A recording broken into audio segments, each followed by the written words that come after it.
Welcome to Fiction Audiobooks. If you enjoy the content, like and subscribing would be greatly appreciated. If you have any recommendations for novels, comment below. Chapter 1, Uchiha and Eevee. In the endless void of dimensions, a tiny white light floated aimlessly.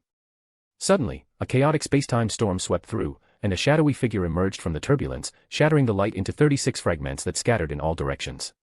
The ninja world, on the outskirts of the Uchiha clan's territory. Inside a modest courtyard, 10-year-old Uchiha Renzo had just returned from completing a D-rank mission, finding lost cats and dogs. After grabbing a meal with his teammates, he made his way home. Though exhausted, he still sat cross-legged on the floor, determined to stick to his daily chakra training routine.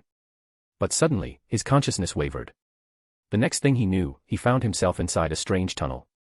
Where am I? He reached out and touched the tunnel walls. One end was blocked, while the other emitted a faint light. Naturally, Uchiha Renzo started walking toward the light, his mind racing with questions. Am I traveling through worlds again? That's right, he wasn't originally from the ninja, Naruto, world. He was a transmigrator. It had already been 10 years since he arrived. And he didn't even get a cheat ability. So, did I just travel again? Or is my golden finger finally here? As if being an Uchiha wasn't already miserable enough, this was the year Konoha 44, right before the Third Ninja War. Recently, he had heard about the sudden disappearance of the third Kazekage from Sunagakure, and how Suna blamed Konoha, using it as an excuse to start a war and divert internal conflicts. Of course, as a transmigrator, Renzo knew the truth behind it. In this tense situation, the academy forced all 10-year-olds to take the graduation exam early. Those who passed became genin immediately. Today was only his third D-rank mission. According to his Jonin instructor, their days of leisure were over. During wartime, the village wouldn't waste resources on idle ninjas. Forget about Naruto and his friends doing D-rank missions until they puked, that wasn't happening now. Speaking of which, Renzo was actually in the same class as Kakashi. But anyway, back to the present. The tunnel wasn't long, and soon, he reached the end, stepping into a massive space spanning hundreds of square meters. He looked around. There were 36 dark passageways surrounding the area, and in the center stood a long table with 36 seats. Tap. Tap. Tap. Suddenly, Renzo heard a strange set of footsteps. A moment later, from one of the tunnels, a small animal resembling a puppy walked out. Ha! Renzo's face instantly filled with surprise. This shape looked way too familiar. Isn't that an Eevee from Pokemon anime? What the hell is going on? And where the hell am I? His brain flooded with questions. Meanwhile, the Eevee across from him wore a very human-like confused expression, clearly just as lost as he was. Temporarily setting aside his confusion, Renzo, enchanted by the sheer cuteness of the creature, walked over, squatted down, and reached out to pat Eevee's head.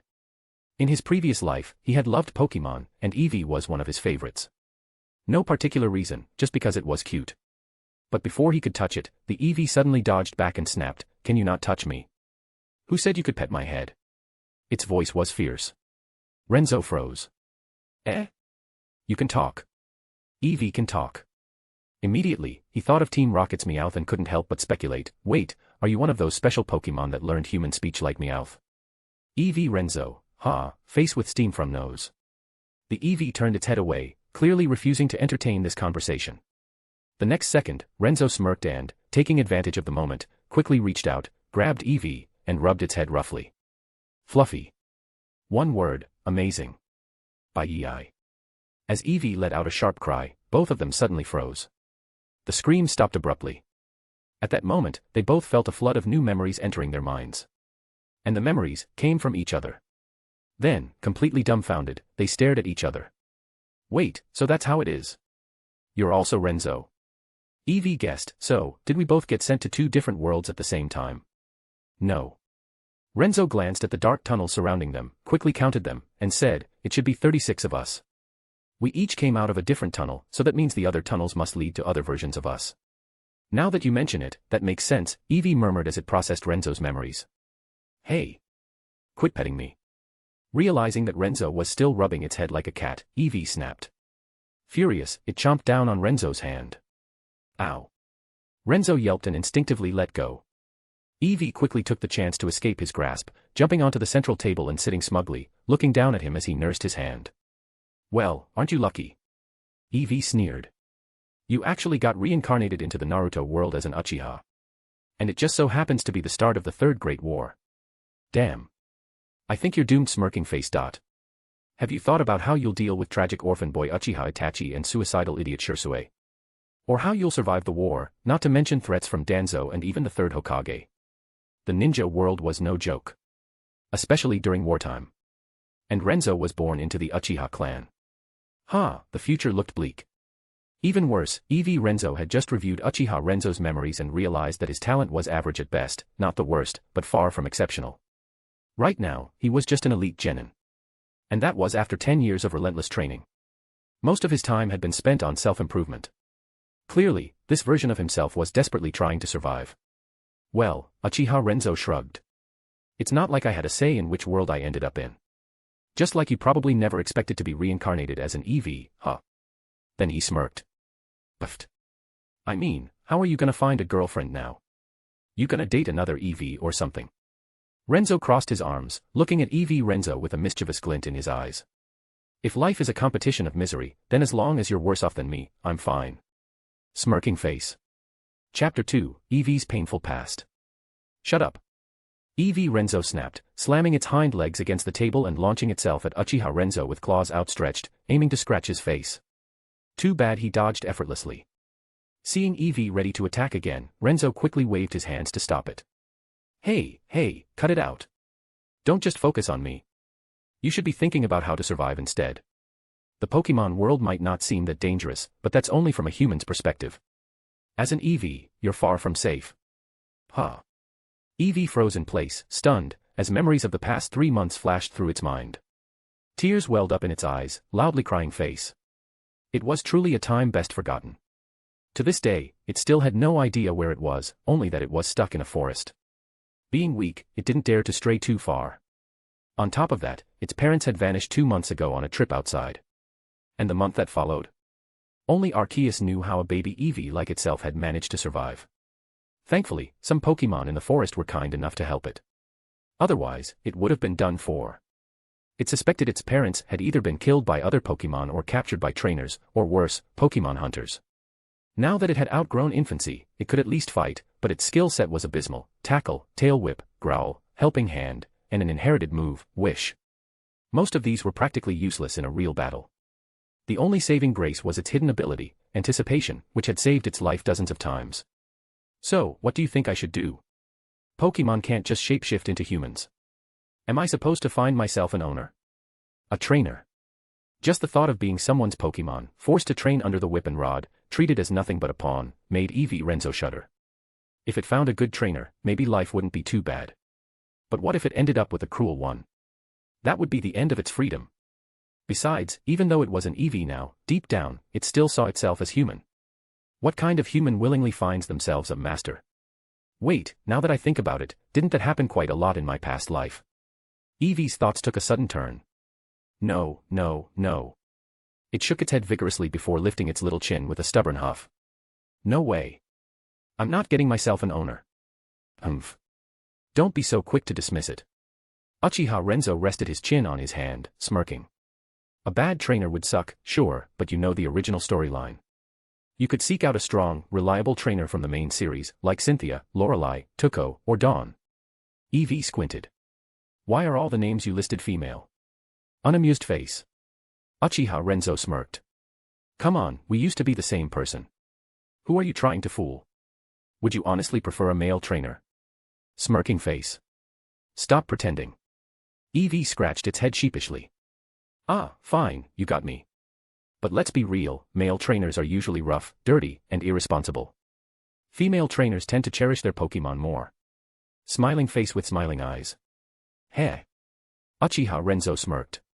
Yeah, right. Seeing his look of disbelief, Eevee felt awkward and quickly changed the subject. That only applies if this world follows the original Pokemon timeline. What if I ended up in one of those fanfiction versions? Damn it. Why ruin a good story by making a fanfiction? Why did I read all of them? There are a ton of those, you know.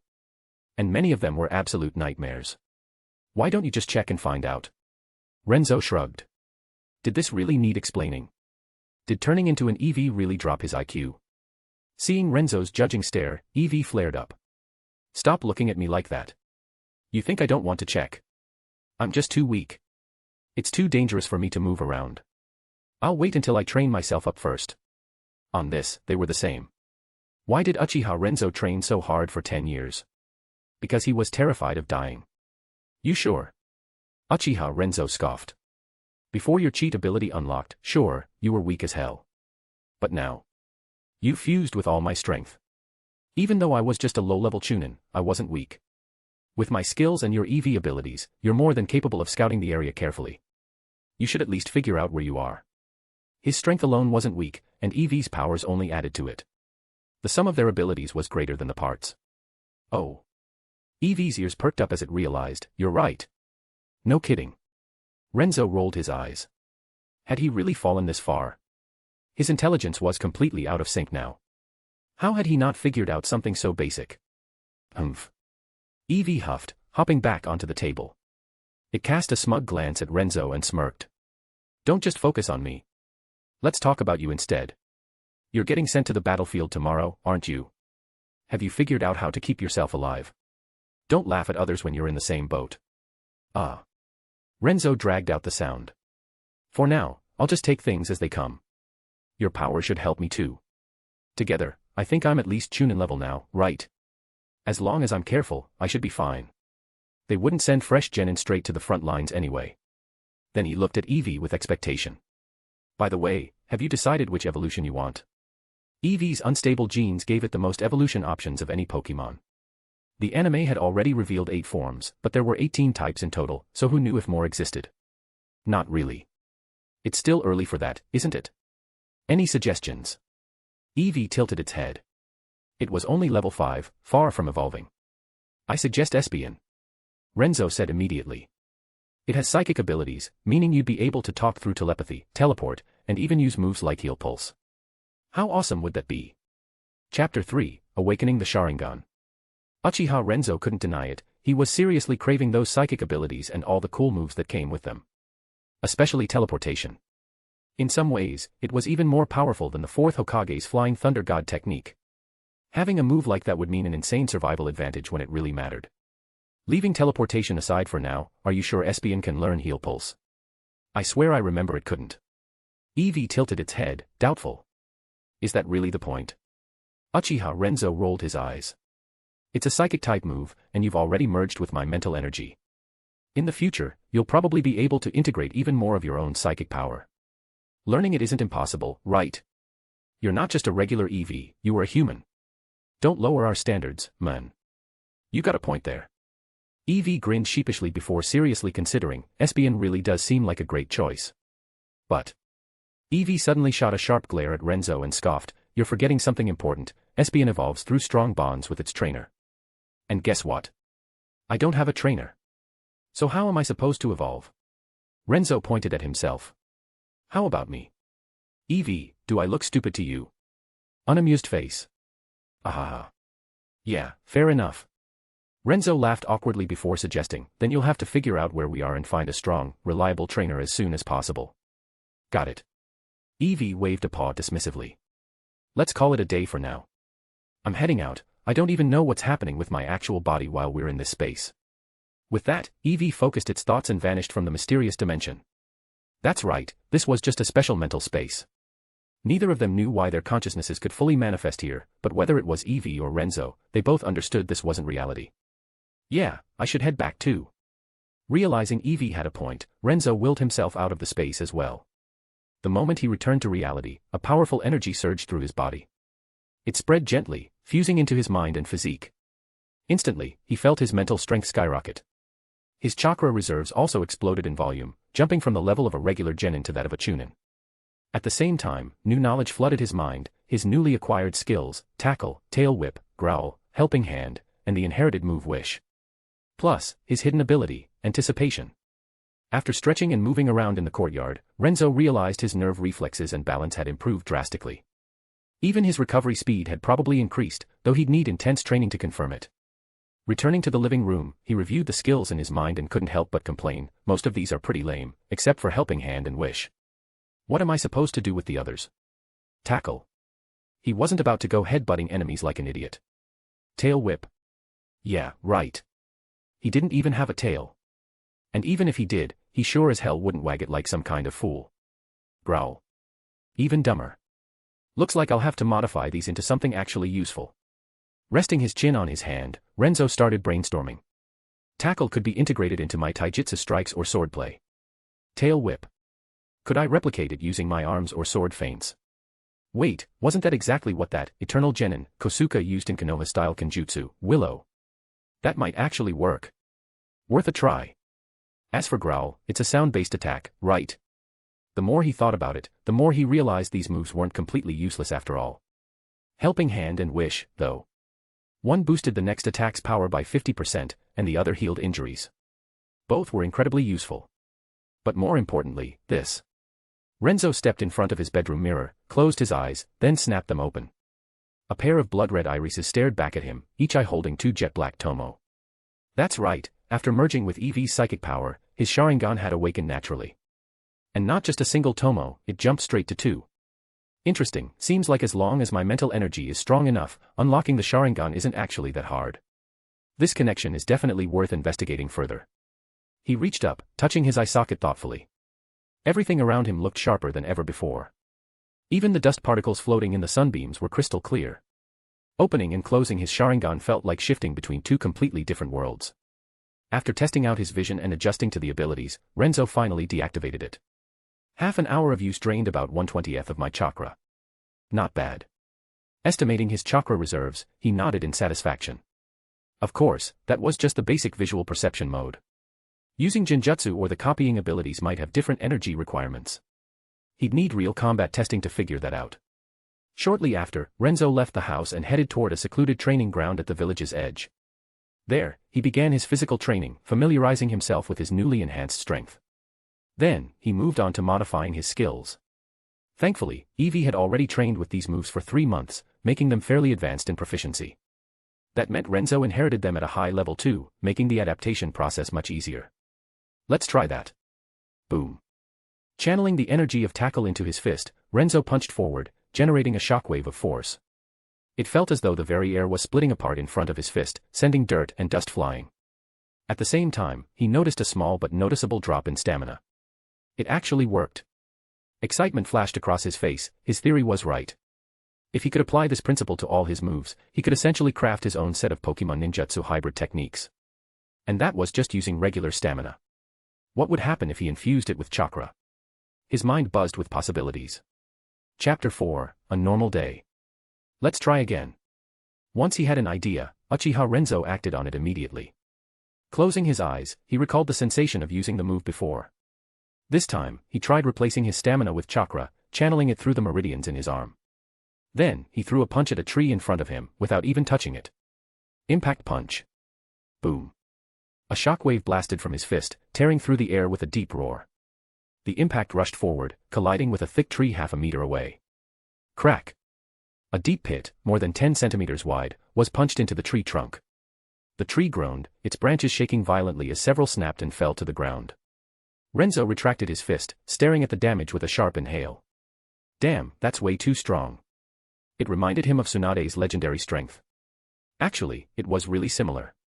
Alright, let's keep at it. I should at least be able to use Impact Punch with both hands and feet by today. Boom. Boom. Boom. For the next 30 minutes, Renzo kept training relentlessly, pushing his body and chakra reserves to the limit. The training area was a mess, full of craters and fallen branches. When exhaustion finally caught up, he used the wish ability he got from Eevee to restore his stamina and heal his overworked limbs. After resting for another 30 minutes and recovering some chakra, he started experimenting with modifying Howl and Tail Whip into usable techniques. Pull. Awo. Roar. Renzo trained until the sky turned pitch black, only stopping when he was completely drained. He dragged his exhausted body back home, ate a late-night snack, took a bath, and passed out in bed. The next morning, he woke up feeling fully refreshed. After grabbing breakfast at a small shop in the Uchiha district, he made his way to the Hokage Tower. Damn, my recovery rate is insane now. Just one night of sleep had restored him to peak condition. His old body would have needed at least another full day to bounce back. No doubt, Eevee's natural healing abilities had boosted him significantly. From a distance, he spotted a familiar figure and waved with a grin. Yo. Morning, Kurenai. Standing there was none other than Yuhi Kurenai, his teammate. She wasn't fully grown yet, but she was already a little beauty. Renzo always considered himself to have average talent, but he made up for it with hard work.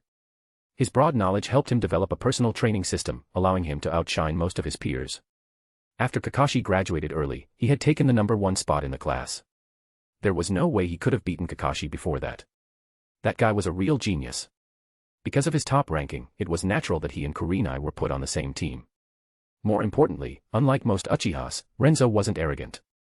In fact, he had a solid grasp of the will of fire. Will of fire, huh? Renzo thought to himself. But I understand it better than Hiruzen himself. Oh, and my acting skills are top-notch too. Good morning, Renzo-kun. Kurenai greeted him cheerfully.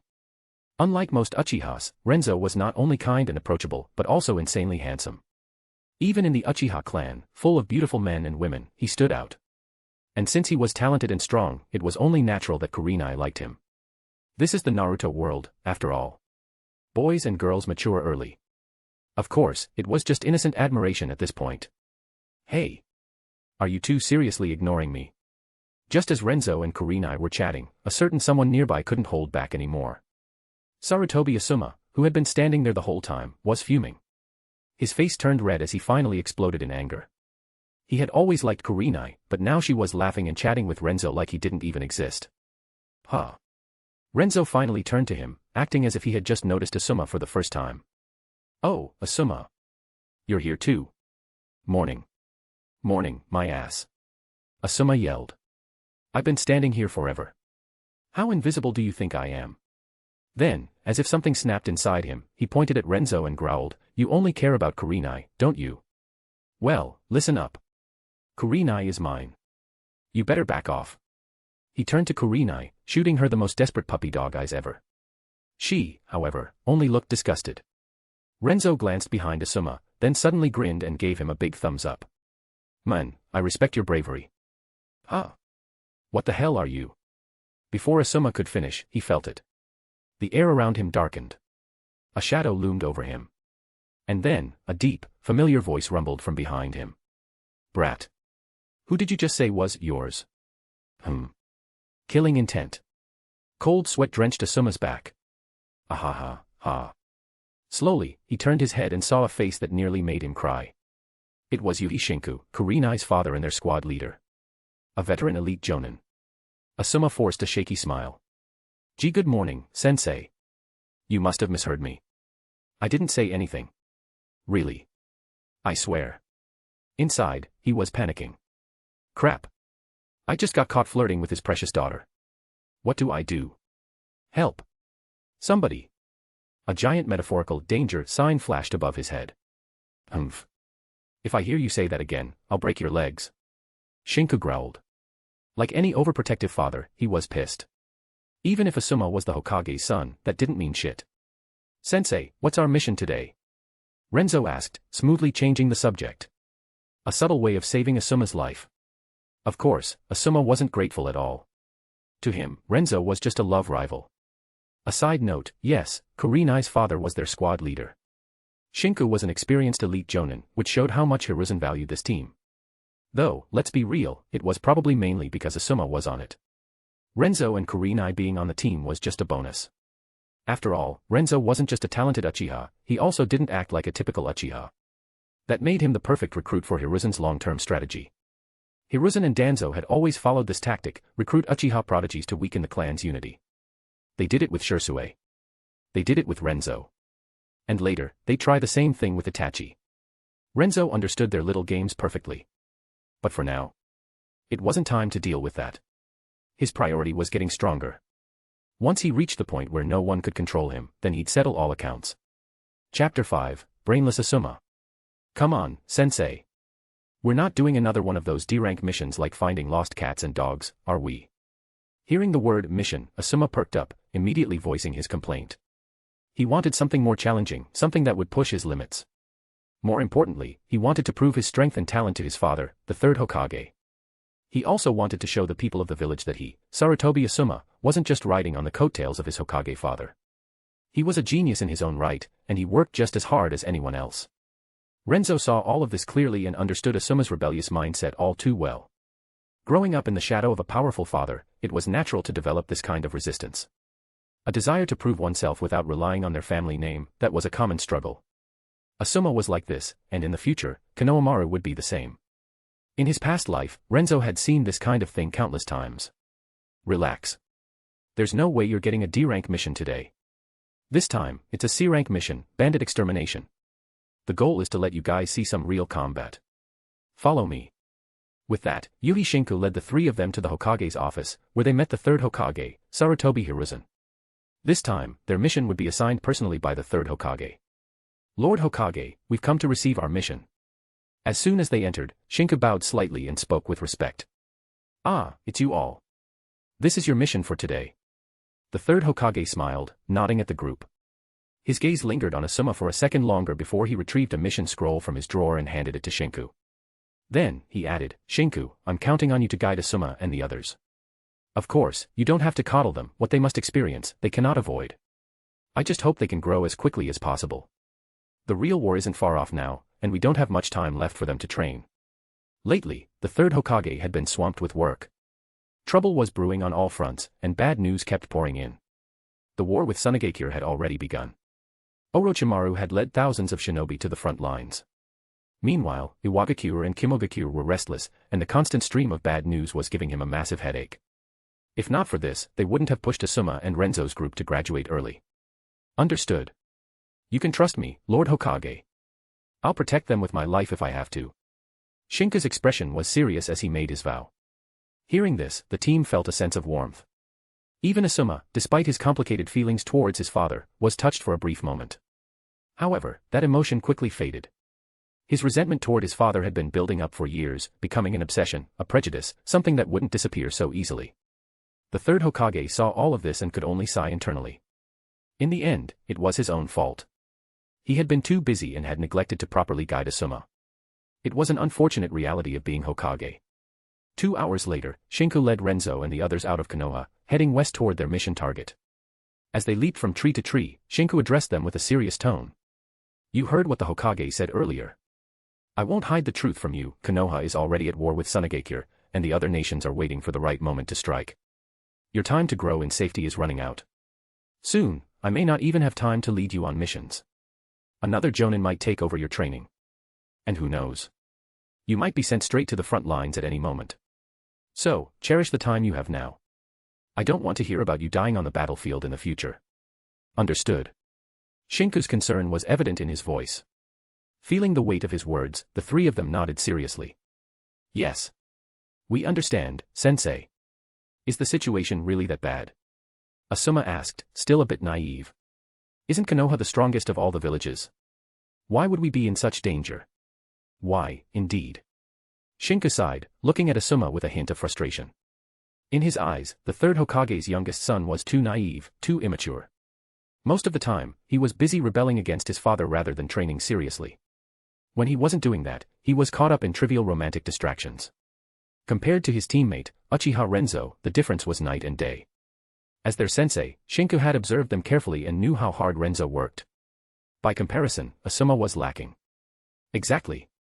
Asuma said, completely unaware of Shinku's disappointment. Konoha is the strongest, so why would the other villages attack us? Shouldn't they fight each other instead? Because we haven't reached a level where we can take on 4 villages at once and still win easily.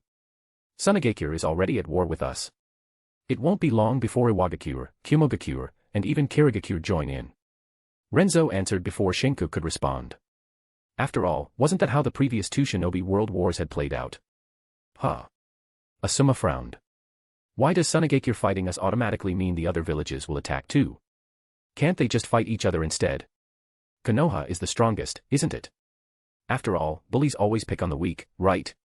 Because your father, Sarutobi Hiruzen, is a soft-hearted idealist who believes too much in peace. Konoha may look strong, but to the other great villages, we're just an easy target. Renzo wanted to say that out loud, but for the sake of his own survival, he held back. Instead, he gave Asuma a simple answer. Because Konoha and the Land of Fire are the richest. We have the most resources. It was a half-truth, there were deeper reasons, but Renzo wasn't going to explain them all. Asuma found the reasoning a little questionable, but he didn't argue further. After all, he couldn't think of a better explanation. He was only 10. How much could he really understand? Renzo is right, and that's one of the main reasons. As for the rest, you'll figure it out in time. Now, let's pick up the pace. We need to reach the target before nightfall. Yes. The four of them sped up, racing toward their destination. By dusk, they had arrived. That's the place. Asuma, you attack from the west. Kurenai, you go from the north. I'll take the front. No objections. Standing on a tree branch, Renzo laid out the plan as they looked down at the bandit hideout. Kurenai, no problem. Asuma, I'm good too. All right, let's move. In an instant, the three of them disappeared into the shadows, stealthily approaching the hideout before launching their attack at the agreed-upon time. Renzo charged out of the forest, hurling two kunai at the guards by the gate. Whoosh! The kunai sliced through the air, striking both bandits in the throat. Ugh! The two men clutched their necks, collapsing lifelessly. Without even glancing at their bodies, Renzo sprinted into the hideout, his face calm and unreadable. Chapter 6, Revealing the Sharingan. On the other fronts, Kurenai and Asuma also launched their attacks. Demonic Illusion, Tree Binding Death. Wind Style, Wind Blade Jutsu. Enemy Attack. Kill them. Very quickly, Renzo and the other two were spotted by bandits patrolling deeper inside the stronghold. Some of the bandits immediately rushed at Renzo, while others sounded the alarm, shouting for reinforcements. Splat. Splat. Splat. Renzo swiftly drew the long sword strapped to his back and charged into the fray without hesitation. Cold steel flashed, and in an instant, every bandit in his path fell lifeless to the ground. Not a single one could withstand even a single strike from him. That headband. Brat, you're a Konoha ninja. Die. The bandit leader, hearing the commotion, rushed out with a dozen men. The moment he spotted Renzo and the forehead protector he wore, his pupils shrank. Without a second thought, he unsheathed his blade and used the body flicker technique to close the distance in an instant. Oh. A mere genin. This is getting interesting. Renzo smirked. According to the mission intel, this guy was supposed to be just an ordinary person. Yet now, he revealed himself as a shinobi. Clearly, something was off about his identity. A spy from Sunagakure or another village, perhaps. Renzo mused. No wonder Konoha issued a mission to exterminate these bandits. It was likely that bandit groups all over the Fire Country would soon be targeted by Konoha shinobi. This was a standard pre-war cleansing tactic. Clang. Two figures clashed in a blur, their blades colliding with a sharp metallic ring. Slash. The bandit leader reappeared 4 meters behind Renzo, frozen in place. A look of utter disbelief spread across his face as blood gushed from his mouth. How is this possible? He muttered before darkness consumed him forever. Blood sprayed from his slit throat as he collapsed lifelessly to the ground. Plop. Renzo's eyes flickered, glowing with a crimson light. Each iris now bore 2 black tomo. A demon. He's a demon. You idiot. That's the Uchiha's Sharingan. Kill him now. Seeing their leader cut down in a single move, the remaining bandits panicked. Some hesitated, fear gripping their hearts, while the braver ones charged forward, swinging their weapons at Renzo. Kill. Renzo let out a cold chuckle and disappeared in a flash, using the body flicker technique to weave through the battlefield at blinding speed. With every movement, another bandit fell. 1 strike, 1 kill. Within mere minutes, every single enemy who had rushed at him lay dead. Not a single drop of blood had touched his clothes. Huff. Huff. At that moment, Kurenai and Asuma arrived from their respective sides, regrouping with Renzo. Both of them looked visibly shaken, their first experience taking a life had left their faces pale. Renzo wasn't much different. The thick scent of blood in the air made his stomach churn slightly. But now wasn't the time to dwell on such feelings. He gave them a slight nod. Good work. But don't relax just yet. Keep searching the area. Make sure no enemies are left alive. We'll regroup here afterward. With that, Renzo disappeared again, dashing toward the largest building in the hideout. Got it. Kurenai and Asuma were still stunned by Renzo's Sharingan but had no time for questions. Without further delay, they split up and moved out to search their respective areas. Oh. He has awakened his Sharingan, and straight to 2 tomo. What incredible talent. On a tall tree outside the bandit stronghold, Yuhi Shinku observed everything. He had been silently watching the entire battle unfold, and he couldn't help but sigh in admiration upon seeing Renzo's Sharingan manifest. Renzo was only 10 years old.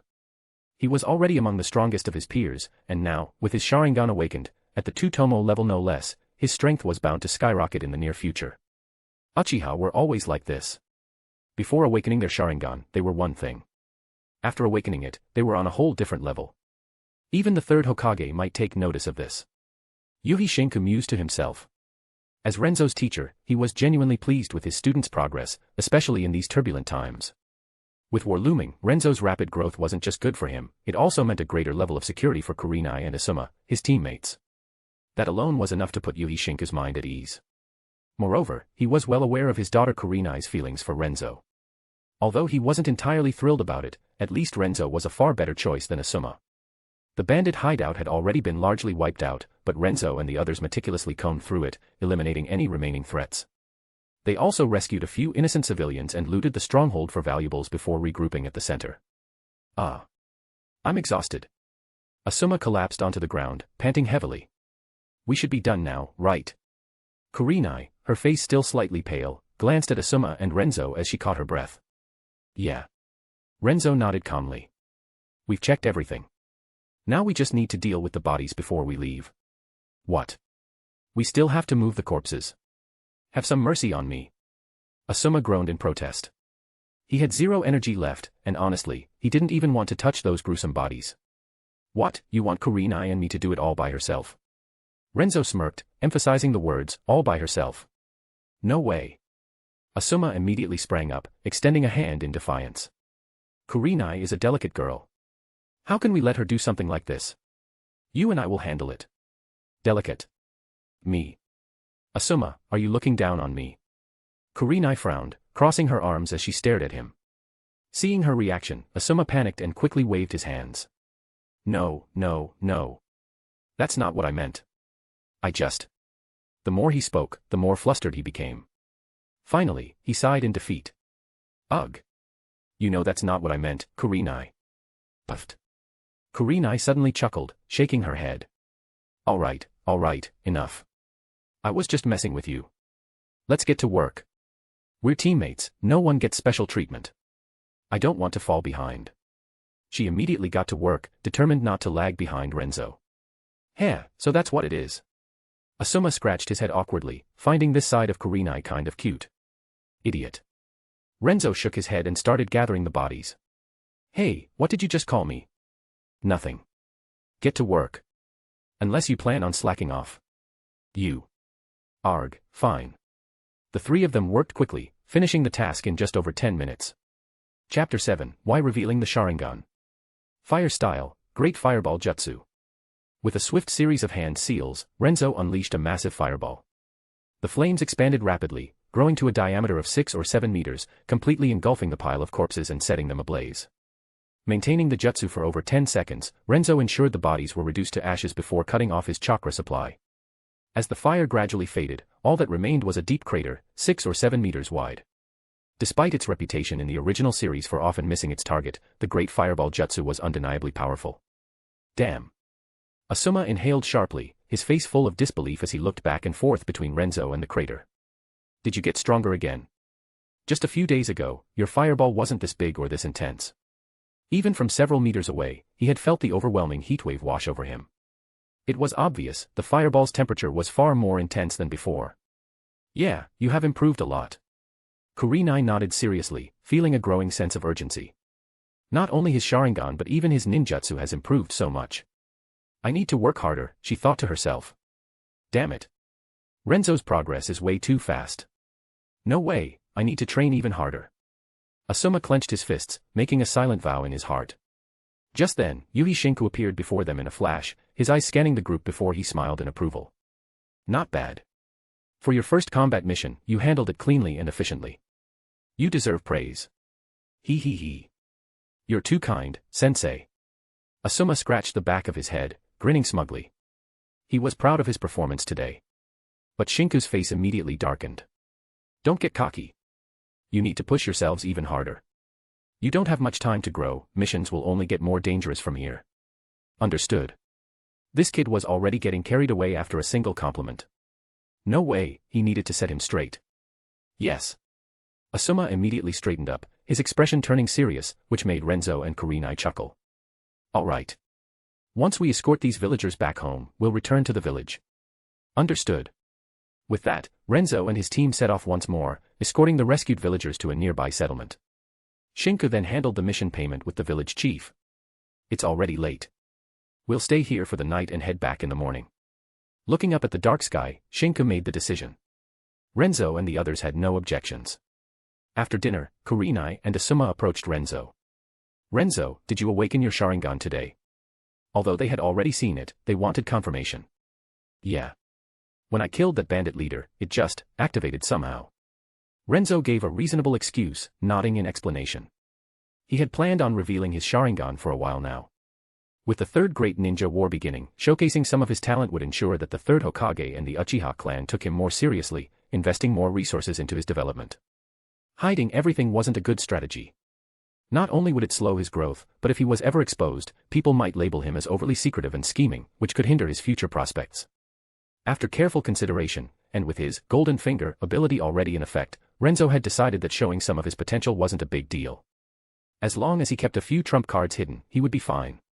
Besides, he was eager to see Eevee's future growth and the arrival of the next Renzo. When that happened, his strength would skyrocket once again. Man, you're so lucky. Asuma grumbled enviously. He had heard that awakening the Sharingan depended on both talent and luck. Those with strong talent and good fortune could awaken it easily, like Renzo, who not only awakened it but started with 2 tomo right away. On the other hand, unlucky Uchihas with poor talent were practically doomed to mediocrity. Like that loser from my class, Uchiha Obito. Too bad Asuma didn't know what Obito would become in the future. If he did, he wouldn't be thinking like this right now. What do you mean, luck? Renzo's Sharingan is clearly the result of both talent and hard work. Kurenai frowned, standing up for Renzo. Asuma. Shinku. Kurenai, you're so biased. Asuma wanted to cry. Shinku, too, felt a strange sense of unease, as if his precious daughter was being stolen away right before his eyes. But he kept his emotions in check. It's just a Sharingan. It's not a big deal. You and Asuma are both strong, too. Let's all keep working hard together. Renzo smiled. Kurenai was someone he genuinely liked, so naturally, he wanted her to grow stronger. At the very least, she needed to be able to protect herself. As for Asuma, he was a teammate, so the stronger he was, the less likely he'd become a burden. Besides, if anything happened to Asuma on a mission, the third Hokage would definitely hold Renzo responsible. MHM. Kurenai's cheeks flushed slightly, her eyes sparkling as she looked at Renzo with admiration. Ah, girls at this age, huh? Renzo, you bastard.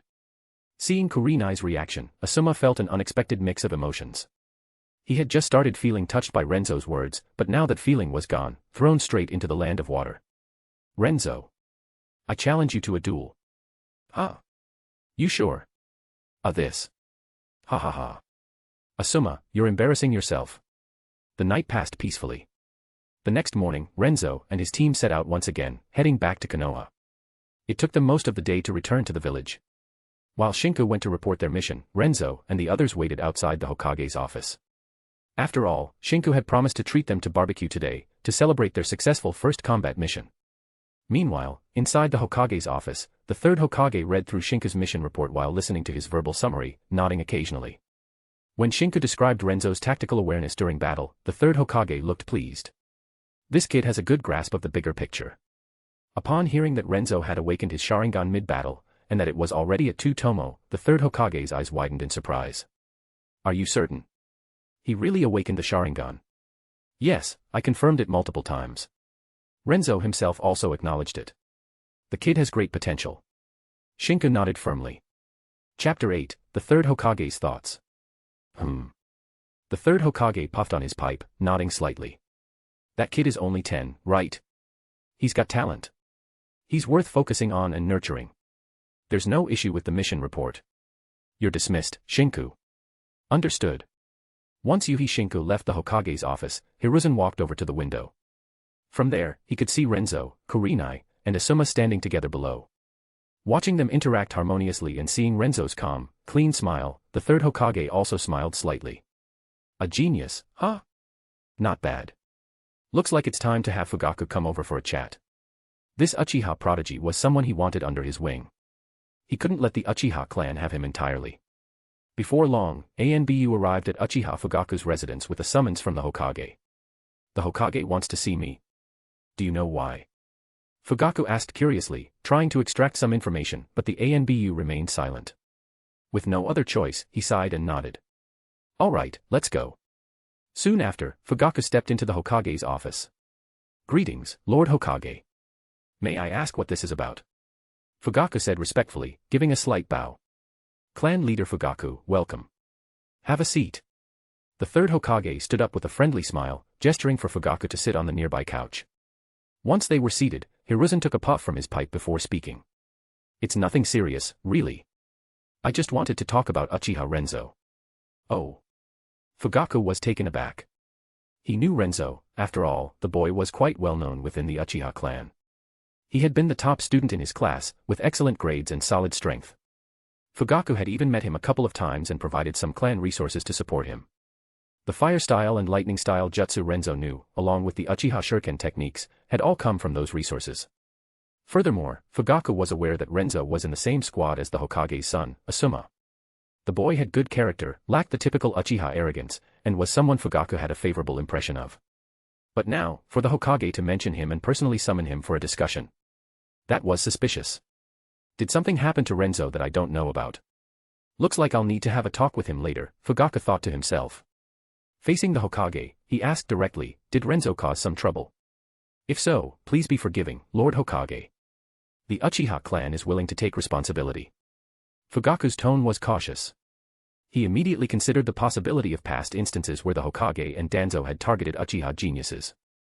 Don't tell me this is another attempt to steal talent. Fugaku speculated. He wasn't being paranoid, Hiruzen had a history of this behavior. So, before anything else, he made it clear that the Uchiha clan was standing behind Renzo. They couldn't afford to lose ground in this negotiation. Fugaku had mixed feelings about the Hokage recruiting Uchiha geniuses into the ANBU. At first, he had been pleased, thinking it was a sign that the Hokage was willing to integrate the Uchiha into other departments, perhaps even a step toward ending their isolation. But after witnessing what happened to those recruited geniuses, he realized how naive he had been. Many of them were either brainwashed into serving the village's leadership, even turning against their own clan, or they mysteriously disappeared under questionable circumstances, with no evidence left behind. And this was just what Fugaku could sense. He hadn't even mentioned it to the rest of the clan. The third Hokage chuckled inwardly at Fugaku's sharp instincts but kept a warm smile on his face. No, he hasn't done anything wrong.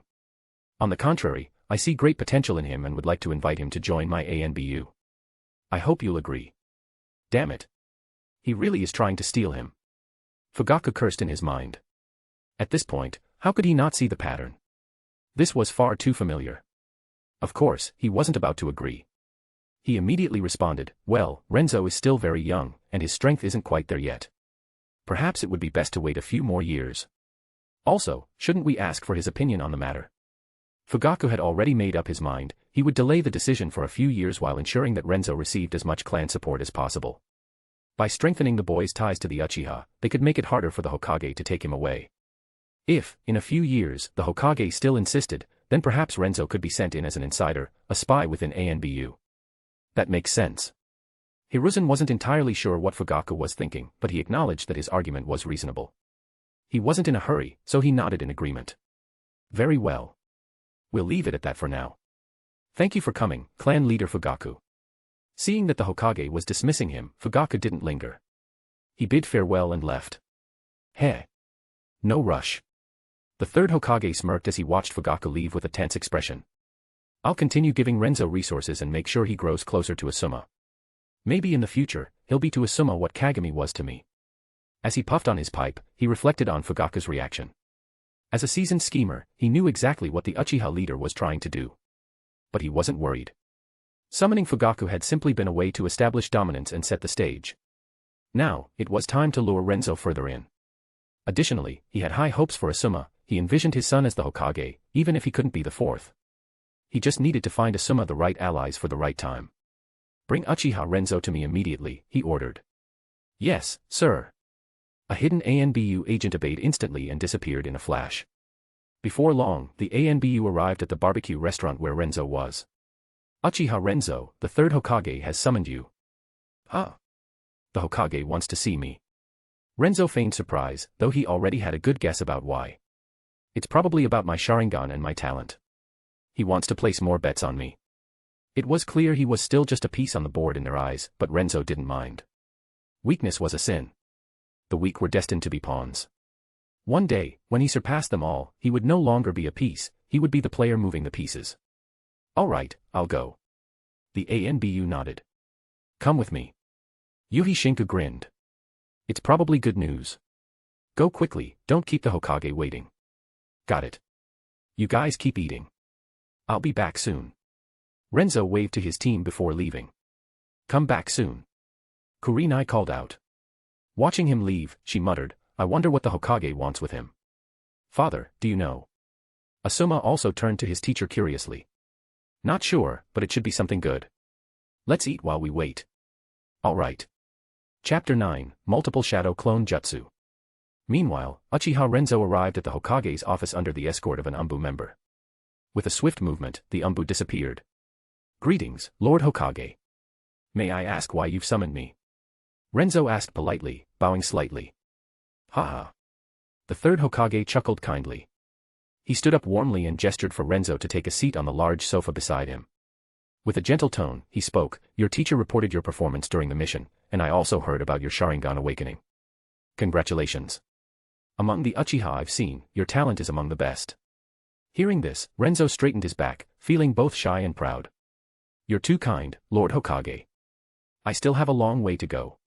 I'll continue to work hard so I can help make Konoha stronger and defeat those enemies who harbor ambitions of invading our village. He portrayed the image of a passionate yet rational and intelligent young ninja perfectly. After saying that, Renzo couldn't help but mentally pat himself on the back. My acting is improving.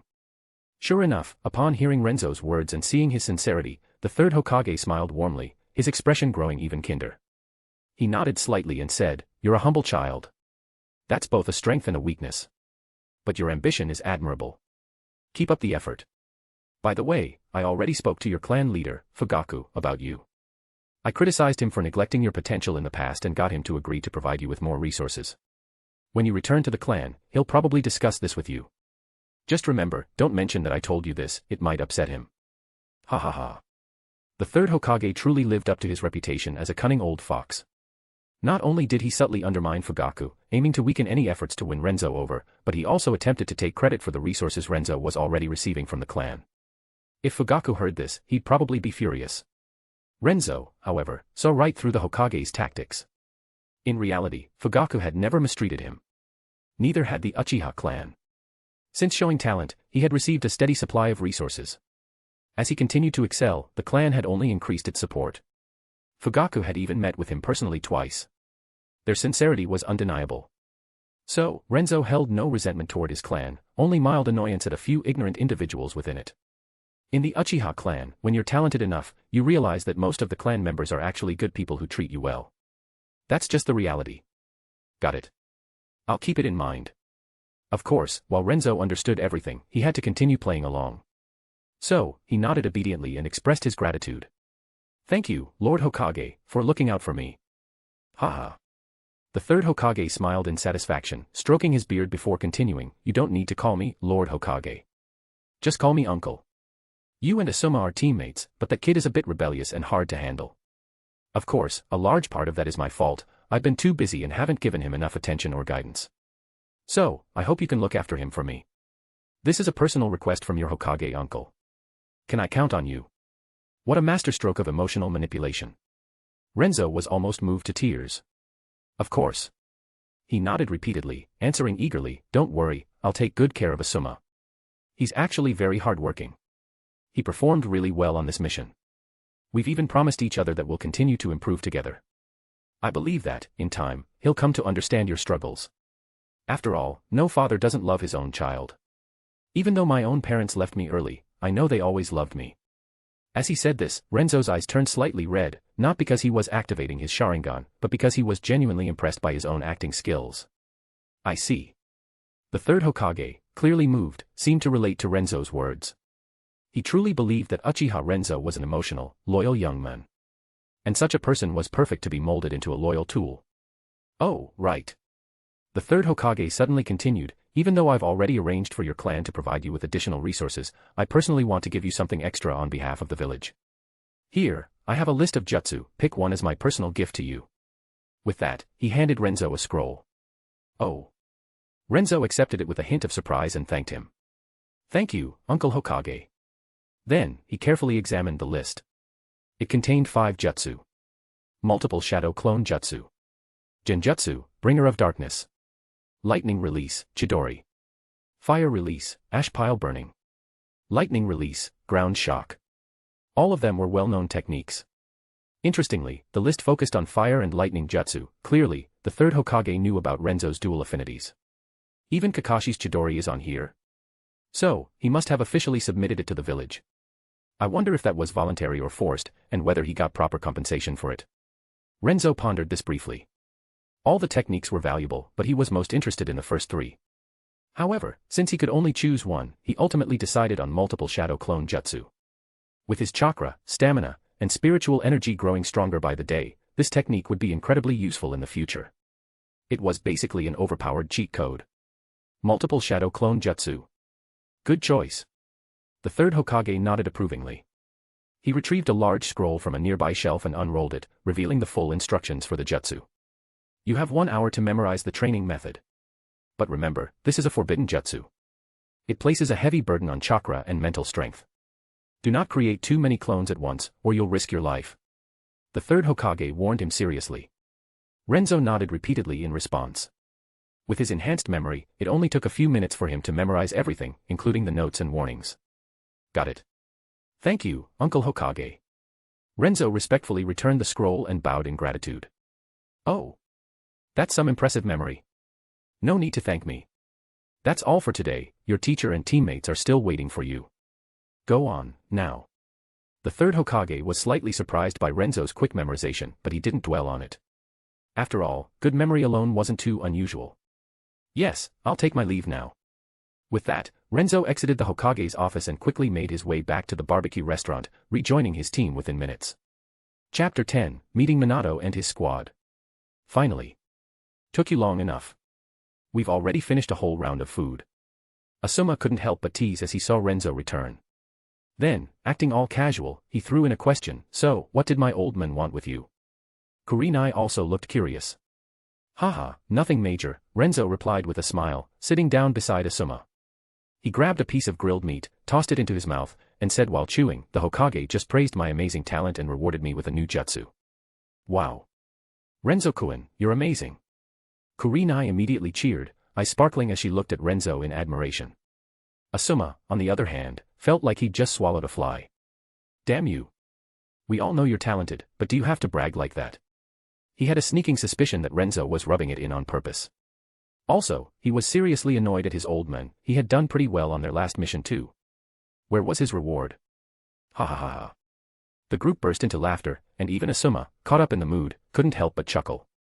Just then, the door to the barbecue restaurant opened. A tall, handsome blonde young man walked in, leading 3 other young ninjas. Ha. Nohara Rin immediately noticed Renzo's group and waved enthusiastically. Kurenai. Renzo-kun. Asuma-kun. You guys are here too. It's been a while. Obito, now distracted, turned to see them as well.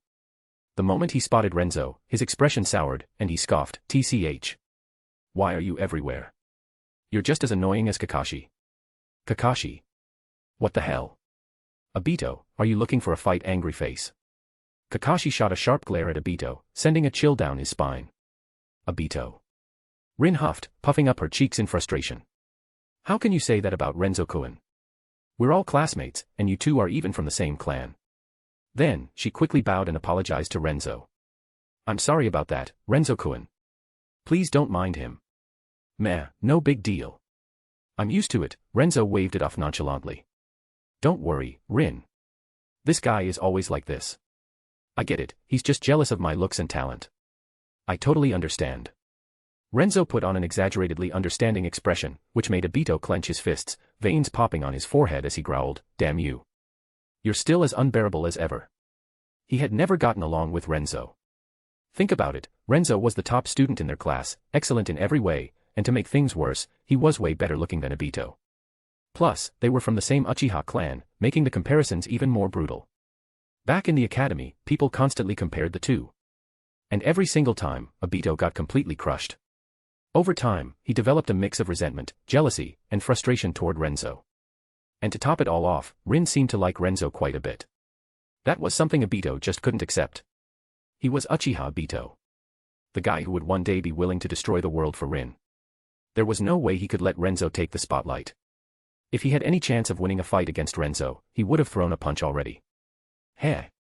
Renzo ignored Obito's attitude and instead glanced at Kakashi, who was as cold as ever. He gave him a slight nod before shifting his gaze to Namikaze Minato. The future fourth Hokage really did have an incredibly warm and friendly presence. Kakashi also took a moment to seriously observe Renzo.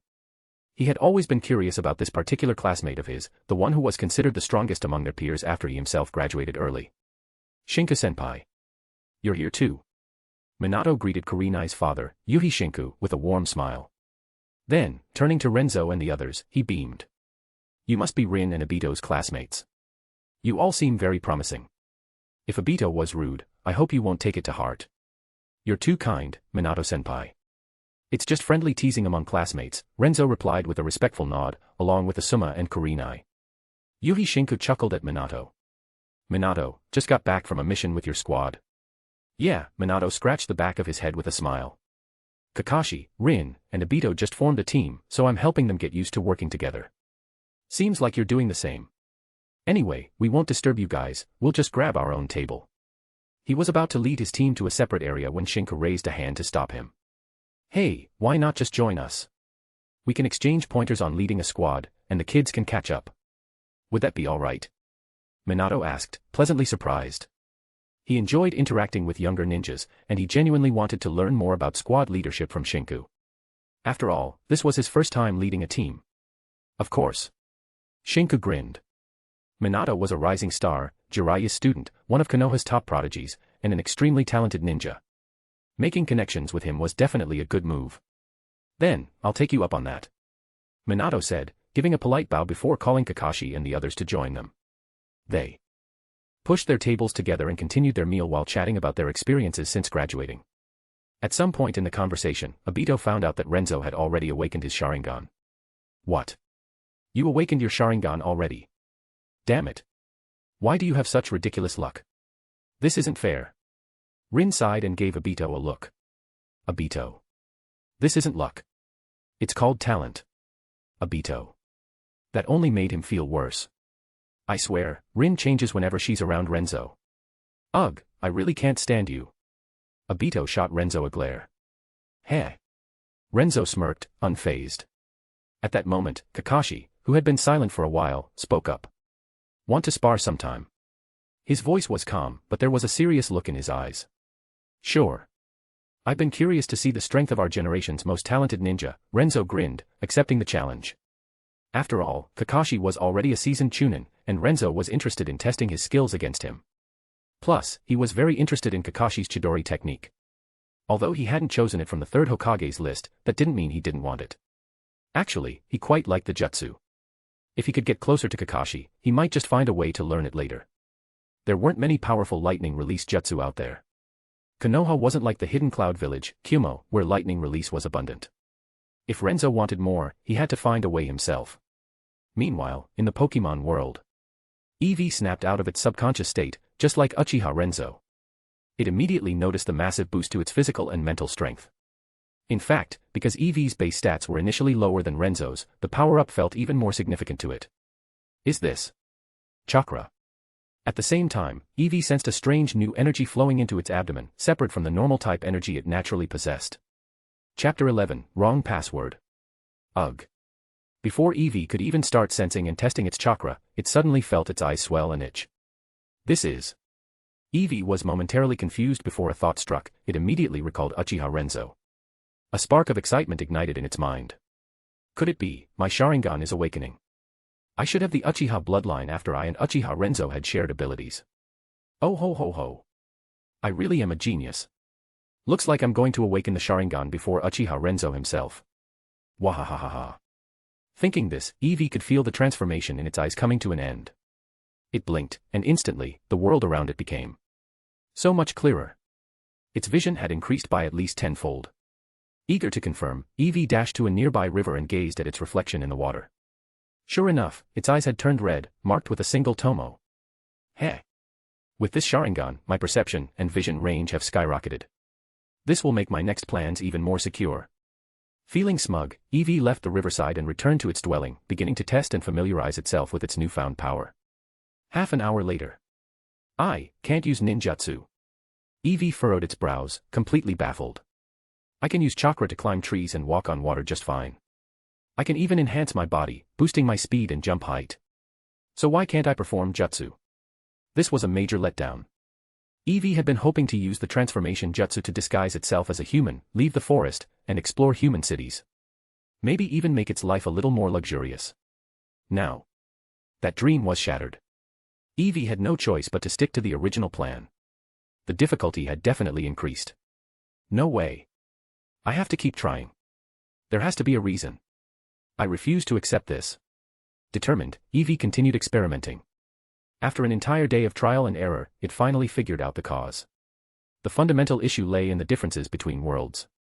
Using jutsu required hand signs. Eevee could just barely manage with its paws, but the real problem was that the hand seals were originally created by the Sage of Six Paths, designed specifically for the rules of the ninja world. It made sense that they wouldn't work properly in the Pokemon world. This also explained why chakra-enhanced physical abilities like walking on water worked fine, but ninjutsu didn't. To put it simply, different versions, incompatible system, or the wrong password. Unless Eevee could figure out the differences between the two worlds' rules and decode them. Then adjust the hand seals to fit the Pokemon world. Only then might it succeed in casting jutsu. But wait. Genjutsu through the Sharingan works just fine. So does that mean all jutsu without hand signs can be used? Eevee boldly speculated.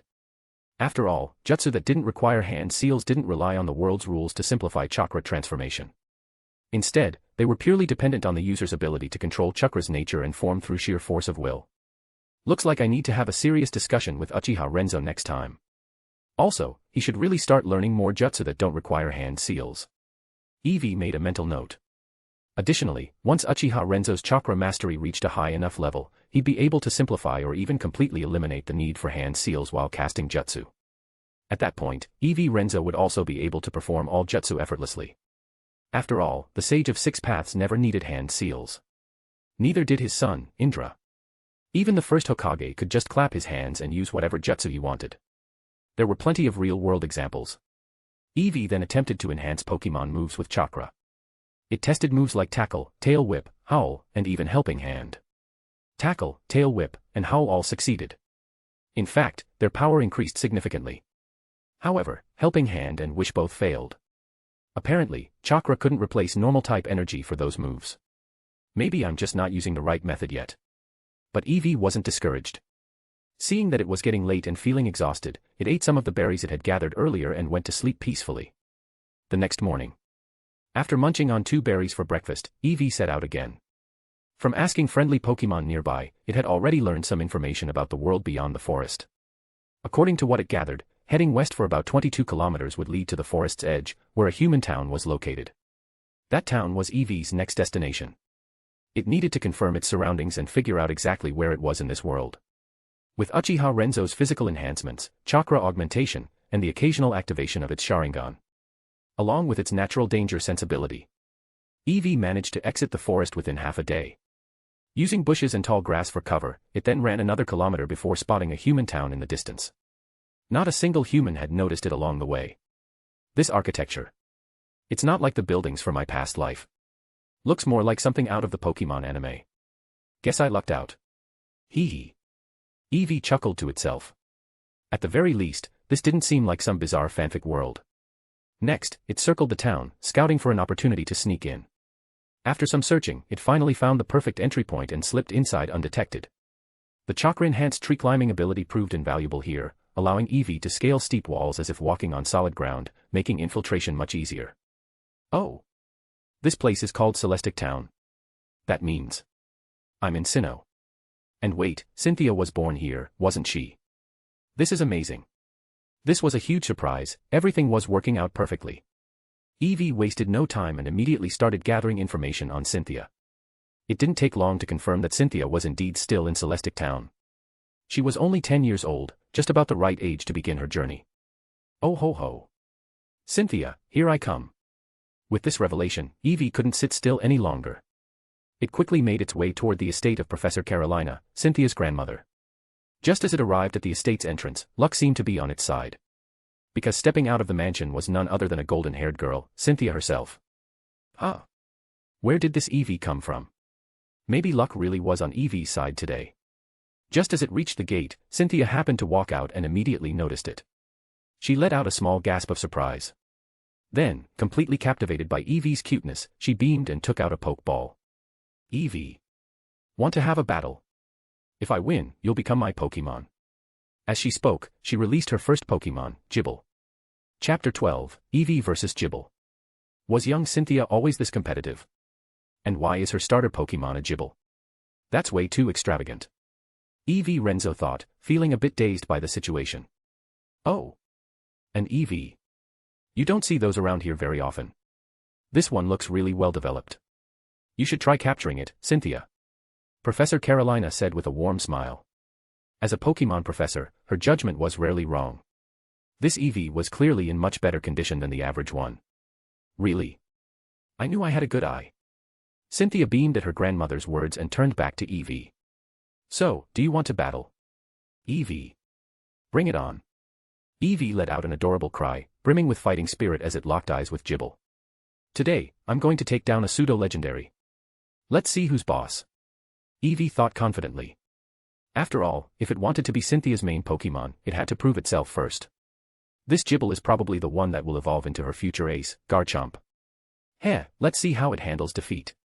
Eevee grinned internally. For now, it decided not to reveal its ability to speak human language. Cynthia might get freaked out. That could wait for later. Battle start. Gible, use Sand Tomb. Cynthia commanded. Gible. The ground beneath Eevee began to turn into quicksand, but it had already anticipated the move. Using chakra to boost its body, Eevee swiftly leaped out of the trap and dashed toward Gible with impressive speed. So fast. Cynthia gasped. She was about to order Gible to counter, but it was too late. Tackle. Bang. A translucent energy covered Eevee's forehead as it rammed directly into Gible's head. Boom. Gible felt a powerful impact surge through its body. It was sent flying, landing half buried in the ground with swirls in its eyes, completely knocked out. A crater half a meter deep formed from the shockwave, kicking up a cloud of dust. As the dust settled, Eevee stood there confidently, looking completely unfazed. Gible, however, lay unconscious, still stuck in the ground. Wow, isn't Gible about to awaken the Rinnegan or something? Eevee internally joked. It was a bit surprised, Gible hadn't even lasted a single attack. But then again, chakra-enhanced moves were no joke. Still, it couldn't let its guard down. Given enough training and with Cynthia as its trainer, Gible would grow strong quickly. This. Cynthia and Professor Carolina were both stunned. Neither of them expected the battle to end so fast, let alone with Gible suffering a total defeat. This Eevee is even more extraordinary than I thought. Carolina's eyes sparkled with curiosity. The speed and power of that tackle were on a whole different level. Eevee shivered as it noticed Carolina's intense gaze. Eevee. Oh no, she's got the researcher's stare. It quickly hopped onto Cynthia's shoulder, rubbing its head against her cheek in an affectionate display. At the same time, it thought to itself, wow, Cynthia's skin is so soft, smiling face with smiling eyes. Eevee. You're my trainer now, no takebacks. Huh. Cynthia blinked in surprise, lifting Eevee up to face her. You're saying, you want to be my Pokemon? Even though you won. Eevee. Yep. You're rich, I believe in you. Eevee nodded enthusiastically. That's amazing. Eevee, you're the best. Cynthia cheered, spinning around happily while hugging Eevee. Looks like this little one really likes you, Cynthia. Take good care of it.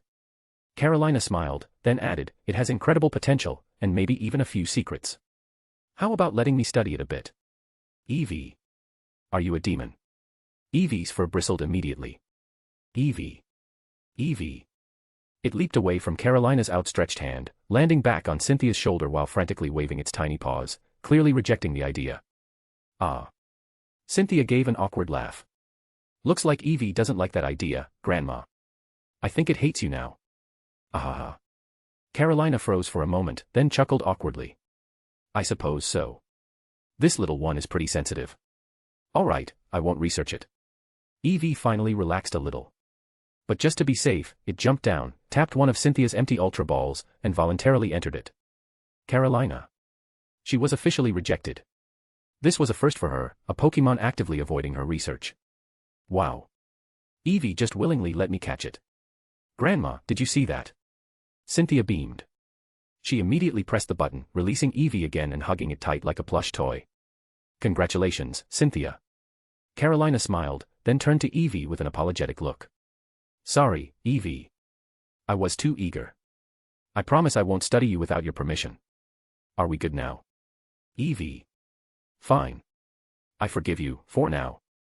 Don't push your luck. Eevee lifted its chin in a haughty but forgiving manner. That's a relief. Carolina chuckled, understanding the gist of its response. She then looked at Cynthia seriously. Your new partner is special, Cynthia. Make sure to take good care of it. But, aren't you forgetting something? Gible is still unconscious. That's not how a responsible trainer acts. Oh no. Gible. Are you okay? Cynthia panicked, setting Eevee down and rushing to check on Gible. Eevee casually hopped back onto her shoulder, watching like a spectator at a good drama. Thankfully, Gible wasn't seriously injured, just a minor concussion. Carolina had the necessary medical equipment, so it was treated quickly. After everything was settled, Cynthia said her goodbyes. Bye, Grandma. Take care. Carolina waved. With Eevee in her arms, Cynthia officially set off on her journey. Please support this book with Power Stones. I want to see it rise. Backhand index pointing right, backhand index pointing left. Chapter 13, Fugaku's Investment. Ninja World. Uchiha Renzo. The clan leader wants to see you. Renzo had just finished a barbecue meal with Kurenai, Kakashi, and the others and was returning to the Uchiha compound when a jonin from the clan approached him with a message. All right, I understand. Lead the way, Renzo replied calmly, following without hesitation. It wasn't surprising that Fugaku wanted to see him so soon. If anything, it would be strange if he didn't. Before long, Renzo arrived at Fugaku's residence and was greeted by Uchiha Fugaku himself. Clan leader, Renzo said, giving a slight bow. No need to be so formal. Have a seat, Fugaku replied with a warm smile, motioning for him to sit across from him. Uchiha Mikoto, standing nearby, walked over and served them tea before quietly stepping back. Have some tea, Fugaku said, gesturing invitingly before studying Renzo with curiosity. You don't seem surprised at all that I called for you. It seems the third Hokage has spoken to you. Care to share what he said? By the way, he added, the third personally summoned me and mentioned how much he values your talent. He even wanted you to join his Umbu squad. But I declined. What are your thoughts on that? Renzo took a sip of tea, remaining composed as he responded, I did anticipate that you would summon me. As for what the Hokage said. He then proceeded to repeat everything the third Hokage had told him, including how he had reprimanded Fugaku for mistreating Renzo and had supposedly secured more clan resources for him. This was indeed the third Hokage's message, though he had explicitly told Renzo not to share it with anyone, especially not with Fugaku. What he didn't anticipate was that Renzo wouldn't play by the usual rules. Fugaku's expression darkened as he listened, his eyes narrowing. As expected of an old fox. He plans everything meticulously, leaving no room for error. If you hadn't been honest with me, I would have been played like a fool. Renzo smirked slightly. That's exactly why I'm being upfront with you, clan leader. After all, I am an Uchiha first, and only then a part of Konoha. The clan has never mistreated me, and the third Hokage's attempt to sow discord is too crude. Of course, perhaps he had no ill intentions. But Renzo had his own motives for saying this. The Uchiha massacre was only about 10 years away. He needed to start making preparations now. The suppression and isolation of the Uchiha by the third Hokage and Danzo had been ongoing for a long time. Waiting until the last moment to act would be foolish and far too passive. That's why he needed to test Fugaku, the key figure in all of this. Many fan theories and alternative stories in Renzo's past life had detailed different ways a transmigrator could change the fate of the Uchiha clan. Not all of them applied to his current reality, but some held valuable insights. No, Fugaku said after a moment of thought, looking at Renzo with newfound appreciation. The third did it deliberately. He truly values your talent and wants to pull you to his side. If he succeeds, not only does he gain another genius under his command, but it also means the Uchiha lose one. At the same time, it weakens our clan's influence. Fugaku's expression darkened further. This is his usual tactic. He recalled past Uchiha prodigies who had pledged loyalty to the third Hokage and Danzo, only to be discarded or eliminated later. Compared to Renzo, those so-called geniuses were nothing more than traitors. Of course, those traitors were now long dead. So, what exactly prompted the third Hokage to suddenly try recruiting you? Fugaku asked curiously. Renzo shrugged. It's no secret. This is why. With that, he activated his Sharingan. Sharingan. And, 2 Tomo. Fugaku's eyes widened slightly in surprise.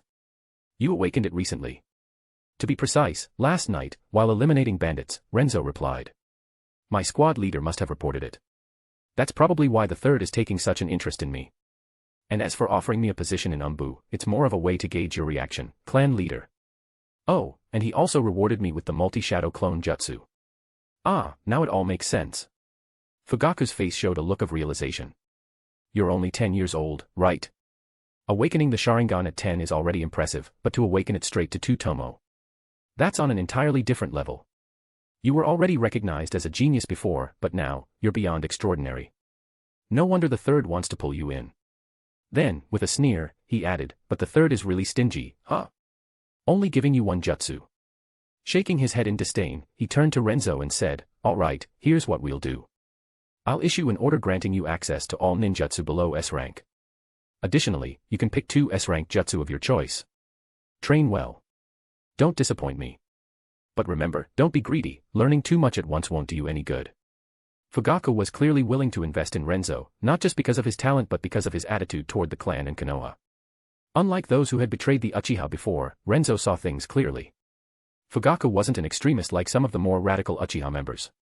He believed that the Uchiha were part of Konoha and didn't seek superiority over the village. All he wanted was fair treatment. Not special privileges, not absolute control, just equal standing with the other major clans.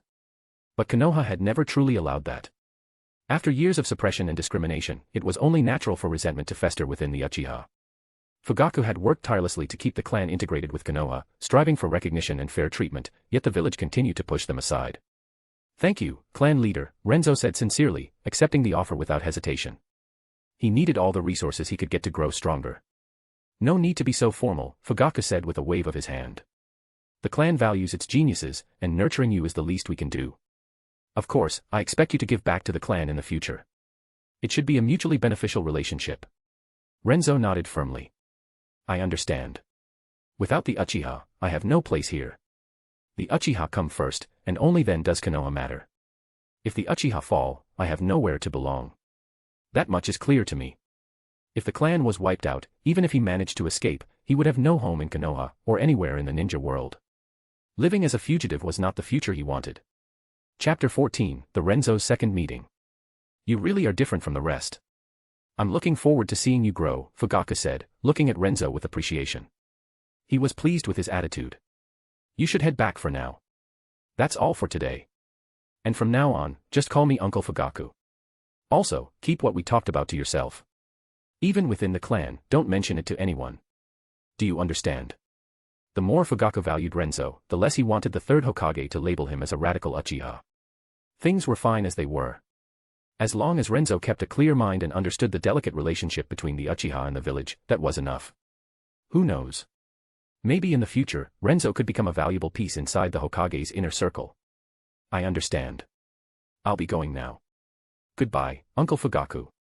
Renzo replied before leaving Fugaku's home and heading back to his own.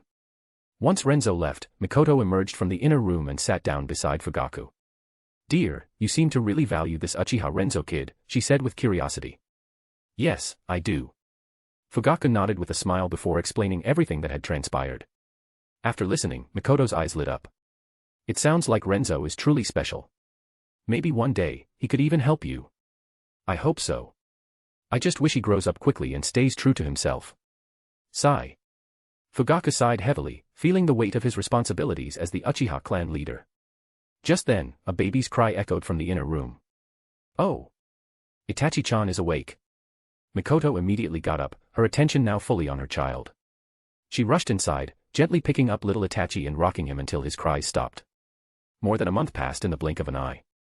During this time, Renzo and his team, led by Yuhi Shinku, completed over 10 C-rank to B-rank missions, mostly bandit extermination tasks. They weren't just operating near the land of wind anymore, their missions extended to other regions as well. Some of these missions involved enemies who were clearly ninjas, making them even more dangerous. Many of these adversaries were suspected spies from other countries. the ninja world was growing more unstable by the day. Half a month ago, Iwagakure officially declared war on Konoha. The third Hokage immediately summoned Jiraiya back from his travels and tasked him with leading thousands of ninja to the borders of the Land of Grass and the Land of Rain to defend against Iwa's invasion. Meanwhile, both Kimogakure and Kirigakure were growing restless, their movements hinting at possible aggression. One evening, after completing a mission, Renzo was training at home. This feeling. While refining his chakra, Renzo suddenly sensed a familiar ripple through his soul. His eyes lit up slightly as he allowed the sensation to guide him. Then, everything went dark for a moment, and the next thing he knew, he was back in that familiar black corridor. It finally activated again. I still don't get the rules behind how this space opens up. Can't it just be available all the time? Renzo muttered, walking toward the end of the corridor. Before long, he arrived in the mysterious space once more. Took you long enough. Eevee, already sitting on the table, shot him a look of annoyance. Then, with a smug expression, Eevee activated its Sharingan and proudly showed it off to Renzo. Tada. Check this out, peasant. TCH. Renzo scoffed, unimpressed. You're literally using something you got from me. You're showing off my own power to me. Are you serious? How childish. Then, without hesitation, he activated his own two-tomo Sharingan and gave Eevee a side glance. You don't actually think that just because you, and Eevee, managed to awaken the Sharingan through some psychic energy fusion, that I, the original owner, wouldn't be able to, do you? No way, right? No way. Renzo's expression and tone were the very definition of arrogant and smug. Eevee. Damn it. Miscalculated. I was too naive. Feeling completely defeated, Eevee deactivated its Sharingan, turned its head away, and scoffed, TCH. It's just a two-tomo Sharingan. Nothing special. Now, help me out. Let's see how much you've improved, and while we're at it, check out my own progress.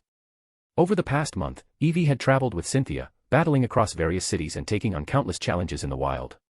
Its strength had skyrocketed. And Cynthia? That woman was a certified rich girl. She had provided Eevee with the best possible training resources, top-tier poke food, energy cubes, and even skill-enhancing TMs. Honestly, if Eevee hadn't been training rigorously, it probably would have gained some weight by now.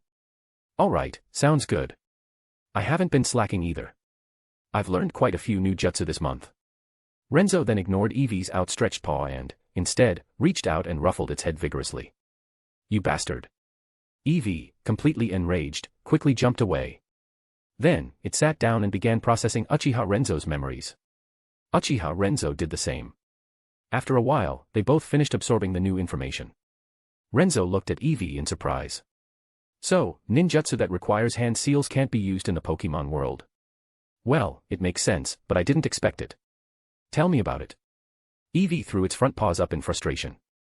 I was really hoping to use transformation jutsu to walk around in human form. But now, that plan is ruined.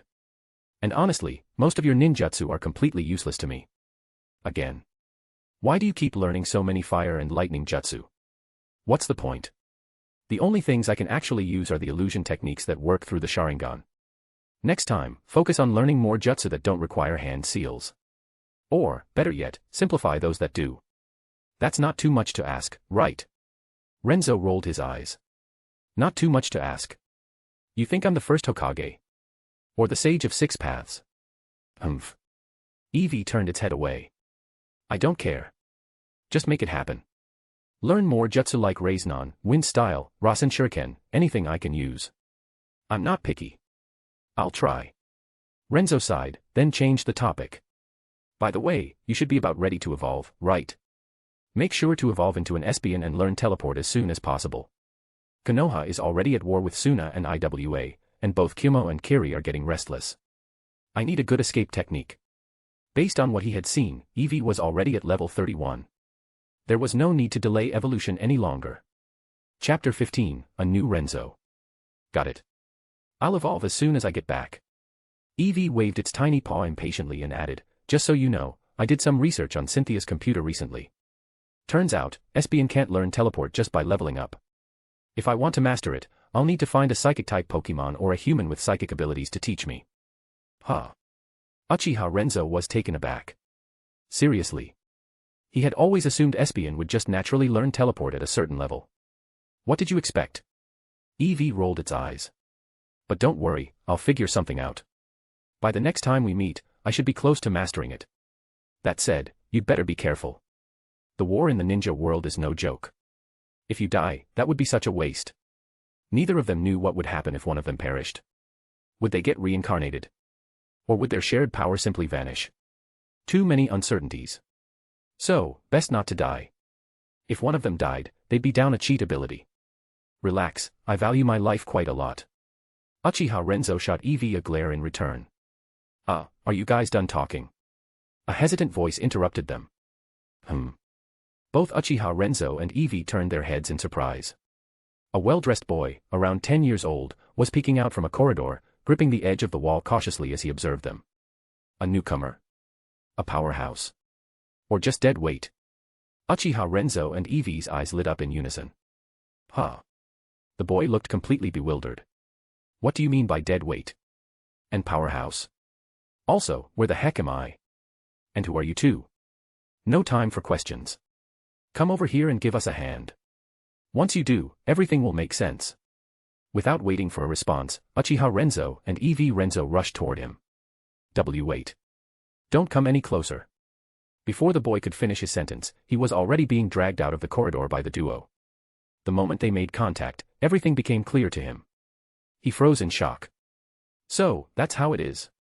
Then, just as quickly, his expression shifted to pure excitement. Ha. I struck gold. I'm saved. The next moment, he jumped up and started gesturing wildly. I knew it. I'm way too handsome to not have a cheat ability. Turns out, my cheat power is myself. I'm saved. Meanwhile, Uchiha Renzo and Eevee Renzo were far from excited. With his arms crossed, Uchiha Renzo scrutinized the newcomer with a blank expression. You came from the One Piece world, right? So, care to explain what your abilities are? Because, honestly, I didn't sense anything. Eevee, yeah, same. Expressionless face. Hearing he was from One Piece, they had initially thought he might be a powerhouse. But after assessing him, they found nothing. Just a standard boost in mental and physical strength. No crazy abilities. No overwhelming presence. At least, not yet. Maybe his powers were dormant. Maybe. The pirate version of Renzo scratched his cheek awkwardly and pointed to his own face. Does being handsome count? Uchiha Renzo, face with symbols on mouth. Eevee, face with symbols on mouth. They had never seen such shamelessness before. Wait, no. This guy was technically them too. So, were they insulting themselves?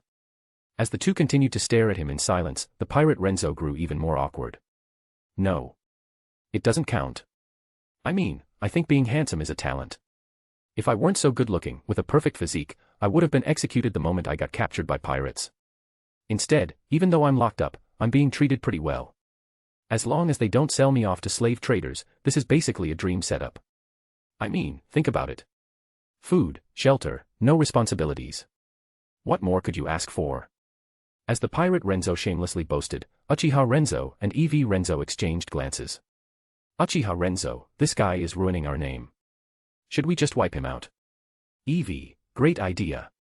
Smiling face with horns. Plus, it'll be a good experiment to see what happens if one of us dies. Would he just vanish? Or reincarnate? Maybe transfer to another world? And what about their shared power? Would it disappear?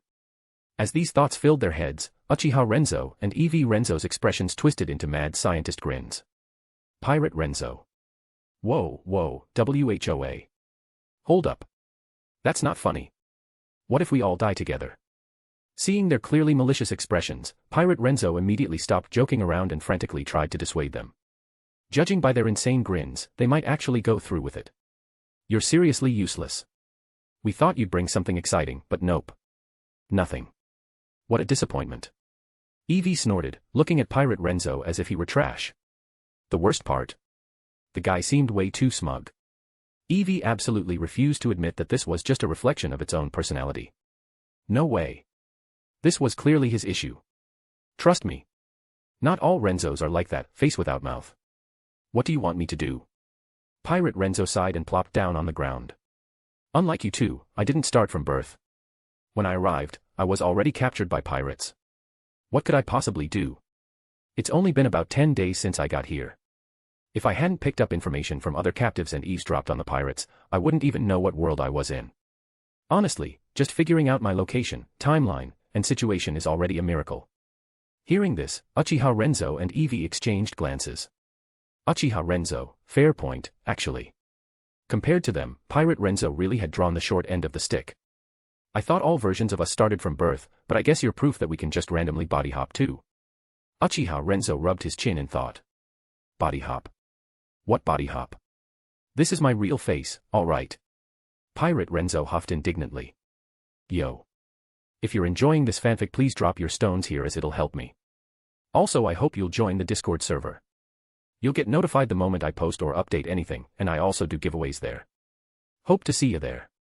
Link, https://discord.gg/uuku4nw. Plus 80 advanced chapters at patreon.com/_coreal. Chapter 16, Freeloader Renzo. Pirate Renzo figured he had just awakened his past life's memories, grinning face with big eyes. Uchiha Renzo and Eevee rolled their eyes. You think we believe that?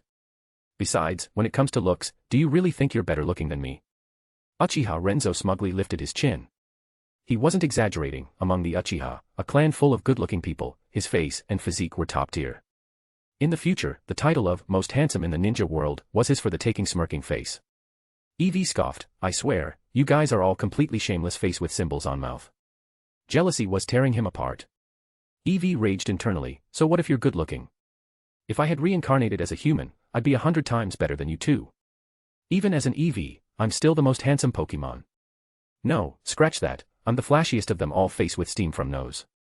Seeing that this conversation was going nowhere, Uchiha Renzo shook his head, clapped his hands, and got everyone's attention. Alright, enough nonsense. Let's talk about our next steps.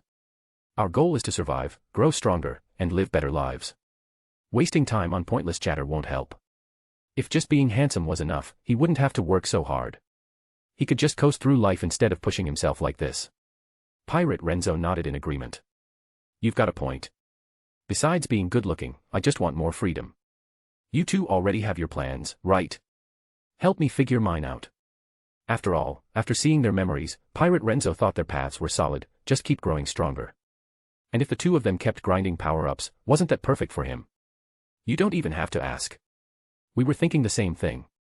Uchiha Renzo and Eevee nodded in unison, looking at Pirate Renzo with obvious disdain. Honestly, you're just too weak. What was I supposed to do? Pirate Renzo spread his hands helplessly. I got thrown into this world and immediately captured by pirates. Lucky for me, they wanted to sell me for a good price, so they treated me decently instead of torturing me.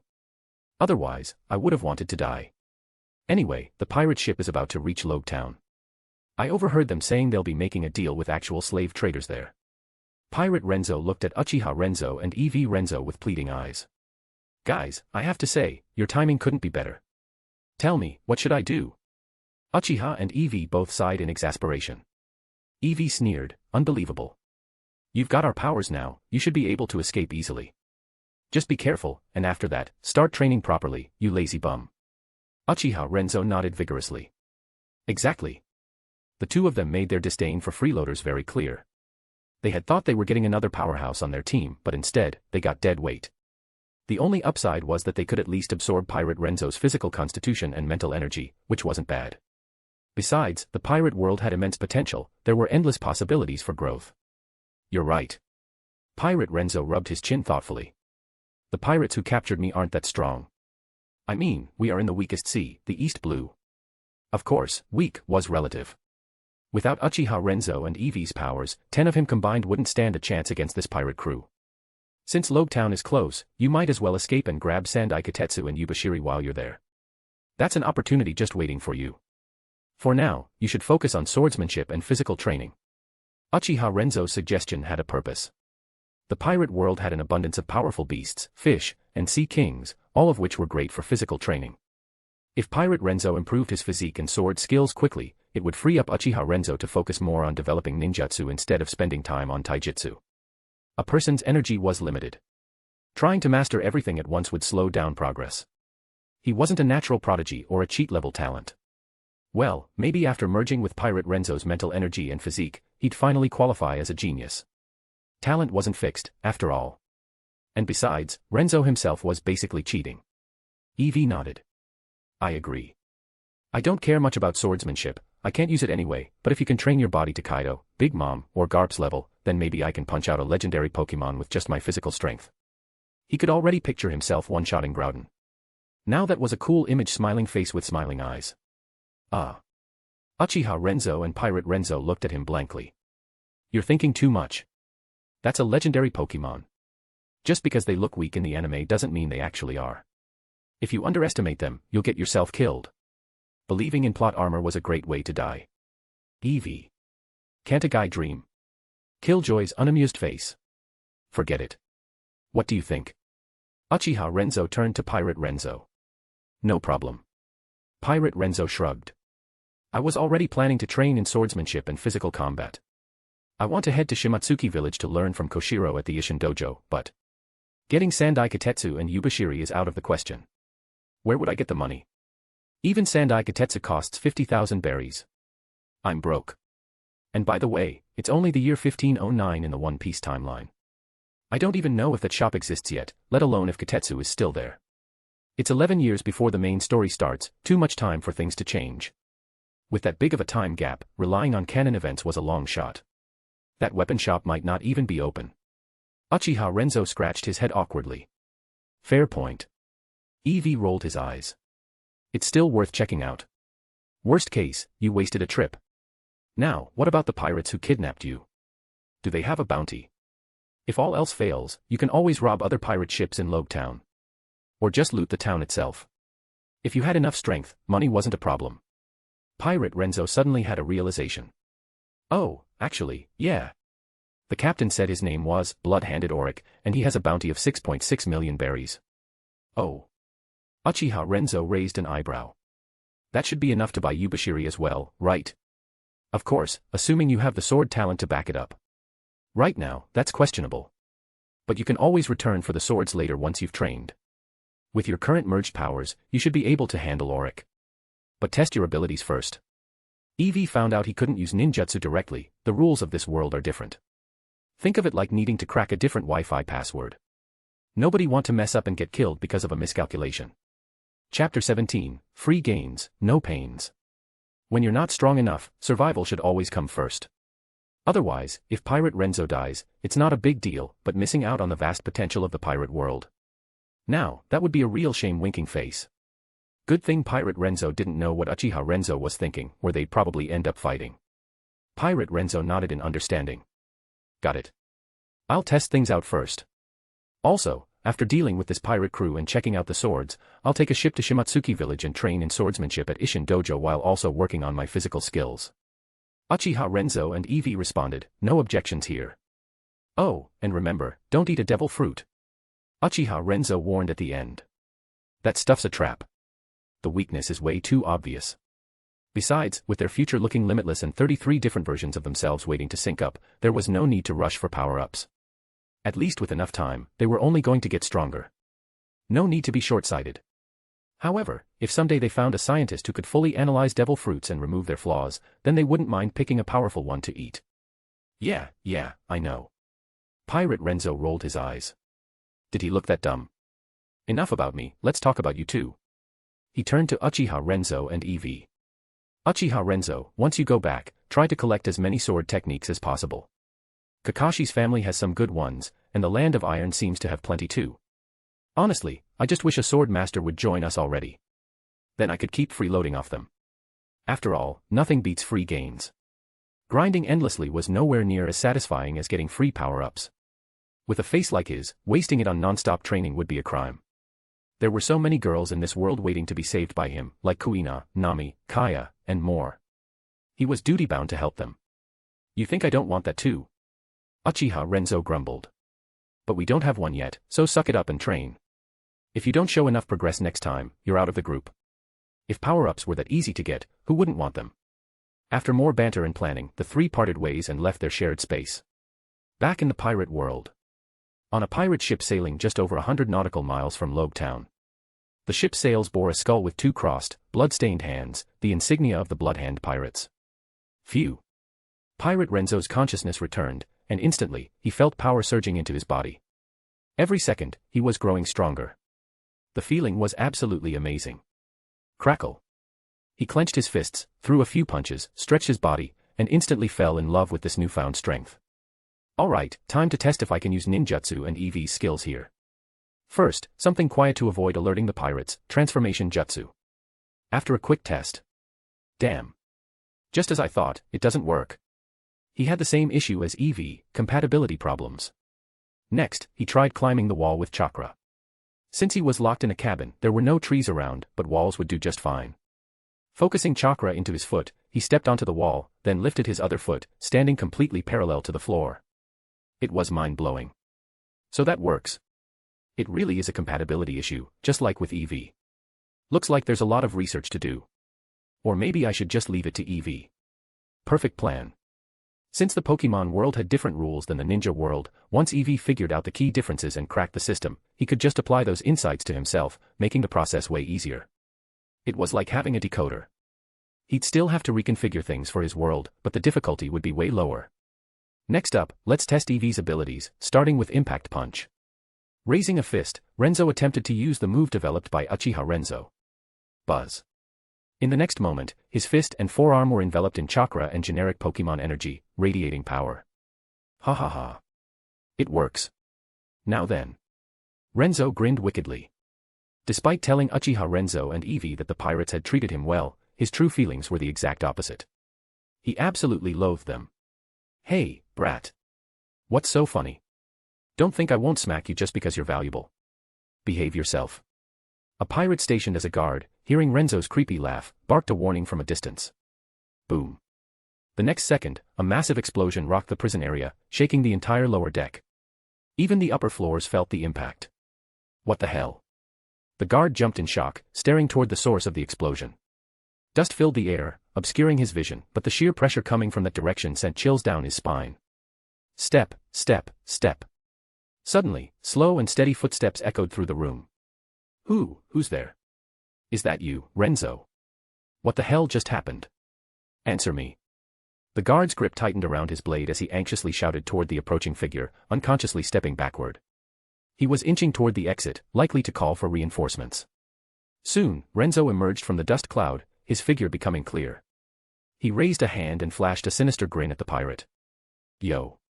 Isn't this Sir Hughes? You look scared. Why you? Renzo. Hughes stammered, gripping his weapon even tighter. Something felt different about this brat. He couldn't quite explain it, but he just knew. This was dangerous. He turned to run. Whoosh. But Renzo wouldn't let him. In a blink, he closed the gap, covering several meters in an instant. Before Hughes could react, Renzo grabbed him by the throat and lifted him off the ground. Spare. Chapter 18, Instant Kills. Crack. Before he could even beg for mercy, Renzo ruthlessly snapped the bastard's neck. Renzo clearly remembered the past 10 days, how the scum had tormented the other innocent captives on the ship and ordered him around like a slave. Every single pirate on this ship, without exception, was garbage. Not one of them was innocent. After all, these were criminals who made their living by pillaging, kidnapping, and selling innocent people into slavery. How could there be a single good person among them? Thud.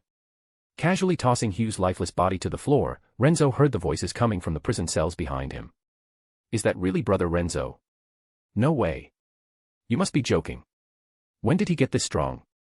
Please, Renzo. Help us. Save us. Please. Renzo stopped in his tracks, turned back, and shouted, "Quiet." Instantly, the voices fell silent.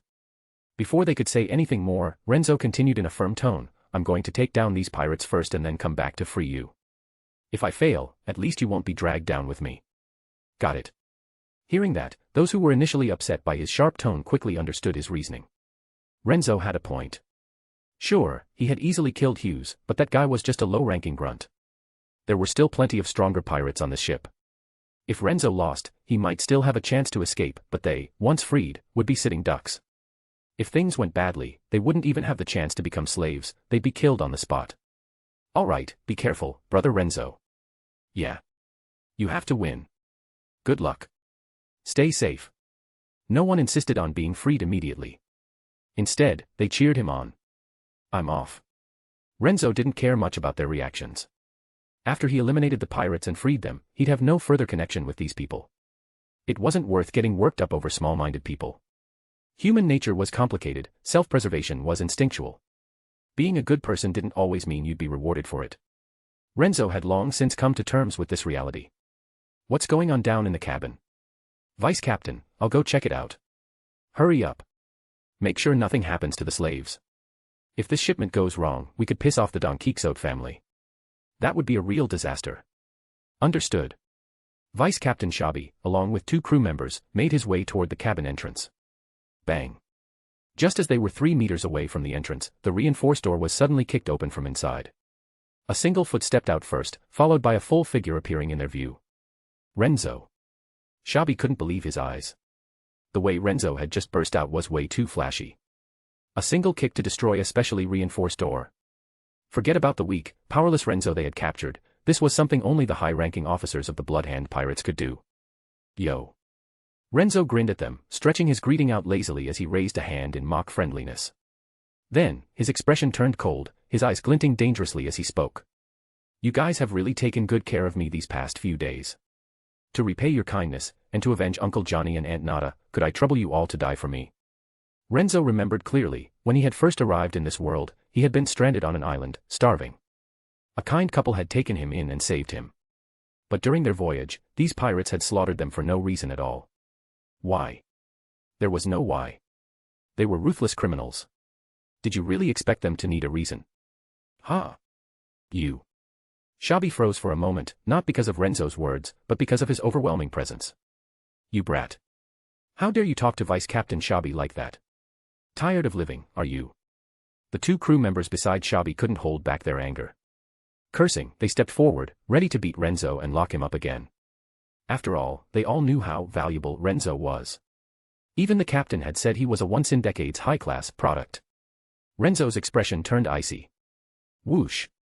Using body flicker technique, he instantly appeared in front of the 2 pirates. Impact punch. With a swift motion, he drew his fists back and then unleashed a devastating double punch. Bang. The 2 pirates felt an unbearable pain in their stomachs. Their backs arched in agony as they coughed up blood and saliva. No. You dare. Shabi reacted instantly, drawing his sword and slashing at Renzo's neck in fury. Quick attack. Renzo used the move he had learned from Eevee, dodging in a zigzag motion across the deck. In the blink of an eye, he appeared behind Shabi. Impact chop. With what seemed like a casual movement, Renzo struck the back of Shabi's neck with a hand infused with impact energy. Crack. A sickening sound echoed as Shabi's neck snapped. His eyes bulged as he lost consciousness, his body collapsing lifelessly to the ground.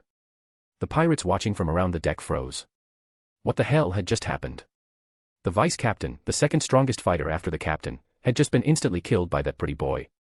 This had to be a dream, right? Someone, wake them up. Bang. At the far end of the deck, the Bloodhand Pirates captain, Auric, slammed his fist into the table in rage. The force shattered the table, sending food and wine flying in every direction. You little shit. You're dead. Auric roared in fury. Crack.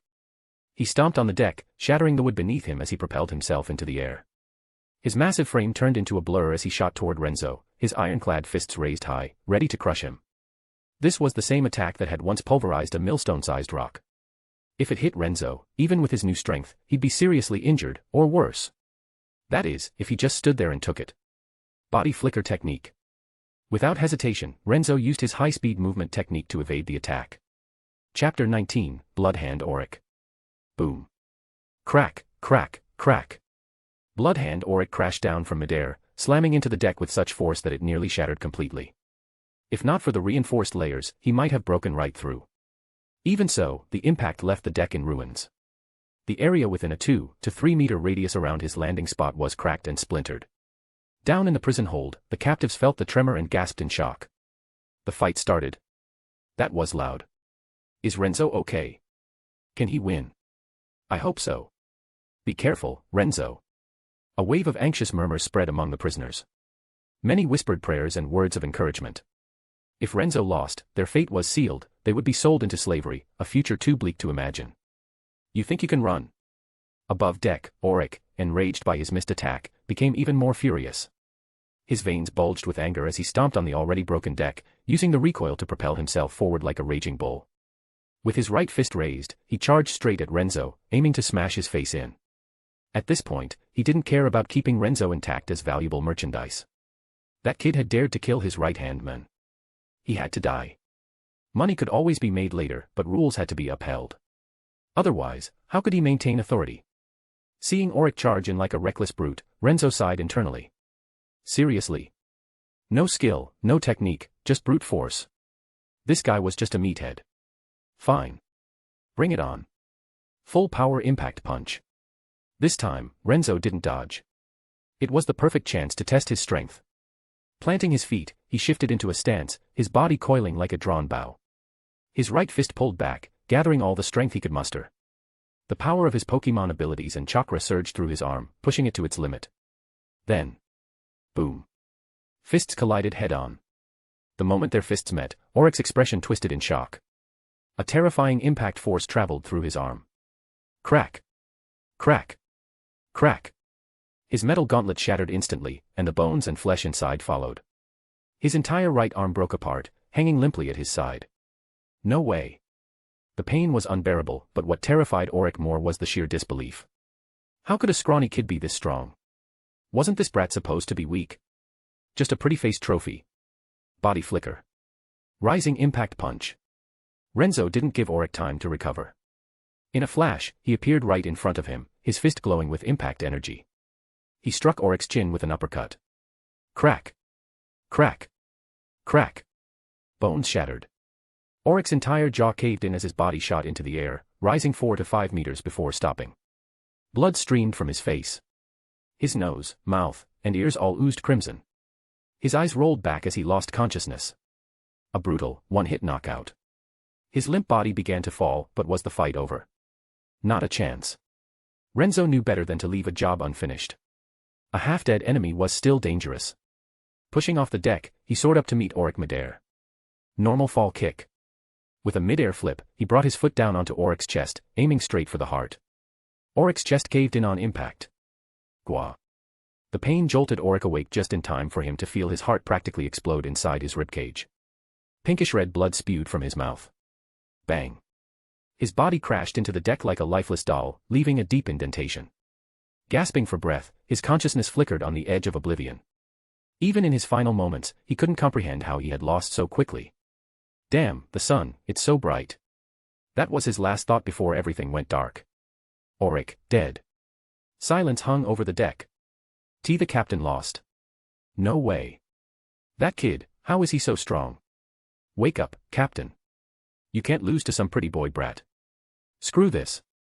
Run. He's coming for us. Panic spread like wildfire among the pirates. They couldn't believe what they had just witnessed. Their captain, crushed in just 2 moves. But reality hit hard when they saw Renzo approaching. Fear took over. They ran. Did you expect them to stay and fight for honor? Ha! These scumbags had no loyalty, only self-preservation. Of course, a few sly ones made a beeline for the captain's quarters, hoping to loot some treasure before escaping. Opportunists to the end. Quick attack, multi-strike. Renzo had no intention of letting any of them go. He had made his decision. Total annihilation. This wasn't just about justice. It was about avenging the innocent lives lost along the way. It was about revenge for everything he had suffered. Justice. He didn't really care about that. But a real man follows his heart. And right now, his heart was screaming for vengeance. You expect mercy? From me. Compared to scum like you, I'm no demon. You all deserve worse. For the next 10 minutes, he hunted them down one by one. Even those who jumped into the sea weren't spared. They thought they could escape. Renzo could walk on water. He still remembered their terrified faces when they saw him running effortlessly across the waves. One word, satisfying. Back on the deck, Renzo took a deep breath and stretched, a bright smile on his face. Ah, that felt good. Then he blinked. Wait. I just killed so many people, and I feel nothing. Am I some kind of natural-born killer? He quickly shook his head. Nope, nope.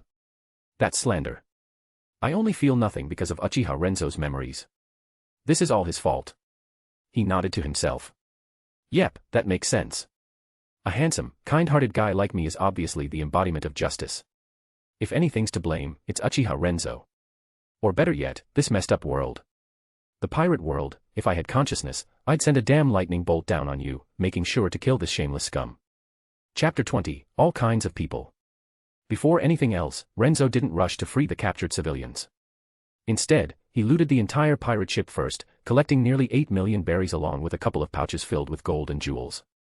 He also snagged a decent quality long sword from Oryx's treasure stash and strapped it to his waist. It wasn't on the level of a top-grade blade, but after testing it out, Renzo figured it was good enough for now. After that, he chopped off Oryx's head, wrapped it up nicely, and only then did he go free the captured people. "All right. You're all free now," he announced. "But we're still in the middle of the sea. The closest place is Logue Town, but there's still some distance to go. Let's head there first. Who here knows how to navigate? Who can steer the ship?" Renzo asked the crowd. He had no clue how to do any of that himself. If he tried to control the ship, they might end up sailing straight into the calm belt. Not that he wasn't tempted, he'd love to try a bite of those massive sea kings. But now wasn't the time. Right now, if they ran into one, it wasn't clear who'd be eating whom. Maybe I should learn some basic navigation skills in the future. Doesn't have to be perfect, but at least enough to get by, Renzo thought to himself. I can navigate. I know how to steer. I can handle the sails. Since their lives were on the line and Renzo had just saved them, the survivors eagerly volunteered to help in whatever way they could. Of course, not everyone was that cooperative. Some remained silent, their eyes secretly darting toward the money pouch at Renzo's feet, glimmering with greed. So that's human nature, huh? Renzo mused, watching it all unfold. Just because they were kidnapped doesn't mean they're all good people.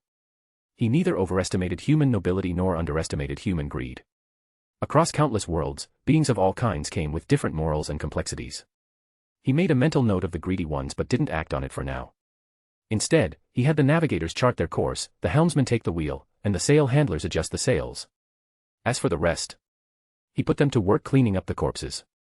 Oh, and he also ordered them to take down the pirate flag. The last thing he wanted was to be mistaken for a pirate and get a bounty on his head. He was still too weak, too young, better to lay low for now. If he really wanted to set sail properly, he figured that in the East Blue, he'd at least need the strength of a Marine Rear Admiral. To enter the first half of the Grand Line, he'd need Vice Admiral level strength, at minimum. And the New World.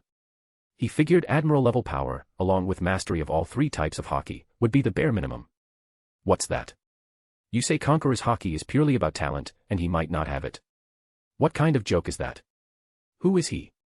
He's Renzo, the handsomest of all 36 Renzos combined. How could something like Conqueror's hockey be beyond him? To him, it was just a matter of mental strength and control. Maybe even a certain level of presence or charisma. Mental strength could be trained, and presence could be built over time. People in this world thought it was purely an inborn trait simply because they didn't understand it well enough. He wasn't buying that nonsense. A born king. Luffy. That guy. Isn't he just a natural-born goofball? Maybe even a total airhead. What kind of king acts like that? That's way too pathetic. By the way, if any of you want to go home, you'll probably need some travel money. I took some cash from the pirates, so I'll give you a little to help out.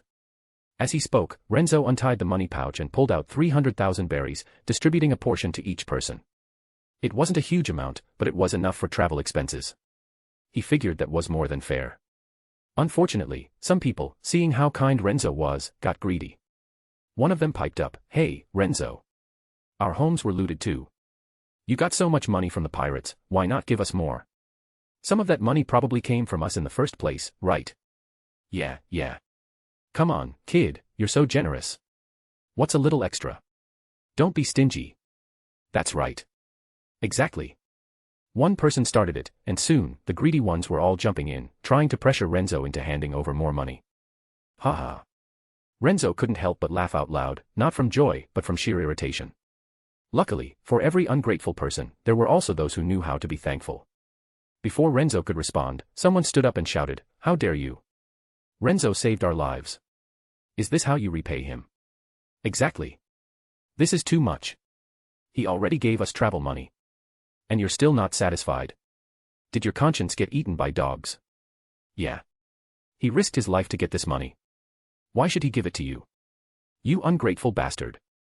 You were always a thug back in our village. You had no money before, why the hell do you think any of this cash belongs to you? You damn cowards. You didn't dare fight the pirates, but now you want to gang up on Renzo. You think we won't fight back? Everyone. Get them. Teach these greedy bastards a lesson. With that, the angered civilians charged at the greedy ones, unleashing a furious barrage of punches and kicks. Renzo even spotted a few women who, feeling their fists weren't strong enough, picked up random objects and started beating the freeloaders senseless. Stop. Please. Ow. Help. Stop hitting me. I'm gonna die. Ow.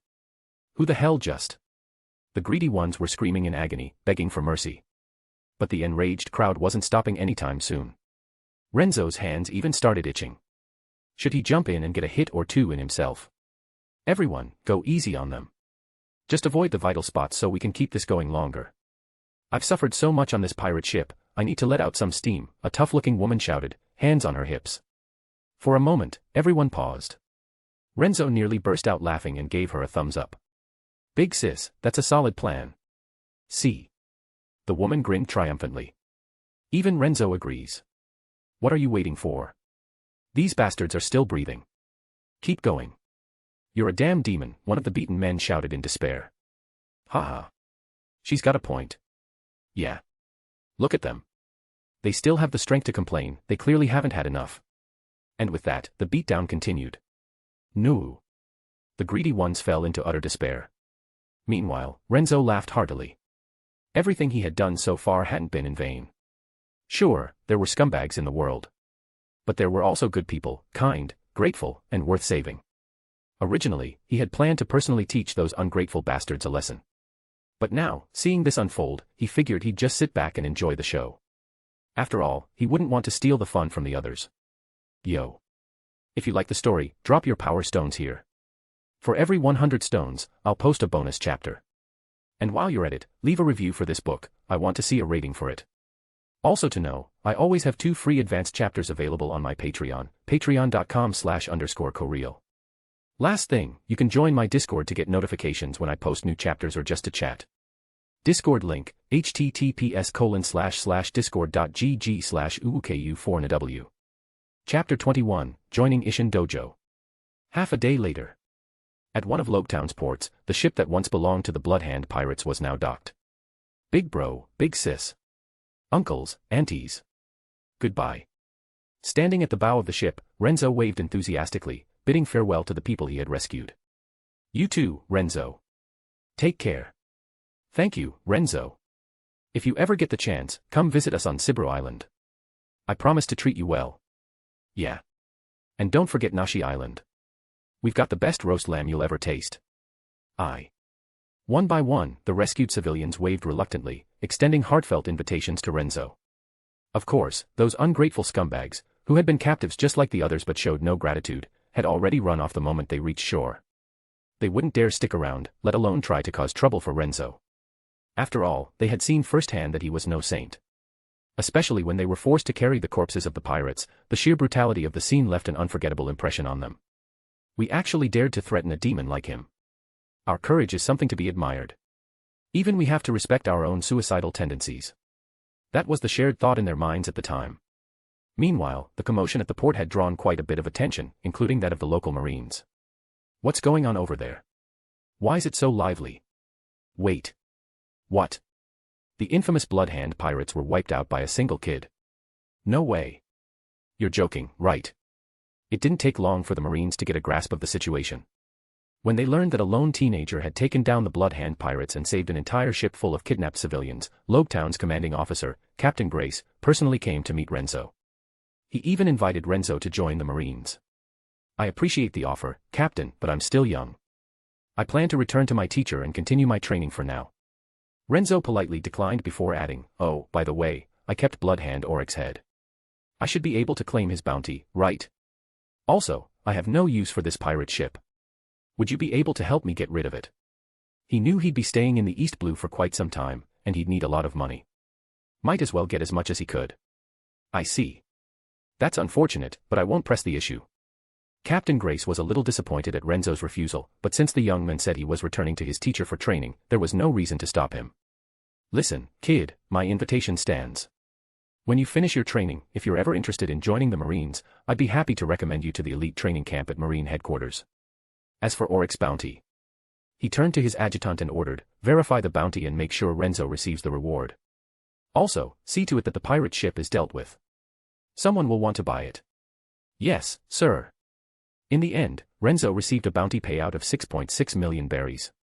The pirate ship sold for another 2 million, and with the 8 million berries he had looted from the ship, plus the gold, silver, and jewels he exchanged for cash, he now had over 20 million berries in total. Hunting pirates and becoming a bounty hunter. Not a bad gig, huh? Leaving the exchange office with a cash-filled suitcase, Renzo couldn't help but consider the idea seriously. For a moment, he was tempted to set sail as a full-time pirate hunter. Nah, forget it. No need to go looking for trouble. Besides, this was a special case. These guys weren't just any pirates, they were working under a slave trading organization. That's why they had so much wealth. Ordinary pirate crews wouldn't be nearly as rich. Not to mention, I overheard them talking about working for the Don Quixote family. Which means they were an extremely low-level extension of Doflamingo's organization.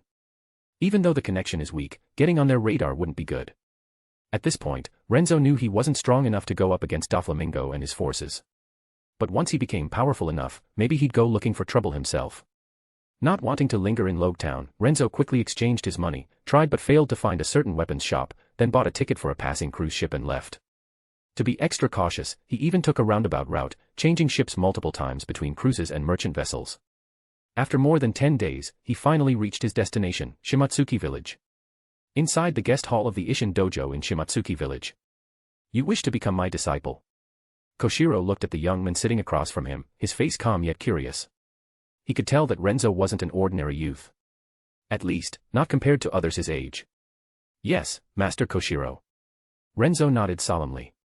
"I came here specifically to seek you out. I wish to learn the way of the sword and improve my physical combat skills. Please accept me as your student." "Very well."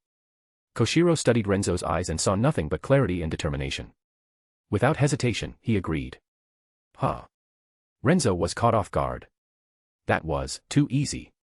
He had prepared all sorts of arguments to convince him, but none were needed. "You seem surprised that I agreed so easily."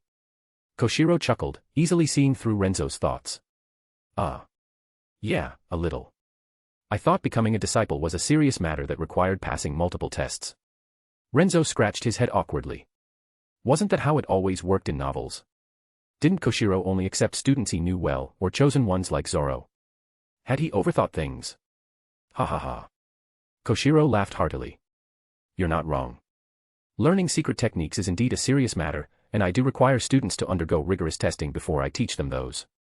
"Wait. So I'm not an official disciple yet?" "Of course not." Koshiro nodded matter-of-factly. "This isn't about you personally, it's the same for all students at the dojo. Everyone starts as a regular student. Only after earning my recognition can they advance to higher levels, senior students, official disciples, elite trainees, and finally, those who learn the true secrets of our style. That said, those are the old rules. Nowadays, I've simplified things. If you meet my standards, I'll teach you whatever sword techniques you wish to learn." His family had long since left Wano, and many traditions had faded. Sticking to outdated rules would only make it harder to find students. "I see.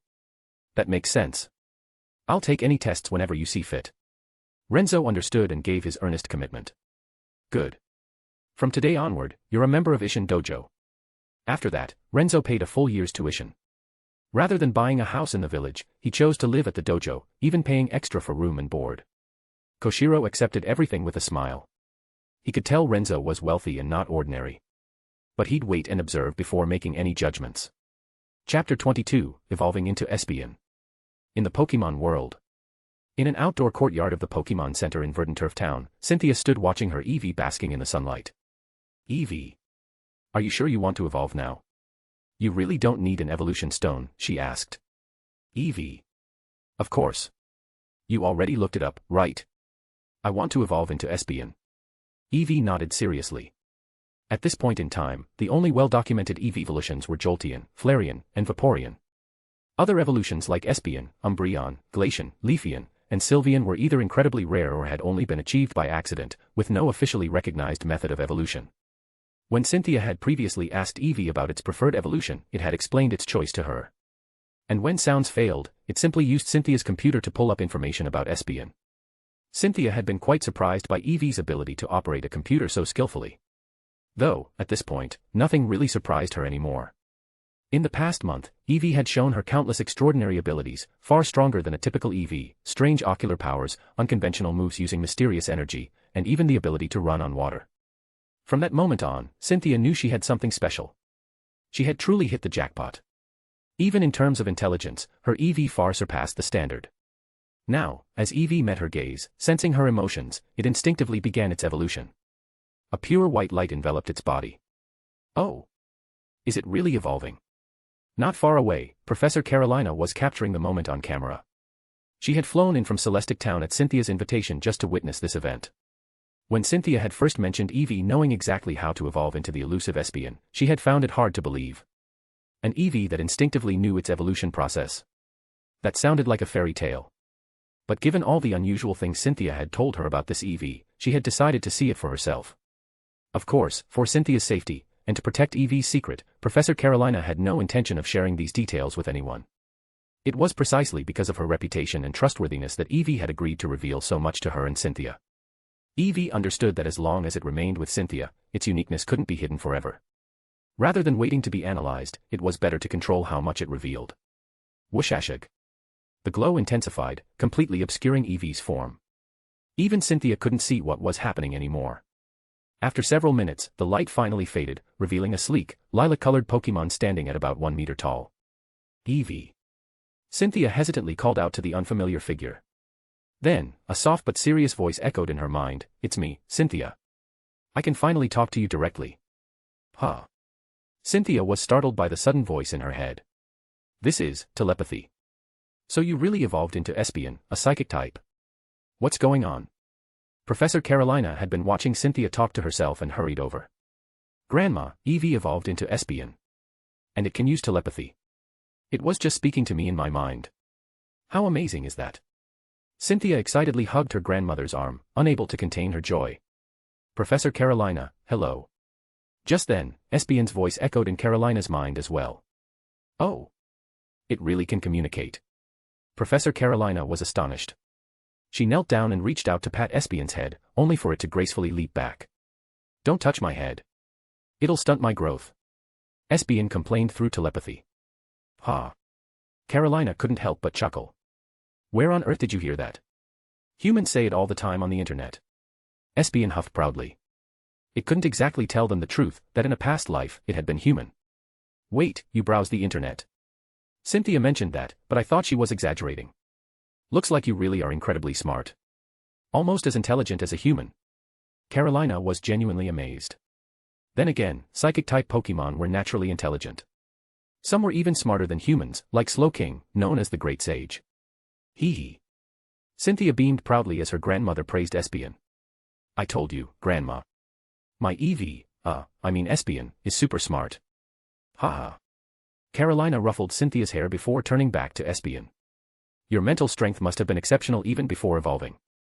Otherwise, you wouldn't have been this intelligent before evolution. It makes sense that you were so determined to evolve into Espeon. It was probably your genetic instincts guiding you. With that, many things finally clicked into place. Of course, Espeon's ability to walk on water remained a mystery. But Carolina wasn't the type to pry too much. Besides, this Pokémon belonged to her granddaughter, and that was all that mattered. As for whether Pokémon could be untrustworthy or rebellious, Professor Carolina, as an expert, was confident that they couldn't. Pokémon were loyal creatures. As long as their trainer didn't betray or abandon them, they would never turn their backs on their human partners. That trust was Espeon's greatest asset. Being a Pokémon really was amazing. Smiling face with smiling eyes. Your guess is probably right. Espeon admitted.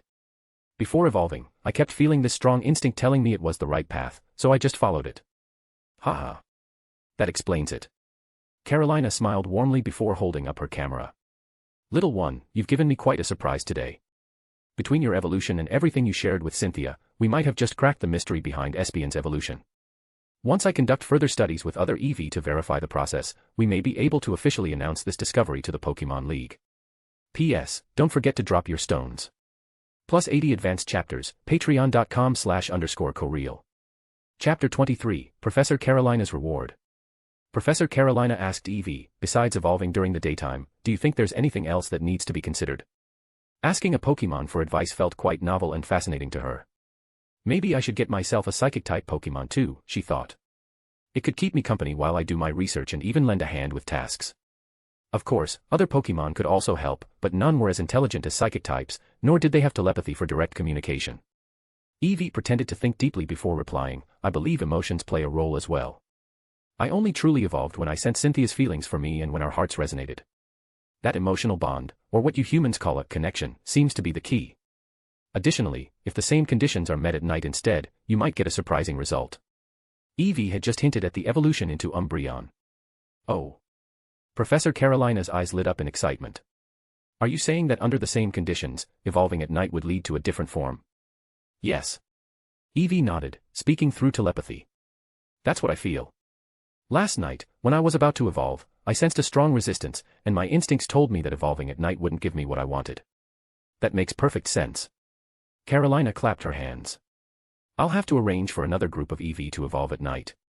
She then smiled warmly at Eevee and said, Little one, you really do keep surprising me. You've helped me uncover 2 huge mysteries. So, tell me, what do you want as a reward? I won't mention things like top-grade Pokeblocks and special Pokemon food since you already have them. But I can offer you ability crystals or even psychic-type essence crystals. She was willing to be quite generous. After all, Eevee had been a tremendous help. Once she confirmed Eevee's evolution methods and published her findings, her reputation and status in the Pokemon research community would skyrocket. Her standing in the Sinnoh League would rise as well, and her family would benefit immensely. Of course, as someone who deeply loved Pokemon, just the act of uncovering a new evolution secret was enough to fill her with joy and satisfaction. Eevee pretended to think for a moment before replying, I don't want those things. Instead, I want information on how to train for teleport, as well as human psychic training methods and meditation techniques. Maybe they'll help me develop new psychic-type abilities. Despite having an incredibly strong mind that granted him telepathy and abilities like psychic, Eevee had yet to master teleport. He needed external help. And there was no better opportunity than now. Professor Carolina had far more resources than Cynthia. If Eevee had asked Cynthia, she would likely have ended up asking Carolina for help anyway. Oh. Carolina was surprised by Eevee's request. You want human psychic training techniques and meditation methods? You really are unique. It's not that strange, Eevee shook his head. Psychic abilities likely originated from psychic-type Pokemon, but humans are incredibly creative. There's nothing wrong with learning from them. That's true. Carolina nodded in agreement. This was indeed a very intelligent Pokemon. Alright, I'll grant your request. And as an extra reward, I'll give you a psychic-type ability crystal. You'll likely need it when you're ready to break through to the elite level. Work hard, little one. And take good care of Cynthia. Just as Eevee was distracted, Carolina suddenly reached out and patted his head. Eevee froze on the spot. Without a word, he backed away and hid behind Cynthia. He would have preferred to stay on Cynthia's shoulder, but now that he had evolved, he was too big for that. Regular Espeon stood around 90 centimeters tall, but he was over a meter. He was bigger than an average Espeon. Ha ha ha. Carolina chuckled as she saw Eevee's exasperation. Finally, she had gotten her chance to pat his head. She then turned to Cynthia. All right, Cynthia, I'll be heading back now. You and Eevee should continue your journey. Be careful. I'll have the psychic-type ability crystal, meditation techniques, training notes, and teleport training method sent to you as soon as possible. Bye-bye. After saying her goodbyes, Carolina ruffled Cynthia's hair and quickly left. Clearly, she couldn't wait to get back to her research. Grandma is so unfair. She didn't even stay for a meal. She always gets like this when she's working on research. Cynthia pouted in frustration. Even she could get annoyed by this kind of thing. Eevee chuckled and shook his head. She really is still just a 10-year-old kid at heart. Well then, how about I take you out to eat? Eevee offered through telepathy. Hee hee. Cynthia beamed happily, crouching down and hugging Eevee's neck, rubbing her cheek against his fur. Eevee, you're the best. Gibble. Just then, a pokeball on Cynthia's belt opened on its own, and Gibble popped out, crying, Gibble. Gibble, as if accusing Cynthia of neglecting him. Huh. Cynthia looked at Gibble in confusion. Eevee, what is he saying? Eevee smirked and translated, Gibble is saying that you've got a new favorite and have forgotten about your first partner. Puffed. Ha ha ha. Gibble, you're too cute. Are you jealous? Come here, let me hug you too. Cynthia laughed, picking up Gibble and cuddling him in her arms. Gibble happily squinted his eyes in satisfaction. Looking at Gibble's round body, Eevee couldn't help but think, man, his shape is just something else. Except for a few spiky bits, he was basically a ball. Eevee felt grateful he hadn't been reborn as a Gibble. If he had, he might have lost all will to live. Even if he evolved into Gabite or Garchomp, he still wouldn't think they looked great. Sure, they were cool and powerful, but they weren't exactly good-looking. Sigh. Being too big is a hassle too. If only I could change my size at will. Or even better, if I could freely switch between my Espeon form and my original Eevee form. Wait. Eevee's eyes suddenly widened. Maybe that wasn't such a crazy idea after all. Chapter 24, Developing all the 18 evolution forms. Eevee wasn't just any ordinary Eevee. Not only did it have a human soul, but it also possessed a unique consciousness space, a golden cheat ability. As more and more worlds began to connect with it, its ability to merge and share knowledge would only grow stronger. It was destined to break past conventional limits. Besides, just specializing in the psychic type felt too restrictive and like a waste of potential. If it could freely switch between the 8 established Eevee evolutions, or better yet, develop all 18 elemental forms, wouldn't that mean it could wield the power of all 18 Pokémon types? And once it fully deciphered the secrets behind Ninja's hand seals, it could then incorporate different elemental ninjutsu, allowing it to master all these abilities without any wastage. Even if it couldn't figure out hand seals immediately, it could still attempt to merge different elemental moves with chakra, creating new techniques infused with ninjutsu properties. For example, in its Flareon form, it could adapt Pokémon moves into something akin to fire release techniques, Fireball Jutsu, Dragon Flame Jutsu, Phoenix Fire Jutsu, and even Fire Release, Great Fire Destruction. The same could be applied to electric, water, and other elemental types. The idea is great. Now, I just need to figure out how to make it happen. If I remember correctly, there was a version in the original Pokémon canon where an Eevee could freely switch between forms, right? Though, in that case, it was jack of all trades but master of none, so its combat power was fairly mediocre. Eevee pondered deeply. But it believed it could be different. Why? Because it had hacks. Up ahead, Cynthia suddenly noticed Eevee wasn't by her side. Turning around, she saw it had fallen behind, lost in thought. She quickly ran back. Eevee. What's wrong? What are you thinking about? Eevee snapped out of its thoughts and looked at Cynthia. After filtering out the parts it couldn't explain, it shared its ideas with her. What? Cynthia looked utterly dumbfounded. You want to freely switch between your evolved and base forms? Even between different evolutions? That sounds impossible. Not necessarily. Eevee shook its head. Anyway, it's just a concept for now. I'll figure it out later. For now, my priority is mastering the psychic type, especially teleportation. Why are you so obsessed with teleportation? Cynthia was curious. Even before evolution, Eevee had mentioned it multiple times. Back then, it wasn't as easy to communicate, but she still got the gist of it. Obviously, for self-preservation. And so I can quickly get you out of danger if necessary. Eevee answered confidently. That was part of the reason, but it also had to do with the expectations of Uchiha Renzo and Pirate Renzo. Cynthia was taken aback. So that's why. I didn't expect you to be this cautious. But you don't need to worry too much. You know that my grandmother gave me 2 champion-level Pokémon for protection, right? There are very few threats we need to be concerned about. That's right, Professor Carolina had assigned 2 champion-level Pokémon to guard Cynthia, ensuring her safety. It was utterly, terrifyingly overprotective. Your grandmother really dotes on you, huh? Eevee couldn't help but comment dryly. Of course. 5 days later. Eevee received the meditation techniques, training notes, and teleportation methods from Professor Carolina. Apparently, they were obtained from the psychic families of Saffron City in Kanto. Eevee suspected it came from Sabrina's family. Sabrina should still be a kid at this time, right? Eevee mused to itself. Additionally, the psychic elemental core had arrived 2 days prior. With all the necessary materials, Eevee officially began researching human psychic meditation methods, training teleportation, and studying the collected notes to absorb as much knowledge as possible. Meanwhile, it continued traveling and training with Cynthia. Each day, Eevee would also take time to help Cynthia train her newly acquired Byaru and Riolu. Occasionally, it would discuss training strategies with Cynthia and make adjustments based on the Pokémon's progress. With Eevee's assistance, Cynthia was growing even faster than she had in the original timeline. Of course, after evolving, Eevee's own strength was improving as well. Is it just my imagination, or is my physical training progressing faster? Could it be because of Pirate Renzo? Maybe he has a natural talent for physical training. Eevee speculated. Otherwise, there was no logical explanation. I'll ask him next time we meet. Speaking of which, Uchiha Renzo's development of the Impact Punch Taijutsu system seems to have serious potential. I should refine it further. Also, I need to test how my newly learned moves react when combined with chakra. Ninja World. Half a month had passed since Uchiha Renzo returned from the second consciousness space gathering. During this time, his team had completed 4 missions, 3 C rank and 1 B rank. His strength had skyrocketed.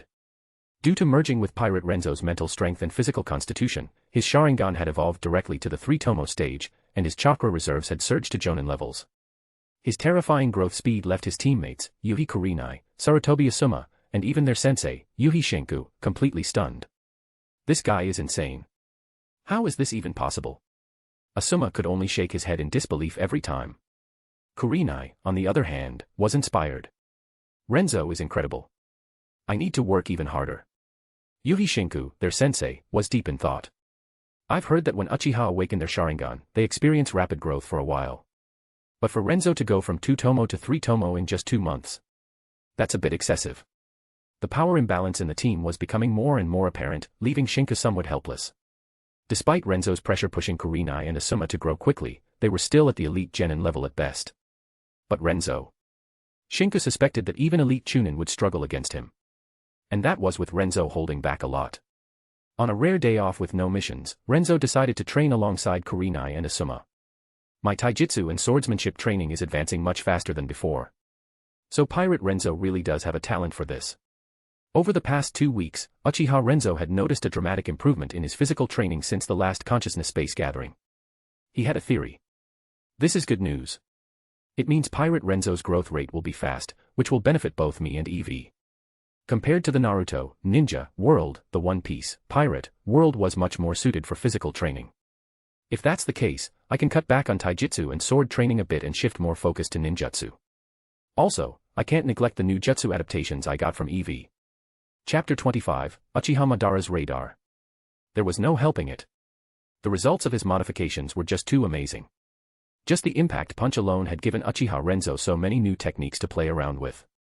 He had even managed to establish the foundation of an entirely new combat and training system. Among his newly acquired skills were Sand Attack, Quick Attack, Baby Doll Eyes, Swift, Bite, Copycat, Dig, Rest, and Protect. Of these, the most valuable for modification were Quick Attack, Baby Doll Eyes, Swift, and Protect. Quick Attack could be combined with the Body Flicker technique. By integrating chakra and the mechanics of the Body Flicker, it would become even more powerful. Baby Doll Eyes could be used alongside the Sharingan and Genjutsu to create an even stronger intimidation and confusion effect. Swift could be infused with chakra to amplify its power. Protect, on the other hand, was the trickiest to modify. The technique itself was already complex. As dusk approached. Whoosh! Yuhi Shinku suddenly appeared in their secret training ground, where Renzo and the others were diligently practicing. He watched as Renzo not only trained himself but also had a shadow clone sparring with Kurenai and Asuma. Seeing their rapid progress, he nodded in satisfaction. Stepping forward, he said, "Renzo, you're doing a great job.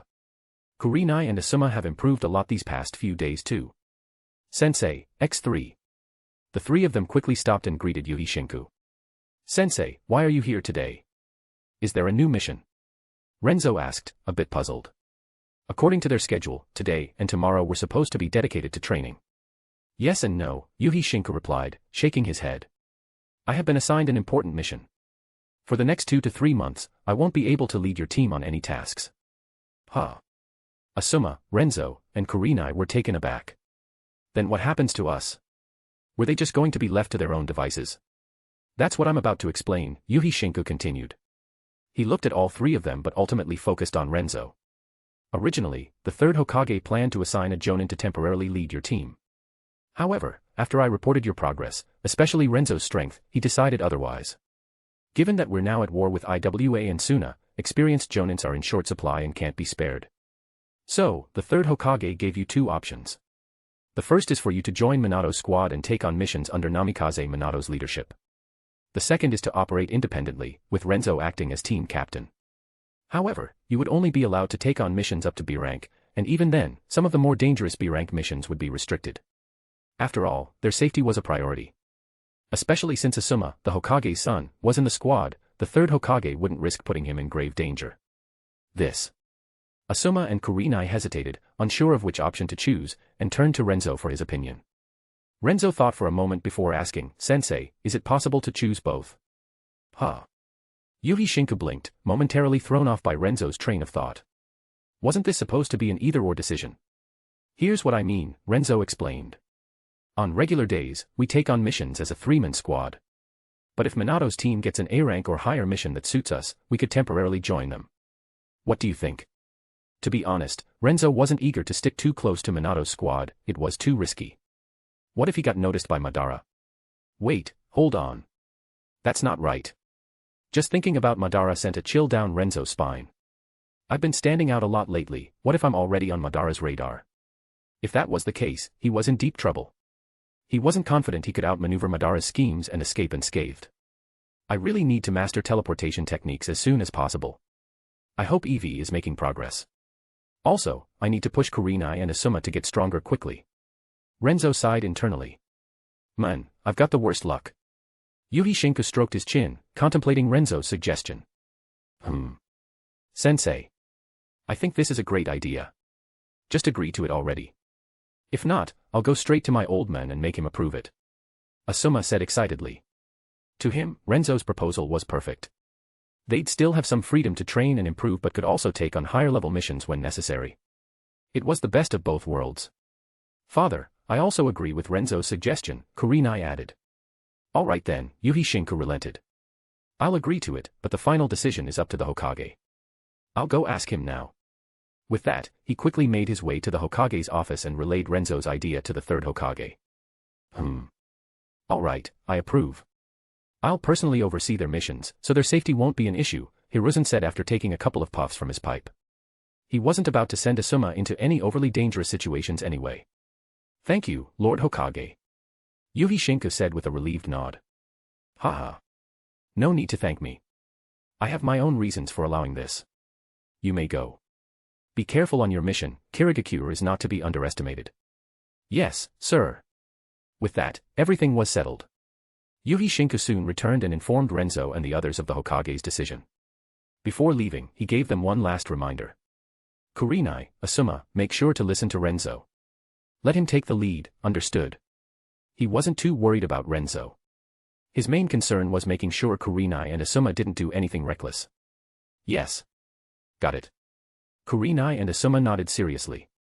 3 days later, Konoha's main gate. Renzo. Over here. From a distance, Asuma and Kurenai waved as Renzo approached. What's today's mission? More bandit hunting. Honestly, I'm getting tired of it, Asuma complained as soon as Renzo got close. Kurenai didn't say anything, but her expression suggested she felt the same. Heh. Renzo chuckled. Don't worry. You trust my mission selection, don't you? This time, we're escorting supplies, an A-rank mission. It's a joint task with Minato's team, delivering food and materials to the front line against Suna. Oh. Asuma and Kurenai raised their eyebrows. Our first mission without Sensei is a joint operation. Not bad. A change of pace is nice. Speaking of which, where's Obito and the others? When do we leave? Asuma asked, looking around but not spotting Minato's squad. Chapter 26, The Golden Flash, Minato Namikaze. They'll be here soon. Minato-sensei is checking the supplies. Renzo explained. He then waited with Kurenai and Asuma at Konoha's main gate. After about 10 minutes, Minato's team arrived along with a large convoy of supply wagons. Hey there, Renzo, Kurenai, Asuma. Looks like we'll be working together on this mission. Minato greeted them with a cheerful wave as he walked over. Minato-sensei. The three quickly responded. Huh? These three are tagging along with us. You gotta be kidding me. Sensei, is this even allowed? Obito blurted out in disbelief upon hearing that Renzo's team would be joining them for the mission. He turned to the three and asked, wait, where's your squad leader? Don't tell me. Before he could finish his sentence, Kakashi and Rin, well aware of Obito's lack of a filter, grabbed him from both sides, with Kakashi even covering his mouth. MMMPH. MMMPH. No matter how much he struggled, it was useless. This guy. Kurenai's expression darkened as she glared at Obito, her eyes practically shooting daggers. Even though he didn't say it outright, she could already guess that it wouldn't have been anything good. All right, Obito. Knock it off. Minato stepped in to smooth things over, then explained, Eevee-sensei was assigned an important solo mission, and since one squad alone isn't enough for this mission, the Hokage decided that we should work together. He then turned to Obito and added, also, just so you know, Renzo and his team are now qualified to take on missions up to A rank by themselves. Over the past 2 months, they've completed over 10 B rank missions, more than us. You should learn from them. Minato was constantly worried about his own team. Kakashi, because of his father's death, had become withdrawn and overly focused on completing missions at any cost. Obito, on the other hand, was both weak and overconfident, which made things even harder. And Rin, well, she was probably the only normal one in the squad. Huh? No way. Obito exclaimed in shock. Even Kakashi and Rin looked surprised. It's true. So you all better step up your game. In fact, Renzo's probably on par with Kakashi now. Minato added, intentionally stirring things up to push Kakashi to improve. As expected, Kakashi turned to Renzo with a serious look. After a moment, he said blankly, after this mission, let's spar. Sure. Renzo shrugged casually. He had his eyes on some techniques from Kakashi's arsenal, and building a good relationship would make future exchanges easier. Alright, enough talk. Let's move out. With that, the squad set off, escorting the supply convoy. 3 days later, they neared Kikyo Castle, close to the Sand Ninja battlefield frontline. The closer they got, the more dangerous it became. Within just half a day, they had already been attacked twice by enemy scouting squads. Everyone, stay sharp. The next stretch will be even more dangerous. Minato warned. Yes. Everyone nodded, fully alert. After advancing another 5 kilometers. Renzo's expression shifted. He immediately turned to Minato and said, Minato-sensei. There's an ambush in the dense forest ahead. I'm not sure how many, but at least one of them is much stronger than me, probably a Jonin. Just moments ago, he had sensed an overwhelming feeling of danger from the left side of the forest. It was his innate danger-sensing ability, a skill he had inherited from Eevee.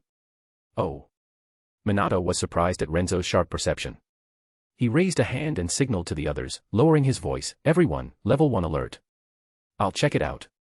With that, he flicked several flying thunder god kunai toward the forest and vanished with a teleportation jutsu. Ah. Seconds later, agonized screams echoed from the trees. Enemy attack. It's the flying thunder god technique. That means. He's Konoha's golden flash, Namikaze Minato. Fight back. Wind release, Thousand Blades Gale. Wind release, Divine Wind. More than 10 sand ninja emerged from the trees, led by 2 elite Jonin, launching a fierce counterattack against Minato. At the same time, another elite Jonin, accompanied by 6 Chunin, broke out of the forest and charged toward Renzo's group. Your opponent is me. Minato flung a kunai toward the elite Jonin, instantly teleporting behind him. A Raiznon formed in his hand and smashed into the enemy's back. Boom. The elite Jonin was slammed into the ground, a hole blasted through his chest. Dead on the spot. Yamakita. Damn it. The other 2 elite Jonin saw their comrade get taken down in an instant and shouted in fury. They unleashed powerful jutsu toward Minato while ordering the Chunin to attack the convoy. They're coming. I'll take on 4 of them. Kurenai, Kakashi, you handle 1 each. Renzo quickly assigned the targets. He ignored the supply guards, this was a battle for the actual fighters. Lightning step, double flash. Renzo's body turned into a streak of lightning as he shot into the approaching sand ninja Chunin, zigzagging through them in a blur. Before they could even react. Impact punch, double strike. Bang. Bang. 2 sand ninjas' chests were crushed instantly, their lifeless bodies flung through the air. So fast. That was the last thought of the dying sand ninja. Lightning Step was a jutsu Renzo had developed by combining Eevee's quick attack with lightning chakra and the principles of the body flicker technique. It greatly enhanced his speed but put a heavy strain on his body. Even with his years of training and fusion with Eevee and Pirate Renzo's physique, he could only manage a double flash before his legs would give out. Seeing Renzo take down 2 enemies in an instant, Kakashi and the others were momentarily stunned. Renzo is already this strong. But there was no time for shock, the enemy was upon them. They quickly engaged their opponents in battle. Tanaka. Damn you. Wind release, wind fist. The 2 remaining sand ninja near Renzo roared in grief, channeling wind chakra into their fists and launching a synchronized attack at him. Chapter 27, The Idiot Obito. Sharingan. Renzo's Sharingan activated instantly. In that moment, the movements of the 2 sand ninja became incredibly slow in his eyes. With a slight shift of his feet, he effortlessly dodged their attacks. At the same time, he grabbed their outstretched arms, helping them adjust the angles of their attacks slightly. Ah! The next second, their fists landed squarely on each other's faces. In an instant, their faces were ripped apart by their own wind fist, blood spraying everywhere. Their minds went blank from the impact. Swish. Swish. While they were still dazed, Renzo casually flicked a kunai at each of them. The kunai, carrying immense force, pierced straight through their throats, killing them instantly. What? Everything happened in just a few seconds. A Sand Elite Jonin, who had been observing the fight, was utterly shocked when he saw this. Who the hell is this Uchiha brat? How is he this powerful? A 10-year-old kid had just wiped out 4 Sand Chunin in mere seconds. He cannot be allowed to live. With that thought, the Jonin, named Yuki, charged toward Renzo, who was 20 meters away, while yelling at another Jonin. Home. Hold off Namikaze Minato. I'm going to kill this Uchiha brat. We can't let him live. Ha. You think you can afford to get distracted while fighting me? Minato smirked. In a blink, he used Flying Thunder God to appear behind Yuki, thrusting a Raiznon toward his back. Yuki. Watch out. Hong, always keeping an eye on Minato, shouted in warning while forming rapid hand seals. A blade of wind chakra formed in his hand as he slashed toward Minato's left flank. Minato didn't stop his attack. Instead, he flicked a Flying Thunder God kunai straight at Hong's face. Shit. The sight of the kunai startled Hong. Recognizing the infamous Flying Thunder God markings, he immediately pulled back and slashed at the kunai instead. That slight delay was all Minato needed. His Raiznon slammed into Yuki's back, shattering his ribs and tearing apart his heart. Guh. Yuki's body fell limply to the ground. Even in death, his face remained frozen in disbelief and frustration. A distinguished elite Jonin, taken out so easily. The golden flash was truly terrifying. In reality, they had lost because they didn't understand the Flying Thunder God technique. Minato had only recently perfected his Flying Thunder God combat style. Before him, the only person in Konoha who had truly mastered it was the second Hokage. Most shinobi from other villages had never even seen the technique in action, let alone knew how to counter it. Yuki is down. Damn it. Retreat. Hong saw Yuki's corpse and realized they were doomed. Their Chunin were dropping like flies thanks to Renzo. Without hesitation, he ordered a full retreat. At the same time, he turned and bolted toward the forest, running for his life. They were completely outmatched.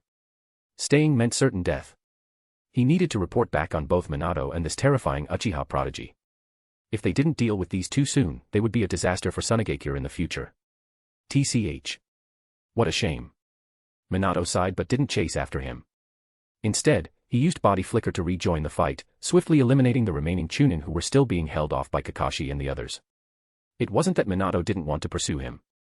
For one, he had burned through a lot of chakra using Flying Thunder God repeatedly. He wasn't confident he could land a guaranteed kill. After all, his Flying Thunder God combat style was still in its infancy. Right now, it had too many weaknesses, especially its high chakra consumption. But in 2 or 3 years, even 10 times as many elite Jonin wouldn't stand a chance against him if he had support throwing his kunai. Besides, his main mission was to escort the supply convoy and protect both squads. If he recklessly chased after Hong, there was no telling if more enemies were lurking nearby. With Minato's help, the battle ended quickly. Within just 2 minutes, not a single enemy escaped, all of them were wiped out. Minato and Renzo had deliberately held back near the end, allowing Kurenai and the others to each fight a Chunin one-on-one to gain experience. Phew. The moment the fight was over, Obito, Kurenai, Asuma, and Rin collapsed onto the ground, panting heavily. Clearly, the battle had been exhausting for them. Meanwhile, Kakashi and Renzo still looked completely composed. This guy. Kakashi turned his gaze toward Renzo. He took on 4 times as many enemies as I did, finished them off faster, and barely looks tired. That's just ridiculous. He felt immense pressure. Back in the academy, Renzo had been completely average, nowhere near the top of their class. Yet within just a few months of graduating, he had surpassed even Kakashi himself. Who the hell is the real genius here? Kakashi couldn't help but complain in his mind. This felt like cheating. His thoughts drifted to Renzo's Sharingan and something Obito kept bragging about, how once he awakened his own Sharingan, he would instantly surpass Kakashi. Wait. Could the Uchiha's Sharingan really be that overpowered? For the first time, Kakashi felt the crushing weight of the Sharingan's superiority. Could Obito also? Nah, Obito's an idiot. There's no way he'll awaken it. You all did great out there. Minato smiled warmly at the group. Let's take a break and recover. Also, clean up the battlefield and gather any useful intel. Yes, X6. Renzo and Kakashi then exchanged glances before getting to work. They spent the next half hour cleaning up the bodies and collecting valuable intelligence to hand over to Minato. They also sealed the 2 elite Jonin corpses in scrolls for the intel division to analyze. While Renzo and Kakashi were busy, Obito, looking dazed, nudged Asuma with his elbow. Hey! When did Renzo get this strong? Was he always like this during missions with you guys? We struggle against one Chunin, but he just wiped out 4 effortlessly. Is the Sharingan really that broken? As a Uchiha himself, Obito was utterly confused. Back in the clan, no one had ever told him the Sharingan could be this ridiculously powerful. This felt like cheating. Asuma. He stared at Obito like he was an idiot. You seriously think I, a non-Uchiha, would have the answer to that? P.S. Check my last book. It will be the last for months as I'll focus on finishing what I have for now. 80 advanced chapters are available at patreon.com/_koreal. Chapter 28, The Cold-Blooded Orochimaru. Ah. Obito's expression stiffened as he scratched the back of his head awkwardly. Yeah, you're right. It's just that Renzo's progress is way too fast. Asuma sighed, shrugging helplessly. I've watched him go from a normal graduate to a total monster in no time. You can't even call this normal growth anymore. Shouldn't progress be a steady curve? But Renzo's growth isn't a curve, it's a straight-up cliff. There's no way that's normal. Fortunately, Renzo was a good guy. He was willing to take Asuma and Kurenai under his wing and help them grow. Whenever they had free time, he'd train them. Even though it was just his shadow clone guiding them, the results were undeniable. Their battle experience had skyrocketed. Without that training, Asuma knew there was no way he could have taken down a Sand Chunin without getting injured today. Right. Right. Obito nodded rapidly. So it's Renzo who's weird, not us. We're the normal ones. Hearing that, Asuma's face darkened instantly. He glared at Obito. We. Don't lump me in with you. I'm a genius of the Sarutobi clan. My strength is way above yours. He still remembered that Obito had been at the bottom of their class. Even if he couldn't compare to Renzo, there was no way he was dropping to Obito's level. Huh. Obito wasn't sure why Asuma suddenly got so mad, but he definitely wasn't going to let that slide. What do you mean you're stronger than me? You barely beat that Chunin faster than I did. I took him down without a scratch. I only got a few light injuries. I was faster. Ugh. Obito finally ran out of words. Huffing, he turned his head away in frustration and stomped off to Rin's side, putting on his best wounded expression to get her sympathy. Rin chuckled at his antics before starting to clean and bandage his wounds, applying some healing salve as well. Watching this, Kurenai's eyes flicked between Rin, Renzo, and Asuma. She suddenly had a realization. It seems like our team is missing a medical ninja. Maybe I should start learning medical ninjutsu. She didn't need to be a master, but at least she could handle emergency treatment for Renzo and Asuma during missions. In the field, having a medical ninja could mean the difference between life and death. Now that she had the idea, she was determined to start training once they returned. All right. We've rested enough. Let's move out. They set out once more. Thankfully, they didn't encounter any more enemy ninjas on the way, making it safely to the frontline base. It was there that Renzo finally met Orochimaru. The guy gave off an unsettling, snake-like vibe. I heard you encountered an ambush by a sand scouting unit on the way. Can you tell me what happened? Orochimaru asked Minato. Of course, Minato nodded and recounted the events in detail. Then, he took out the intelligence reports and items Renzo and Kakashi had collected and handed them over. Here's everything we gathered. Well done. Orochimaru nodded, passing the materials to the intelligence team beside him. Then, his gaze shifted to Renzo. Licking his lips with his long tongue, his eyes filled with intrigue. So you must be Uchiha Renzo, the one who wiped out 4 Sand Chunins in an instant. Under Orochimaru's eerie stare, Renzo felt a chill run down his spine. But he still held his composure and bowed slightly. It's an honor to meet you, Lord Orochimaru. He. Orochimaru chuckled, observing Renzo for a while longer before withdrawing his gaze. You're quite impressive. I look forward to seeing what you accomplish. With that, he dismissed Renzo's team, keeping Minato behind to discuss further matters. Clearly, whatever came next was beyond their level. Damn. That Orochimaru guy is seriously creepy. Once they were far enough from the command tent, Obito finally dared to voice his fear. Sho. Obito, of course, had no volume control. Several nearby Konoha ninjas turned to glare at him instantly. He nearly jumped out of his skin and quickly shrank back, bowing his head to avoid eye contact. Could you shut up for once? Look around before you talk. Kakashi deadpanned as he passed by. Lord Orochimaru is one of the legendary Sannin. You can't just talk about him like that. Renzo, on the other hand, gave an apologetic smile to the surrounding ninjas and bowed slightly. Sorry about that. Our teammate has a few issues in his brain. He didn't mean any disrespect. Please forgive him. The ninjas finally stopped glaring, though some still snorted in annoyance. Humph. That brat better learn to watch his mouth. Lord Orochimaru isn't someone to be casually discussed. Yeah. Whatever, he probably just got scared. Hee, can't blame him. Lord Orochimaru does have quite the intimidating presence. That kid's just a rookie. TCH. The ninjas slowly dispersed, muttering among themselves. Obito, face with symbols on mouth. Those jerks. Once they reached a quiet spot at the edge of the camp, Obito finally exploded in frustration. You better wise up. If you don't die at the hands of an enemy, you'll get yourself killed by your own allies first. Renzo sighed. No kidding, Kakashi added sarcastically, folding his arms. Weak, reckless, and loud-mouthed. Honestly, I'm worried for your future. Maybe you should just quit the squad. Obito snapped. What? You're calling me weak? If anyone's leaving, it's you. I'll never let you have Rin. Obito. Rin's embarrassed and furious shout echoed through the camp. Ah, he. Obito immediately turned sheepish. But then, as if remembering something, he turned to Renzo and pointed an accusatory finger. Wait a minute. Didn't you say earlier that I'm mentally ill? Renzo nodded without hesitation. Yeah, and... Obito, angry face anger symbol. A bulging vein popped on his forehead as he fumed. What do you mean, and? You're the one who's mentally ill. Aw. Renzo dragged out his reply lazily, completely uninterested in arguing. Ignoring Obito, he turned and waved to Kurenai and Asuma. Alright, time for training. Let's go. Coming. On it. Bye, Rin. Bye, Kakashi. Laughing, Kurenai and Asuma jogged after Renzo toward the training grounds. We should follow them, Kakashi muttered before casually heading in their direction. He wanted to see exactly how Renzo trained, and maybe even test himself against him. Chapter 29, Bullying Zoro. Clang. Clang. Clang. Impact punch. Hatake Ryu, flash strike. After a fierce exchange of blows, Kakashi was quickly defeated. I lost.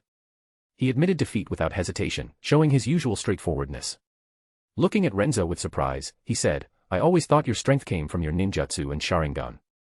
But now, it seems that your true specialty is taijutsu. Throughout the fight, he had been completely dominated by Renzo's impact punch. He barely managed to hold on. And he was fully aware that Renzo had been holding back. If Renzo had gone all out, he would have been beaten into the ground already. The 4 Sand Shinobi Chunin who had been instantly KO'd by Renzo's impact fist earlier were a clear warning. Maybe so. Uchiha Renzo grinned and shrugged. Impact punch was indeed the fighting style he had mastered best at this stage, especially when combined with body flicker and lightning flash. The results were terrifying. But that didn't mean his ninjutsu was weak. It was just that, compared to ninjutsu, impact punch was currently more efficient and energy-saving. Fugaku had granted him access to all Uchiha Jutsu below S rank over half a month ago, allowing him to learn freely. Even for S rank Jutsu, he had been given 2 choices. He picked Fire Release, Majestic Destroyer Flame, and Fire Release, Great Fire Destruction. It wasn't that he had a particular preference for Fire Release over Lightning or other elements, it was simply because the Uchiha clan's collection of S rank Jutsu only included Fire Release techniques. Pirate World. More than a month had passed since Renzo joined the Ishin Dojo. On the shore of Shimatsuki Village, Frost Moon Village, Zoro, with his distinctive moss green hair, stood at the edge of the shallow water, shouting loudly, Hey! Renzo! Time to eat! Hey! Splash! A few seconds later, bubbles started rising from the water before a figure suddenly burst out of the sea. Floating on the surface, Renzo shook off the water from his hair and flashed a bright smile at Zoro. Got it. I'm coming up. Also, you little brat, remember to call me senior brother. Just shouting, hey, what's that all about? As he spoke, Renzo swam ashore, grabbed his clothes from under a tree, put them on, and then reached out to ruffle Zoro's hair messily before finally letting go. Zoro struggled hard to escape from Renzo's grip, his face puffed up in annoyance as he glared. Can you stop messing up my hair? And you want me to call you senior brother? That'll take 1,000,000 years. Huh. Renzo gave him a deadpan look and asked, "Can you beat me? Also, I joined the dojo before you and I'm a few years older. Why shouldn't you call me senior brother?" TCH. Zoro crossed his arms and scoffed. "You only joined 3 days earlier than me. And you admit you're way older than me. Of course you're stronger, it's normal. You little brat. You always have some twisted logic." Renzo was speechless. He hadn't expected Zoro to be so sharp-tongued at such a young age. And this kid really hated losing. No matter the situation, he always acted like this. Of course, when it came to an official duel, Zoro would at least admit defeat properly. Earlier is still earlier. "Next time, if you don't call me senior brother, I'll punch you every time I see you. Got it?" Renzo raised his fist as a warning. Zoro. Expressionless face. This bastard. Back when he was the top dog among the kids in the nearby villages, he was the one doing the threatening and beating. How did things turn into this? Am I still too weak? Zoro muttered, looking down at his hands. Puffed. Ha ha ha. Renzo burst into laughter, lightly patting Zoro's head. Then he took big strides forward. "Come on, let's go. If we're late, there won't be any food left." Oh. Hearing that, Zoro had no time to dwell on his frustration. He quickly followed behind. He ate a lot and definitely didn't want to go hungry. After all, you need to eat well to get stronger. During dinner, Koshiro asked curiously, "How's your underwater training going?" When Renzo first mentioned training in the water, Koshiro had been surprised. He had never done such training himself, nor had he heard of anyone else doing it. Humans weren't fish, they had limited time underwater. And practicing swordsmanship or strength training while submerged, it would consume a huge amount of stamina and oxygen. How long could someone even last? Wouldn't it be too short to be effective? But Renzo was persistent, so Koshiro had let him try. At first, Koshiro had supervised him for a couple of days out of curiosity and concern for safety. To his surprise, Renzo really stuck with it. His diving and swimming abilities improved rapidly, and he could train underwater for longer and longer periods. Once Koshiro was sure there was no danger, he stopped watching as closely. Now, half a month had passed since Renzo started underwater training. Kuina and Zoro also looked over, eager to hear the answer. MMPH. MMPH. Renzo, still stuffing his mouth with food, swallowed before replying, "I think it's pretty effective. I tested it, compared to training on land, it's at least 3 to 5 times more efficient. Of course, it might vary from person to person, but it definitely works great." With the constant pressure of water training his entire body, the results were bound to be good. And as for practicing swordsmanship underwater, swinging a blade against the heavy resistance of water, only to feel 10 times lighter when back on land, it was a huge advantage. Renzo gave the three of them a quick breakdown of the benefits and his experience. "I see. That's actually a great method." Koshiro nodded in approval and turned to Kuina and Zoro. "If you're interested, you can have Renzo guide you starting tomorrow. Just don't push yourselves too hard." Then he looked at Renzo. "You're okay with that, right?" "Of course." Renzo grinned and shot a mischievous look at Kuina and Zoro. "Just don't start crying and begging to quit later, all right?" He he he. Kuina. Zoro. Why did that sound so sinister? "Yes, father." "Got it, master." Despite their doubts, both Kuina and Zoro nodded determinedly at Koshiro, then shot defiant glares at Renzo. "All right then.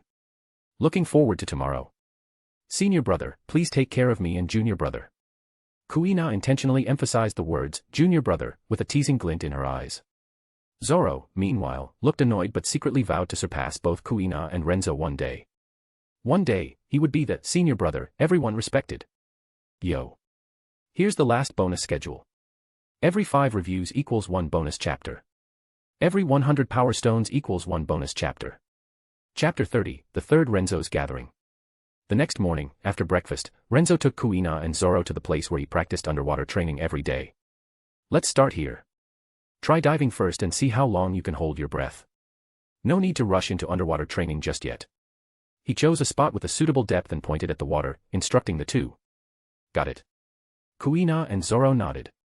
Kuina waited in fully dressed, having worn special attire for the occasion. Zoro, on the other hand, simply stripped down to his boxer shorts and jumped right in. Glug glug glug. The moment he hit the water, he sank like a rock, leaving a trail of bubbles behind. Renzo. Smack. He slapped his forehead in frustration. This guy. Is he here to train or to put on a comedy show? He doesn't even know how to swim. Seeing Zoro struggle frantically underwater, Renzo wasted no time and dove in with a perfect diving form, causing barely a ripple on the surface. If any professional divers from his previous world saw this, they'd probably give him a standing ovation. The water wasn't too deep, so Renzo reached Zoro in a few swift strokes. He secured Zoro under one arm while supporting his neck with the other, then kicked off the seabed forcefully, launching both of them back up. Whoosh! They shot out of the water in an instant. Bleg. Renzo gave Zoro's back a firm pat, making him cough up a mouthful of seawater. Huff, huff. Gasping for air, Zoro looked like he had just survived a near-death experience. Diving is terrifying. I almost died. Renzo rolled his eyes. That's because you can't swim. Who jumped straight into the water without knowing how to swim? I respect your bravery. Forget it. Let's not waste time. I'll teach you how to swim, dive, and hold your breath first. Fine. Zoro had no choice but to accept. He was determined not to fall behind. This training method clearly had its benefits, and if both Renzo and Kuina could do it while he couldn't, the gap between them would only widen. With Renzo's guidance, Zoro started learning. Despite his reckless nature, he wasn't dumb. In just half an hour, he grasped the basics. After that, it was just a matter of practice and gradual improvement. Seeing that Zoro could manage on his own now, Renzo left him to it and swam toward a deeper area to resume his own physical training and sword practice. He had also observed Kuina earlier. Being raised by the seaside, she naturally knew how to swim and dive well. Her skill level was quite decent, which likely meant Koshiro had trained her in these basics. Unlike Zoro, who grew up as an orphan with no one to teach him these things. Half a month later. That evening, after finishing his underwater training and dinner, Renzo lay on his bed, ready to rest. Suddenly, his consciousness flickered, and he found himself back in the familiar mental space. A grin spread across his face as he eagerly stepped forward. Yo. Seeing Uchiha Renzo appear at the same time, along with Eevee coming in from another portal, he greeted them with a raised hand. Oh. Uchiha Renzo took one look at Pirate Renzo's tanned, muscular physique and whistled. Not bad. Looks like you've been working hard this past month. Obviously. Pirate Renzo smirked and spread his arms proudly. Someone as awesome as me would never just laze around. Look at this body. Look at this perfect tan. I could outshine 10 Greek gods. Wasn't this the same guy who once said, freeloading feels great, freeloading forever feels even better? Heh. Eevee let out a sarcastic chuckle. I don't know about 10 Greek gods, but you sure haven't changed a bit. What's the point of looking good? Do you even have fur? You're completely hairless. Pirate Renzo, face with rolling eyes. Humans covered in fur. That'd be horrifying. You're just jealous. Pirate Renzo huffed. Jealous, my tail. Eevee fumed. Why hadn't a lightning bolt struck this narcissist down yet? Eevee was convinced that something had gone wrong when Pirate Renzo transmigrated. His personality in the past life wasn't this vain. By the way, Eevee, did you complete your evolution? Have you learned teleport yet? Uchiha Renzo ignored Pirate Renzo and turned his attention to Eevee, eyes gleaming with anticipation. Pirate Renzo perked up as well. Oh yeah. Now that you mention it. Eevee's appearance had changed significantly, and its size had increased too. Humph. Eevee lifted its chin proudly. Of course. What else would you expect from me? Teleportation is. Before it could finish showing off, Uchiha Renzo and Pirate Renzo simultaneously placed their hands on its head. They instantly shared its power and memories before quickly stepping back. Eevee. Angry face, anger symbol, fire face with symbols on mouth. The next moment, its fur bristled in fury. A surge of psychic energy flared up, lifting both Renzos into the air. Taking advantage of their disorientation, Eevee leaped up and swipe. Swipe. Swipe. It clawed both of their faces. Then, with a satisfied huff, it released its psychic grip and landed gracefully on the central table, licking its paw smugly. OWWW. Uchiha Renzo and Pirate Renzo crashed to the ground, clutching their scratched faces and wincing. But instead of being angry, they burst into goofy grins, savoring the newly acquired abilities. Hee hee hee. So this is psychic power. We really learned teleport. And even mind communication. This is amazing. Hee hee hee. At that moment, a new voice hesitantly spoke up. Can someone tell me where this is? And what's wrong with those two? A newcomer, dressed in traditional Japanese-style robes, cautiously approached the table and asked Eevee. I was about to ask the same thing. Also, who are these two clowns? Another young man, dressed in flowing white robes with an elegant, aloof demeanor, stepped forward as well. He shot a condescending glance at Uchiha Renzo and Pirate Renzo before turning to Eevee for an explanation. Ha! Before Eevee could respond, Uchiha Renzo and Pirate Renzo immediately turned toward the white-robed men with indignant expressions. Who are you calling clowns? TCH, look at this guy.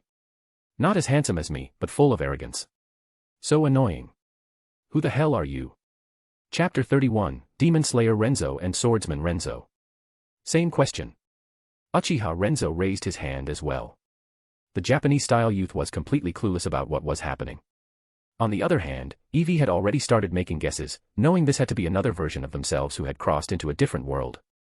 Dressed in Chinese-style robes with the demeanor of a noble, this new figure had an aura as sharp as a blade. One look was enough to tell he wasn't an ordinary person. A wuxia world, maybe. Eevee speculated internally. Heh. The man in white smirked at Pirate Renzo and Uchiha Renzo with a hint of disdain. I am the master of Wanmei Manor, the sword god, swordsman Shiman Renzo. Huh. Uchiha Renzo and the others all had strange expressions.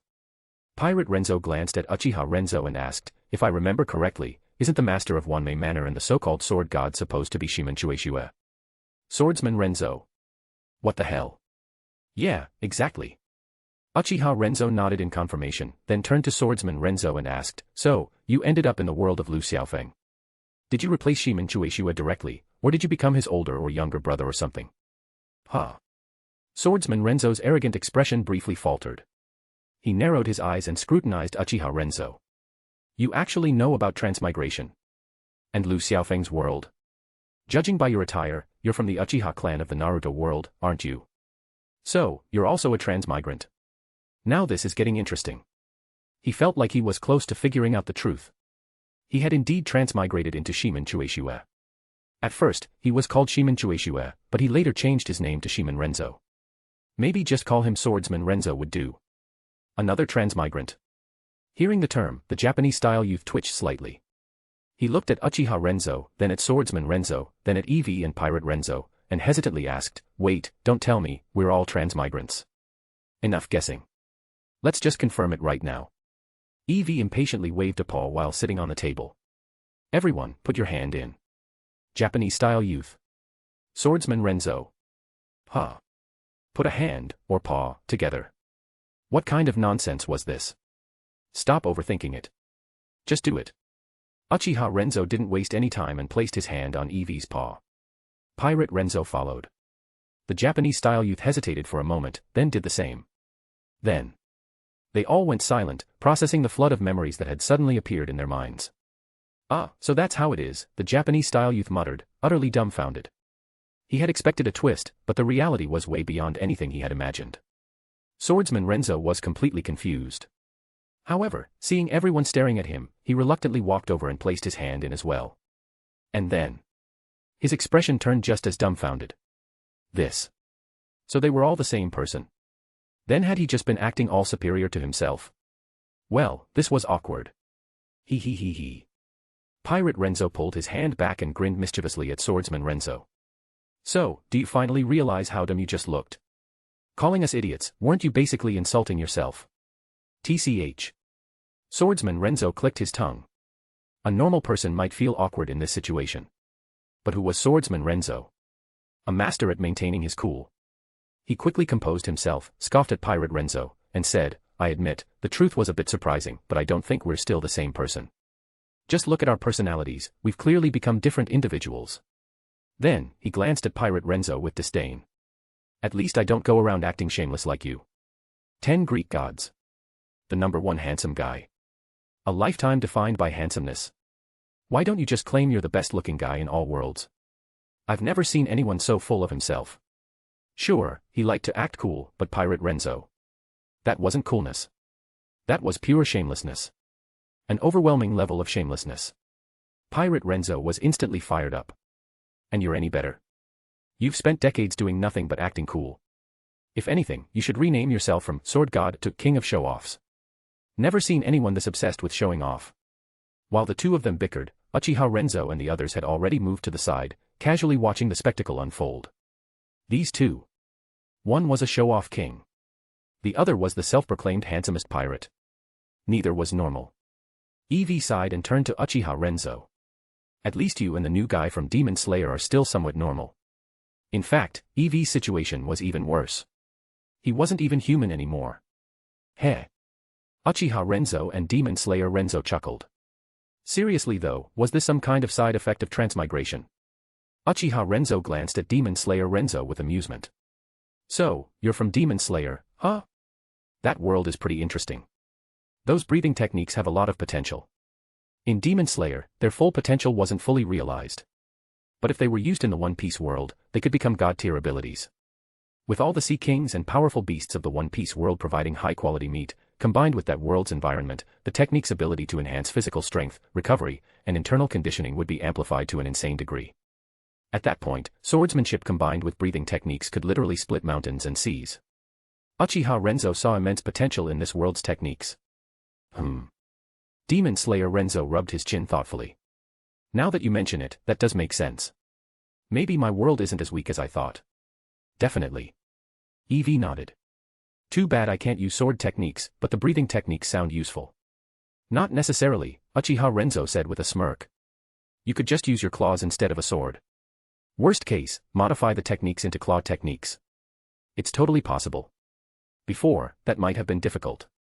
But now that we have Swordsman Renzo's swordsmanship insights and sword intent, using claws for sword techniques shouldn't be a problem. Master one technique, and all techniques follow. If your foundation was high enough, adapting techniques became much easier. Oh, right. Eevee suddenly realized. Why didn't I think of that before?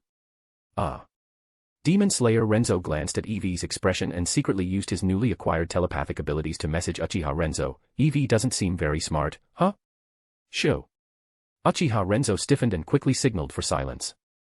Then, both of them turned their heads mechanically to see Eevee staring at them, completely expressionless. Angry face. Chapter 32, The Shameless and the Drama King. He. The two of them gave an awkward laugh. You guys are unbelievable. Using my shared telepathy to talk behind my back. Eevee sneered repeatedly. Did they really think they could get away with it, especially when they just got this ability and weren't even proficient with it yet? This isn't my fault. I didn't say anything. Uchiha Renzo immediately raised both hands, trying to shift the blame. His tone was firm and righteous. He really hadn't said a word. Heh. But you agreed with Demon Slayer Renzo's opinion, didn't you? Eevee kept sneering. Did they think he was dumb? Did they really think he wouldn't figure it out? What's going on? No clue. But Eevee is obviously pissed off. At some point, Swordsman Renzo and Pirate Renzo had stopped arguing and started watching the show instead. Uchiha Renzo was speechless. He had to admit, it was true. Ever since they met, he had noticed it. Eevee, maybe because of its Pokemon form, sometimes really didn't seem that bright. Fine. I apologize. Please forgive me. Uchiha Renzo surrendered, laughing bitterly. Eevee was not someone he wanted to offend. He still needed its badass psychic abilities. Plus, he had gone through Eevee's new memories. He was really interested in the ability to freely switch between 18 different evolutionary forms. If Eevee could pull it off, then wouldn't he gain access to 18 different elemental properties? Wind, water, earth, ice, wood, steel, maybe he could make all of them his own affinities. At that point, he could learn jutsus as easily as he did with lightning and fire. Not to mention, he'd be able to integrate Pokemon abilities into new, stronger ninjutsu. That was definitely something worth investing in. So, yeah, better to be nice to Eevee. After all, it had already suffered so much. It would probably be single for life. Apologizing was no big deal, especially when it was to himself smiling face with smiling eyes. Seeing this, Eevee finally relented and raised its head arrogantly. Since you're being so sincere, I'll forgive you this time. Then, it turned its gaze to the real culprit, Demon Slayer Renzo unamused face. Sumimasen. Demon Slayer Renzo was even more dramatic, dropping into a full Dajiza on the ground. Such sincerity. Eevee and the other Renzos twitched at the sight. They had completely misjudged him. Earlier, he seemed timid and weak, but now it was clear. This wasn't timidity. This was shamelessness. They quickly skimmed through Demon Slayer Renzo's memories and found it even more ridiculous. This guy had been in this world for over a decade. Sure, his backstory was tragic, his whole family had been wiped out by demons, just like Tomioka Jo. A truly miserable fate. But hey, that was just the normal in the Demon Slayer world, wasn't it? Then he was saved by Urokodaki Sakanji and taken in as a disciple. Initially, his weak constitution made Sakanji hesitant to train him. But this shameless bastard clung to Sakanji's leg and refused to let go. Eventually, Sakanji gave in. Turned out, he had decent talent in swordsmanship.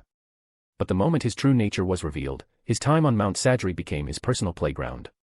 He loved pranking and teasing Ju, Sabito, and Makomo. The problem was, he sucked at fighting. Every single time, he got beaten up by those three. But did he ever learn his lesson? Nope. He actually enjoyed it.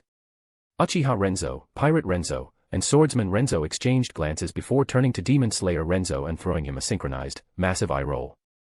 Are you a masochist? Eevee, do you just enjoy getting beat up? Pirate Renzo, did your brain short-circuit? Swordsman Renzo, I refuse to be associated with you.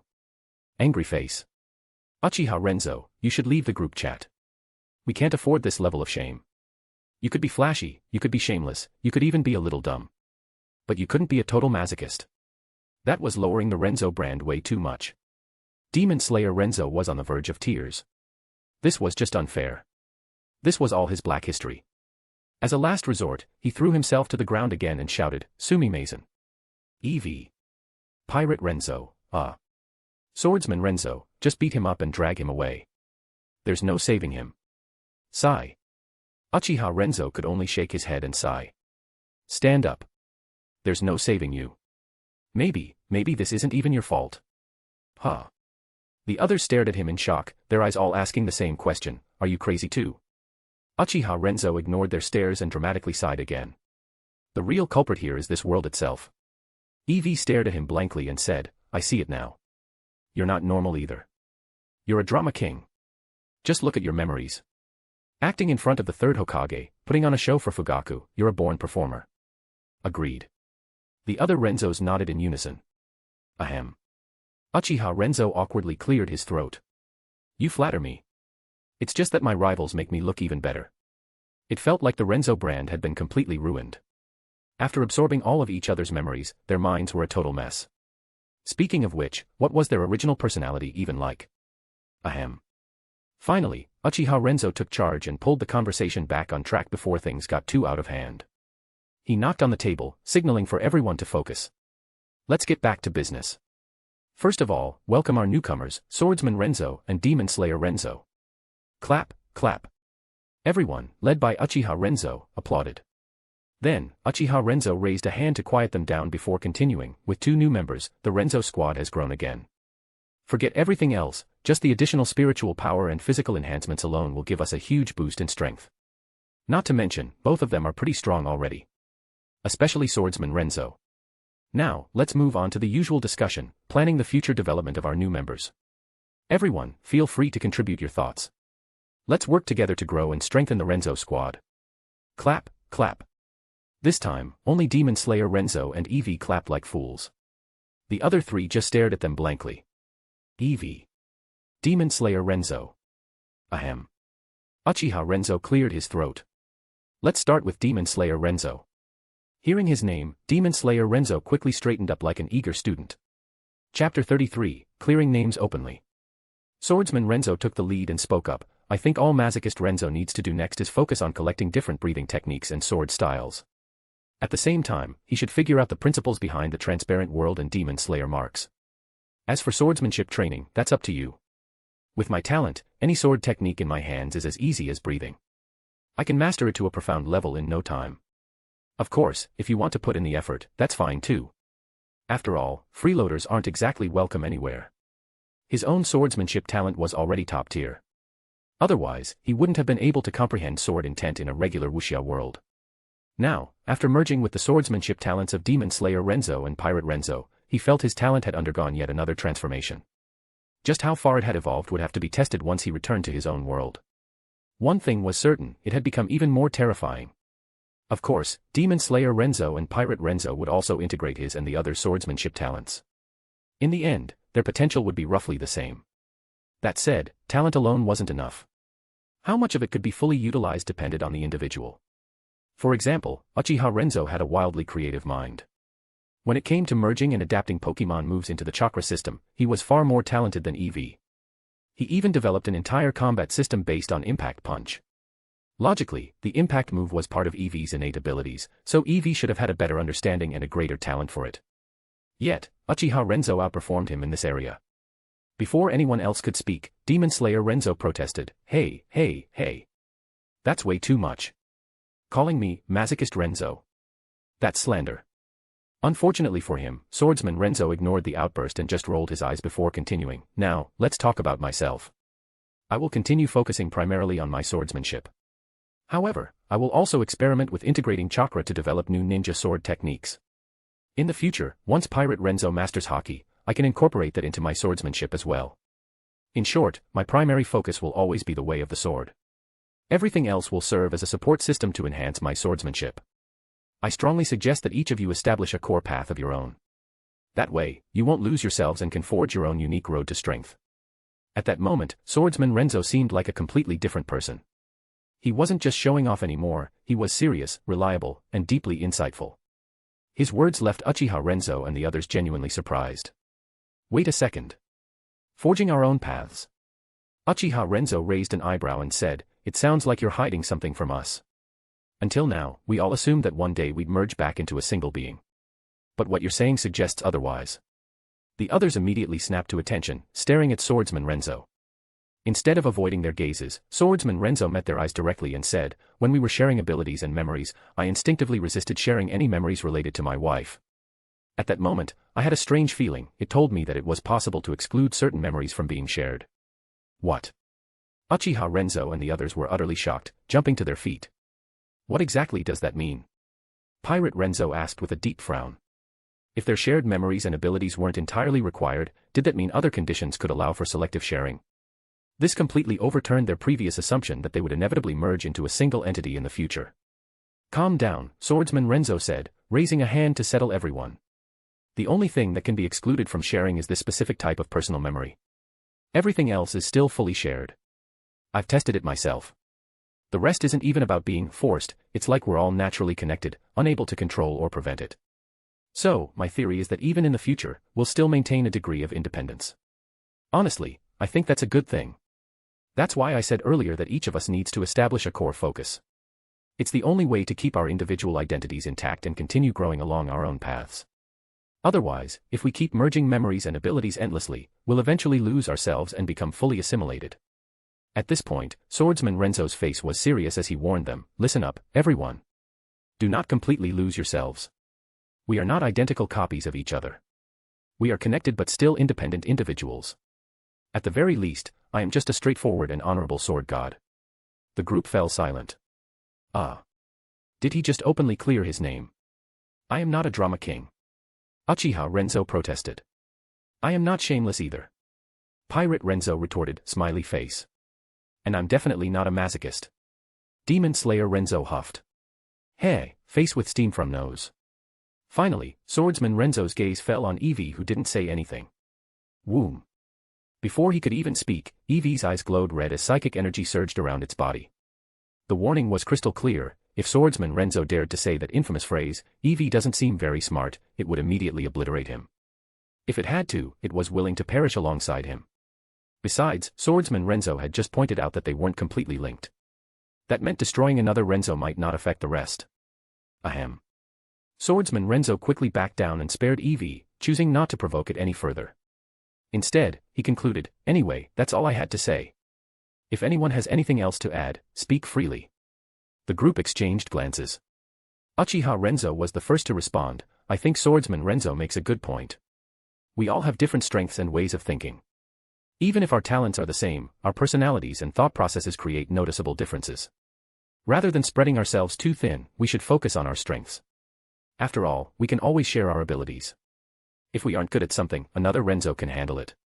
So from now on, I'll make chakra my core focus. Everything else will be secondary. My entire training will revolve around chakra. If something involves chakra development, skill integration, or modification, I'll handle it. Of course, the future is unpredictable. If chakra ever becomes obsolete, I'll adjust my focus accordingly. That's it for now." "Good." Swordsman Renzo nodded. "That's a solid plan. While ninja swordsmanship also involves chakra, I'll be developing that myself. Hopefully, it'll benefit you too. Appreciate it, Uchiha Renzo said with a grin. Chapter 34, Flying Thunder God. Eevee spoke up, alright then. I'll focus primarily on my Pokemon abilities, with everything else as secondary. Honestly, if you guys really paid attention to my memories, you'd know that I'm planning to study all 18 evolution types. If I can awaken and even merge all of them in the future, who knows? I might become the next Arceus. Just that goal alone would take a lifetime of effort. Uchiha Renzo nodded in agreement. I've seen it. You should definitely give it a shot. The potential is huge. I fully support you. I'll also continue my research on fusing chakra with Pokemon skills.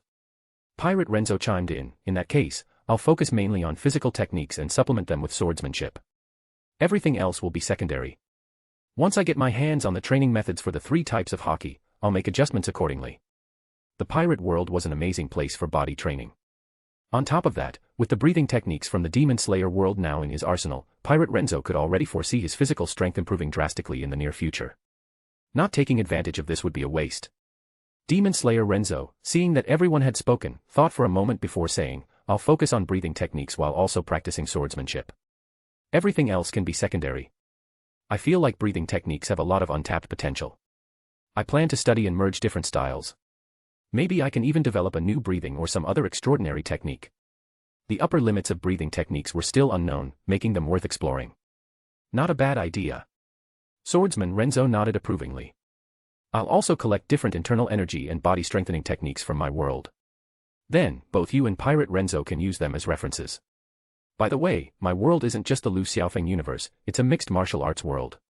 I'm planning to travel across different countries soon. While I'm at it, I'll challenge top martial artists and collect various techniques. Haha. Previously, his strength wasn't enough, and he was worried about his family's safety.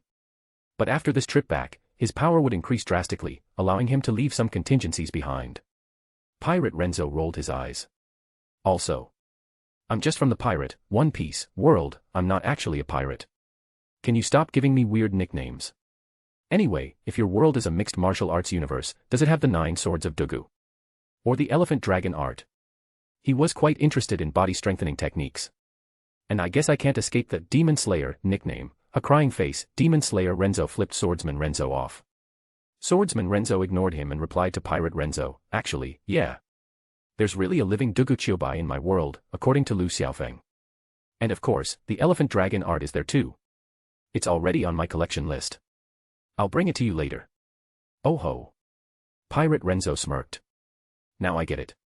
Your world is a true melting pot of martial arts. That sounds pretty damn interesting. This meant Swordsman Renzo's world had a ton of untapped potential. Uchiha Renzo smiled. With that, everyone's paths and goals are much clearer. We all have a direction to work toward. That makes things easier. Should we wrap up this meeting for now? I wonder when we'll finally be able to enter and exit this mind space freely. Being stuck like this was way too restrictive. They couldn't even share their powers at will. Pirate Renzo shrugged. Who knows? Maybe next time. Maybe never. Or maybe there's some hidden condition we need to fulfill. Their entire transmigration situation was already weird and complicated. Hold up, Uchiha. Eevee suddenly cut in and turned to Uchiha Renzo. You've already infiltrated Minato's team, right? Make sure to get your hands on the Flying Thunder God technique as soon as possible. Maybe I can use it to refine my teleportation skills. In the Pokemon world, teleportation didn't require any medium. If one's psychic and mental strength were strong enough, they could teleport freely within their sensory range. But it wasn't without its limitations.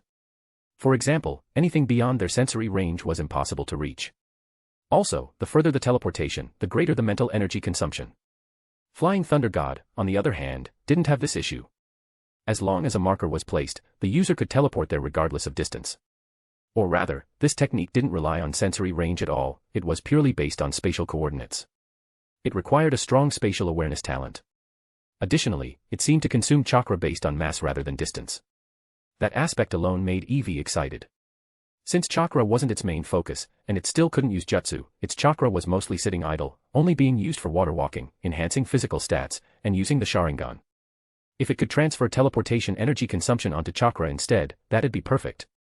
Before Uchiha Renzo could respond, Swordsman Renzo's eyes lit up. That's brilliant. With Flying Thunder God, distance wouldn't be a problem. I could instantly return home from anywhere. That would be an incredible safety measure. Exactly. Uchiha Renzo, you gotta make it happen. Pirate Renzo and Demon Slayer Renzo both agreed. This would be a massive benefit for all of them. You guys are really pushing me here. Uchiha Renzo rolled his eyes. That technique is a forbidden jutsu. Even Minato doesn't have the authority to pass it on. If it were that easy, then anyone in the village could just get it and teach it freely, right? The system would have collapsed, and advanced jutsus would be everywhere. But that's not the case. Minato likely got it from Jiraiya through contribution points. Maybe once Minato became the fourth Hokage, he'd have the authority to pass it on to select individuals. Like his personal guards in the original story, including Shiranui Genma, who only managed to learn a half-baked version. Also, Uchiha Renzo paused before continuing, even if we get it, it won't necessarily work. Ninja techniques don't automatically function in other worlds. They needed to be cracked or integrated first. That would take time. That's true. The others nodded. Just do your best. Get it first, and we'll figure out the rest later. After all, they couldn't know for sure until they actually had it in their hands. 80 advanced chapters at patreon.com/_koreal. Chapter 35, Sabito, Makomo, and Juo. Or, you could earn more merit during the war and exchange it with the third Hokage. Either way, after this trip back, your strength is bound to skyrocket. You'll at least reach elite Jonin level, maybe even quasi-Kage. And if you awaken the Mangekyo Sharingan, that would be insane. Kage-level strength wouldn't just be a dream. Eevee suggested excitedly. We'll see when the time comes. Uchiha Renzo shook his head, neither agreeing nor rejecting the idea outright. The situation in Konoha and the entire ninja world was complicated. If he advanced too quickly and drew too much attention, especially as a Uchiha, it would only spell trouble. As long as he remained a promising but controllable genius, the third Hokage might be pleased. After all, another strong piece on the chessboard was always useful. But if he went from genius to outright monster, if his strength grew too fast and slipped beyond the third's control, then both the third Hokage and Danzo would be looking for ways to get rid of him immediately. Everyone else understood Uchiha Renzo's concerns and didn't press the issue further. They'd just let things play out naturally. After all, ensuring Renzo's safety was the top priority. With that, the third Renzo's gathering had ended. Demon Slayer World, foot of Mount Fugaku. Night was slowly falling. Suddenly, Renzo, who had his eyes closed, twitched slightly. A drastic transformation erupted from his body. His presence became deeper, sharper, deadly. If before, he was just an ordinary but handsome young man. Now, he was like a towering blade, 100 meters tall, piercing the heavens. What the? Nearby, Sabito, Makomo, and Tomioka Ju all sensed Renzo's sudden change and snapped their eyes open, focusing their attention on him. OONG. At that moment, Sabito, along with every examinee at the base of Fugaku Mountain, felt their swords trembling at their waists. What's going on? Why is my sword shaking? Mine too. This is nuts. The candidates gripped their swords tightly, afraid they might suddenly fly out of their hands. Confusion and disbelief filled their faces as they grumbled. Not good. Fall back.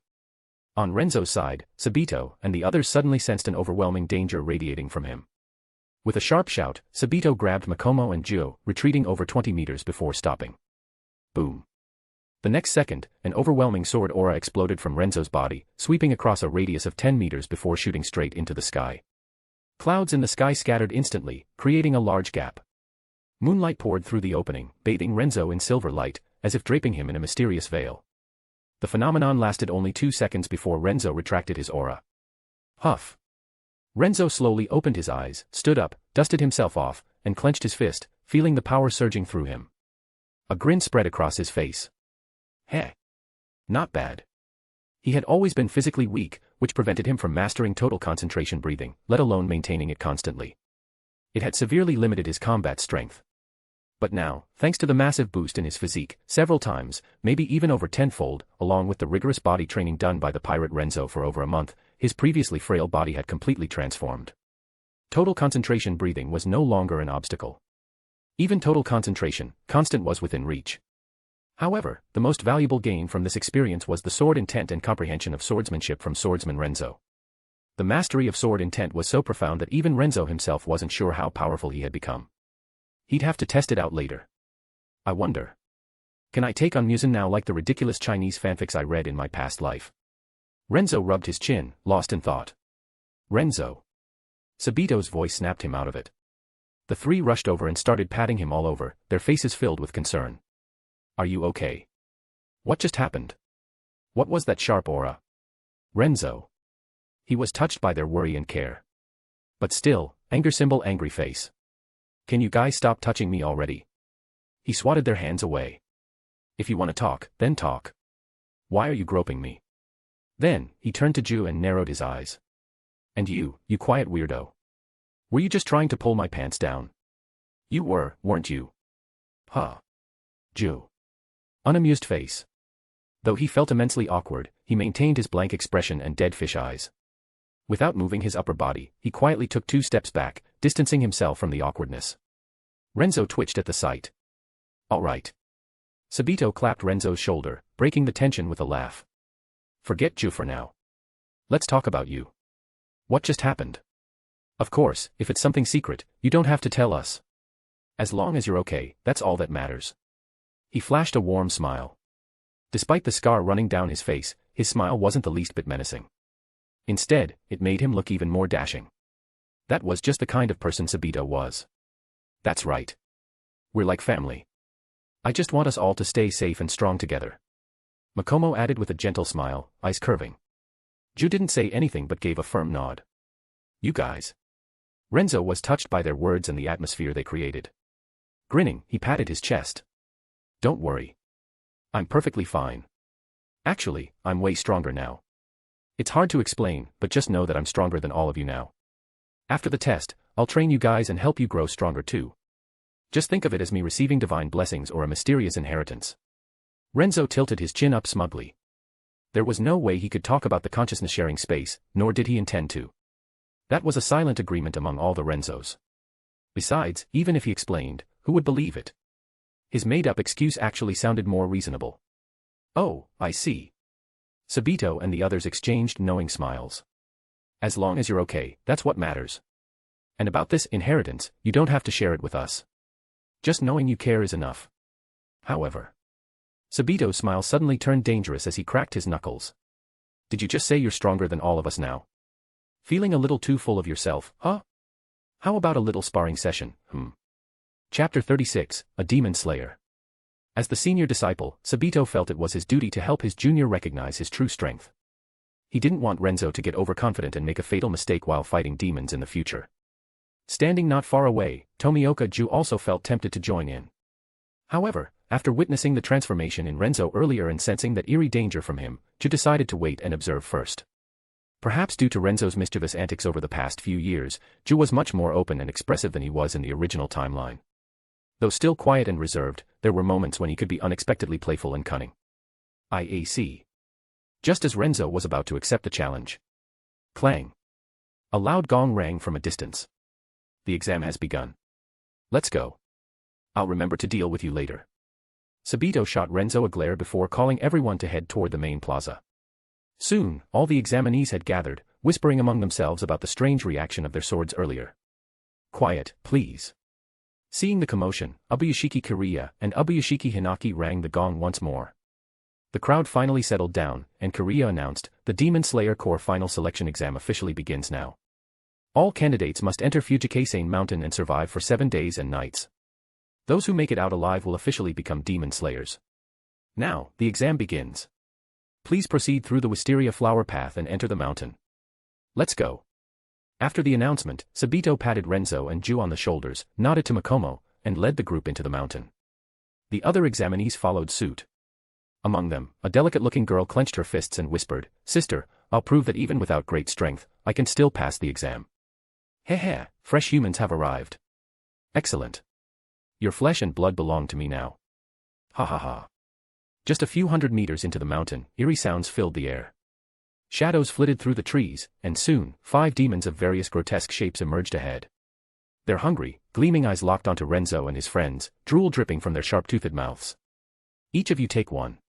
I'll handle the 2 in the middle. No objections. Sabito said calmly, unsheathing his sword. No. Ju and Makomo were about to nod in agreement when Renzo suddenly stepped forward. As he drew his sword and approached the demons, he turned back and grinned. No need for that. I'll take them all. Let me show you my strength.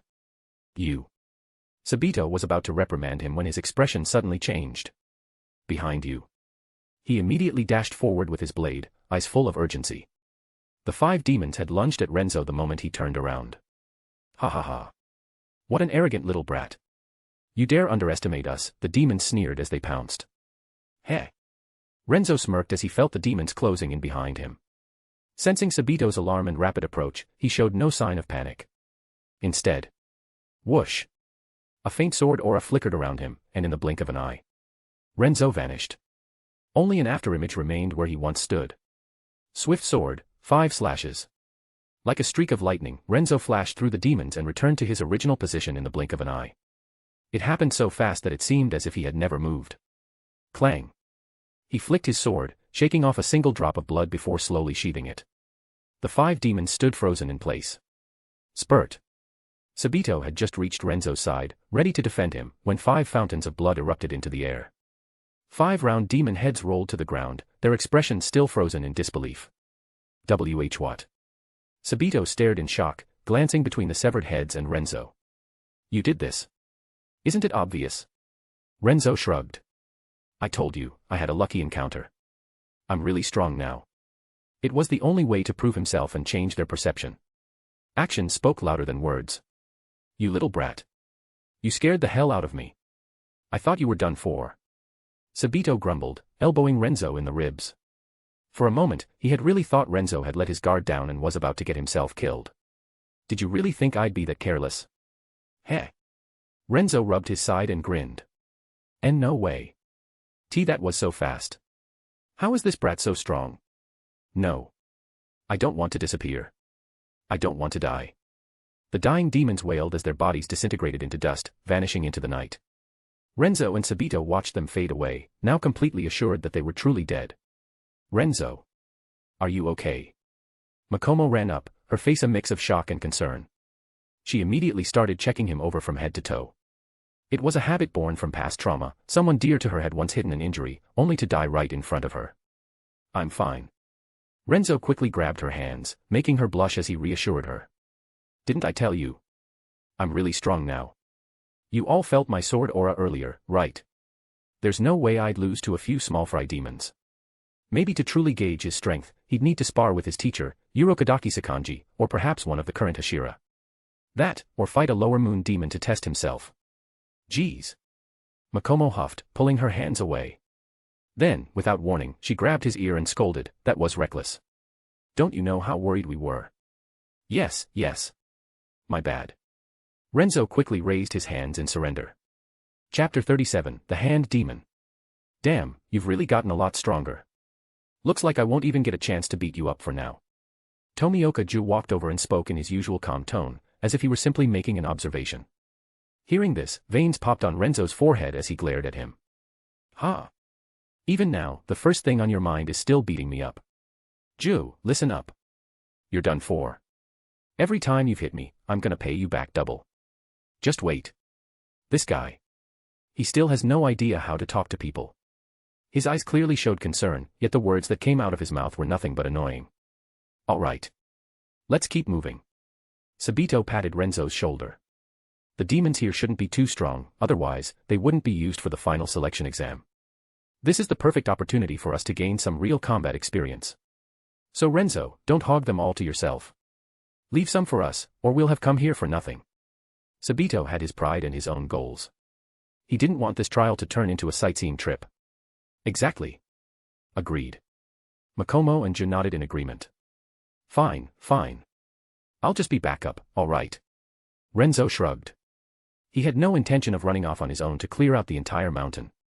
Killing demons didn't exactly give him experience points or rewards. A few here and there would be enough. If he really wanted to kill more demons, he could do so after passing the exam and taking missions. That way, he could earn rewards while also climbing the ranks within the Demon Slayer Corps. If I remember correctly, several of the lower moons had pretty obvious locations in the original story.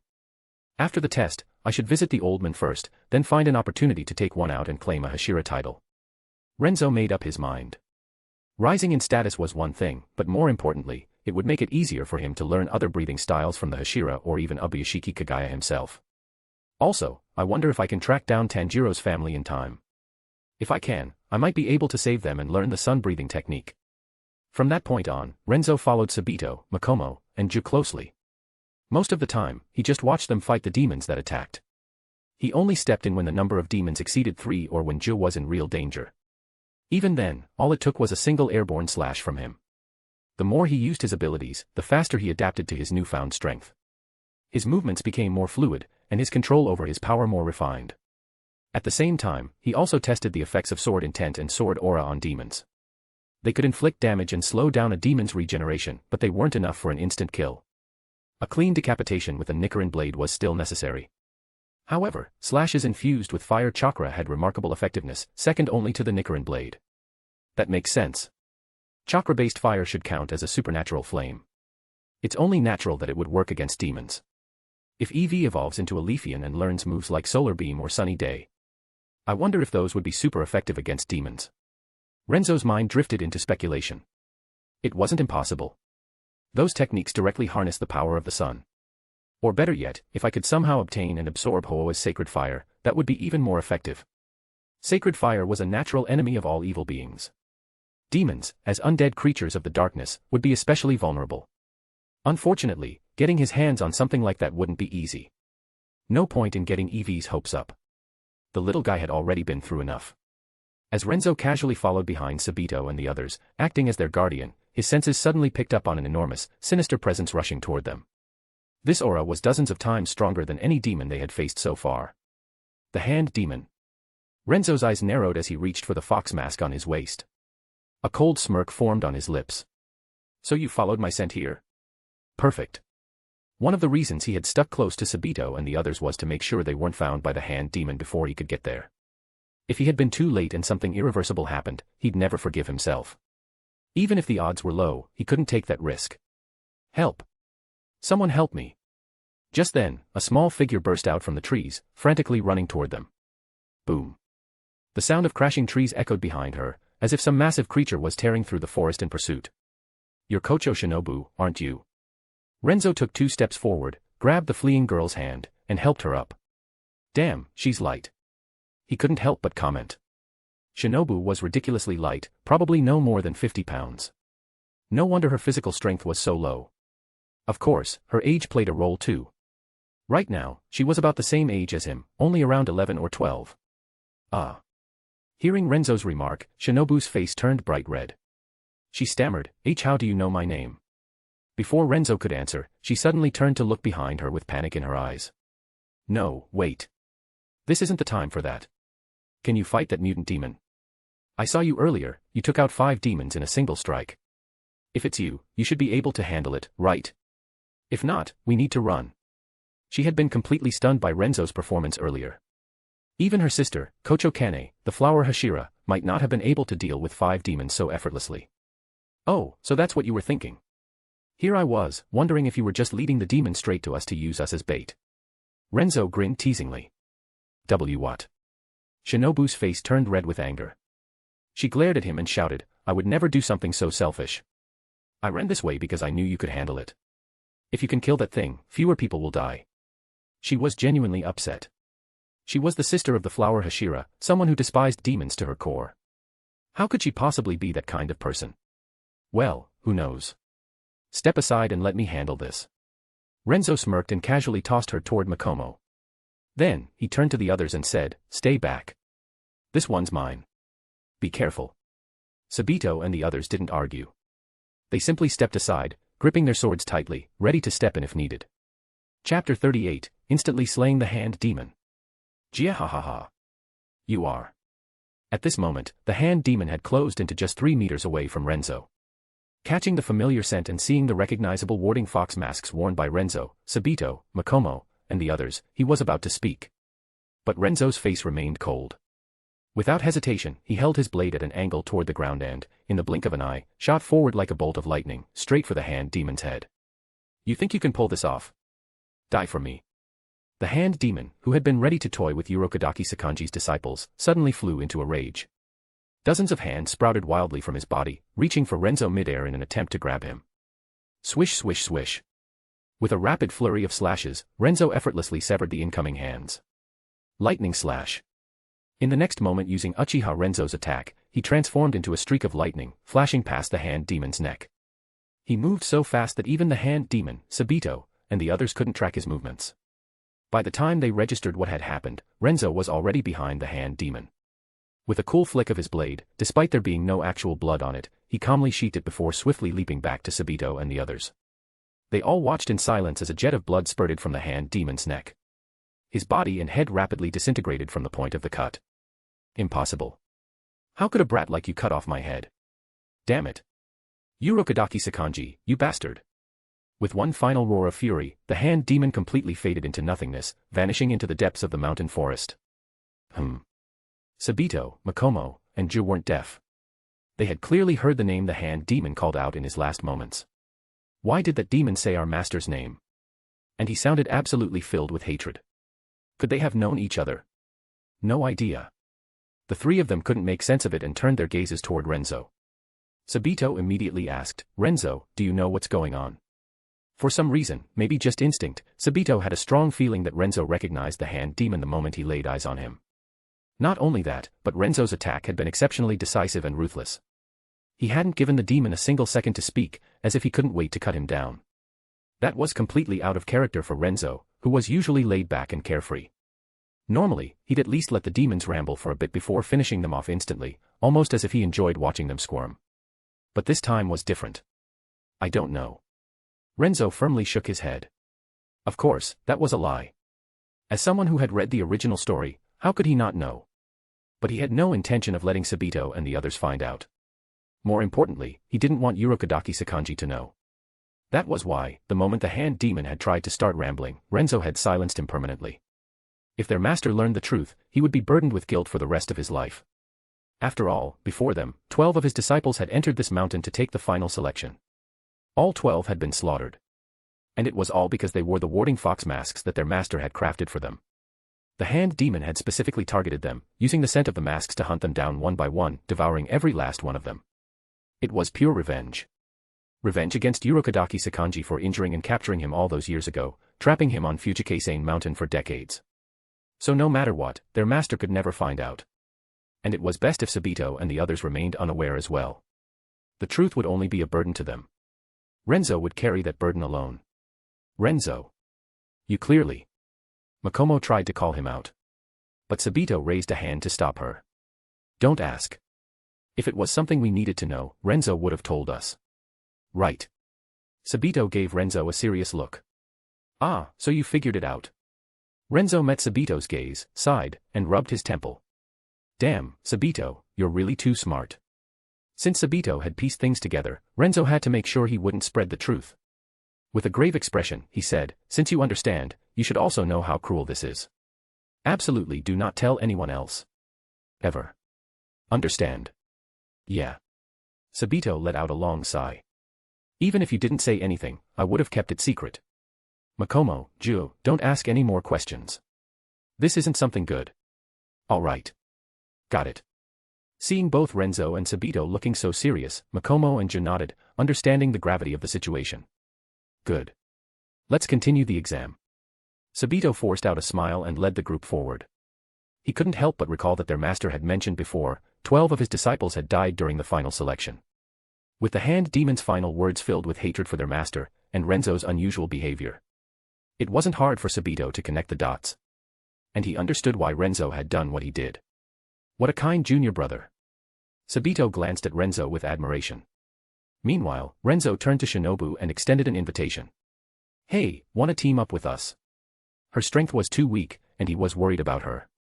Though, if he were being honest, it was also because she was beautiful. If it were some random guy, he wouldn't have gone out of his way to help. Sure, he wouldn't let them die, but he wouldn't offer to protect them either. Makomo, watching from the side, suddenly felt annoyed. Shinobu blinked in surprise. I can. Of course. Renzo grinned. You're so weak. If I just left you alone, you'd probably die, right? Puffed. Makomo couldn't help but burst into laughter and playfully smacked Renzo's arm. That's no way to talk to a girl. Shinobu's face immediately stiffened. Neutral face. The slight fondness she'd just developed for Renzo vanished in an instant. This guy looks so handsome and is crazy strong, but why does he have such a big bad mouth? Fine, I'll trouble you guys, then. For the sake of survival, Shinobu still accepted. She was weak, she knew that. She didn't want to die and make her sister sad. But she also wanted to pass the exam and help her sister kill demons. Following Renzo's group was her best chance. In the blink of an eye, 7 days and nights passed. The 5 of them walked out of Fugaku Mountain, looking exhausted. Well, the other 4 did. Renzo still looked spotless. Congratulations on passing the exam. Please wait here for further instructions. Ubuyashiki Hinaki and Ubuyashiki Kariya stole a few extra glances at Renzo before smiling. Sounds good. The group sat down to rest while waiting. One by one, other survivors emerged from the mountain.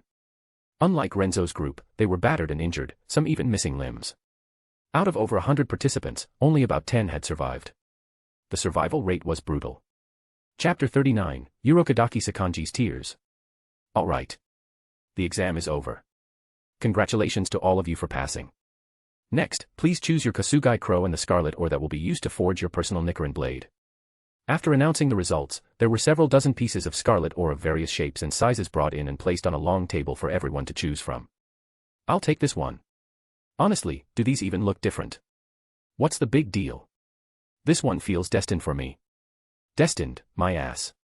They all look the same to me. Whatever, I'll just pick one randomly. Amid the chatter, everyone made their selections. Renzo also followed his instincts and picked a piece at random. Holding the ore in his hands, he walked up to the Ubuyashiki siblings and asked, "Excuse me. Can the blade's design be customized according to my request?" Most of his swordsmanship insights came from swordsman Renzo. So, compared to a katana, he felt much more comfortable wielding a long sword. It better suited his current swordsmanship style. With his current level of skill, he wasn't worried about using a long sword affecting his ability to execute and maximize the power of breathing techniques. A few slight adjustments to his techniques would be enough. That wasn't difficult for him at this stage. Otherwise, he wouldn't have had the confidence to merge multiple breathing techniques and their corresponding sword skills, let alone try to develop even stronger ones. Of course. The Ubuyashiki siblings were a bit surprised but nodded affirmatively. Their eyes now held even more curiosity toward Renzo. We have paper and ink available. You can write down your requirements or directly sketch the design of the sword you want. Ubuyashiki Kariya gestured to a nearby attendant while speaking to Renzo. Sounds good. Renzo didn't refuse. Soon, the attendant brought over paper and ink. Renzo quickly sketched the sword he wanted and wrote down the specifications and requirements beside it. Then, he put down the brush and said to the Ubuyashiki siblings, "Strictly speaking, what I want is a sword, not a katana. Thank you for your help." What a peculiar guy. The Ubuyashiki siblings exchanged glances, both thinking the same thing. However, they didn't say it out loud. Instead, they simply smiled and reassured him, "No problem. We'll make sure to pass on your request." The other examinees reacted with mixed expressions to Renzo's unconventional choice. Some were curious, while others were dismissive. But Renzo didn't care. Thankfully, no one was dumb enough to step up and provoke him. After all, they saw that Renzo was in a group of 4 or 5, and they didn't look like people to mess with. Caw. Caw. Caw. Who will be my partner? Is it you? Or maybe you? At that moment, a flock of Kasugai crows arrived.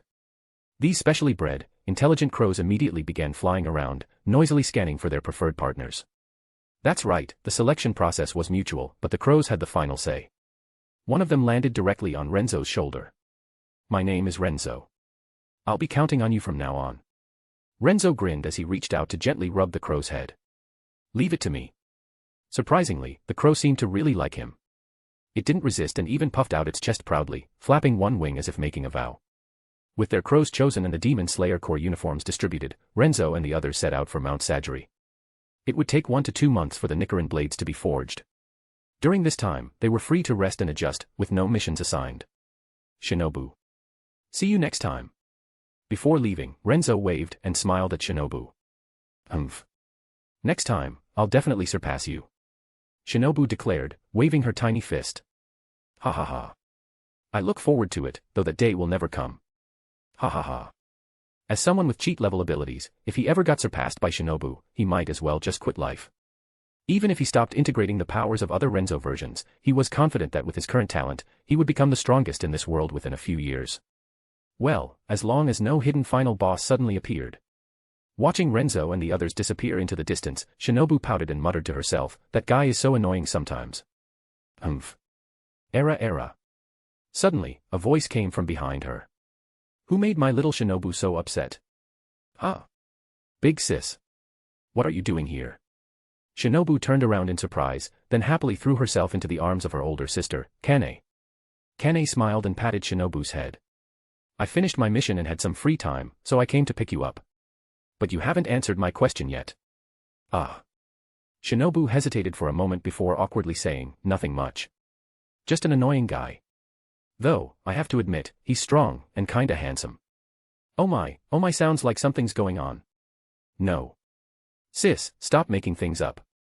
Ufufu. At the foot of Mount Sagiri. Master. We're back, X4. In the distance, Renzo and the others saw a familiar figure standing outside a wooden house, gazing into the horizon. They waved excitedly and ran toward him. Good. You're all back. That's all that matters. Looks like you all passed the exam. I'm so proud. Urokodaki Sakanji, seeing all 4 of his disciples return safely in their new Demon Slayer uniforms, couldn't help but feel his nose sting and his throat tighten. Master, what's wrong with your voice? Makomo asked curiously. And nothing. I'm just moved. Yes, just moved. In truth, Renzo could sense through his spiritual awareness that beneath his master's mask, his face was already drenched in tears. Tears were streaming down his neck, soaking into his clothes. Renzo's sweat dropped. Good thing Master dressed warmly today. Otherwise. Sabito also noticed their master's unusual emotions. He exchanged glances with Renzo, both understanding each other's complicated feelings. Indeed, keeping the truth about the hand demon from their master was the right choice. Otherwise, if he knew the full story, he might completely break down. Before returning, Renzo and Sabito had warned Makomo and Ju to never mention the hand demon in front of their master. Though confused, they agreed. In reality, both Makomo and the usually silent Ju weren't naive. They were actually quite smart and had already suspected something. But they didn't ask questions. Instead, they silently trusted and followed Sabito and Renzo's lead. That was the bond they had built over the years. Master. It seems I've unlocked a hidden ability, and my strength has soared. I want to spar with you and share some techniques to further boost our power. Renzo thought, should I also mention that I inherited this ability from a sick old beggar who thought I was so handsome that he gave it to me? I think it makes sense. Chapter 40, A New Renzo and the Fourth Gathering. Half a year later. Where am I? Did I just transmigrate again? How many will I transmigrate? Damn it. One moment, the new Renzo was sitting in class, and the next, he found himself in a strange place. Emerging from a pitch-black corridor, he stepped into an unusual space. At its center was a long table with 36 seats. Yo. Another newbie, huh? Welcome. A boy wearing a green Konoha Jonin vest and a forehead protector stepped out from another passage. Cosplay? Or are you really from the Uchiha clan in the Naruto world? Renzo studied his outfit carefully, finally spotting the iconic fan symbol of the Uchiha clan on his collar. He hesitantly asked. Haha. No need for questions. Just give me a hand, and you'll understand everything. The truth is crazier than you think. At that moment, another figure stepped out from a different passage, laughing heartily. This one looked bigger and taller, wearing an outfit from the One Piece world. Half a year had passed, and Pirate Renzo had grown significantly. His height had shot up, now standing at 1.7 meters despite being only 11.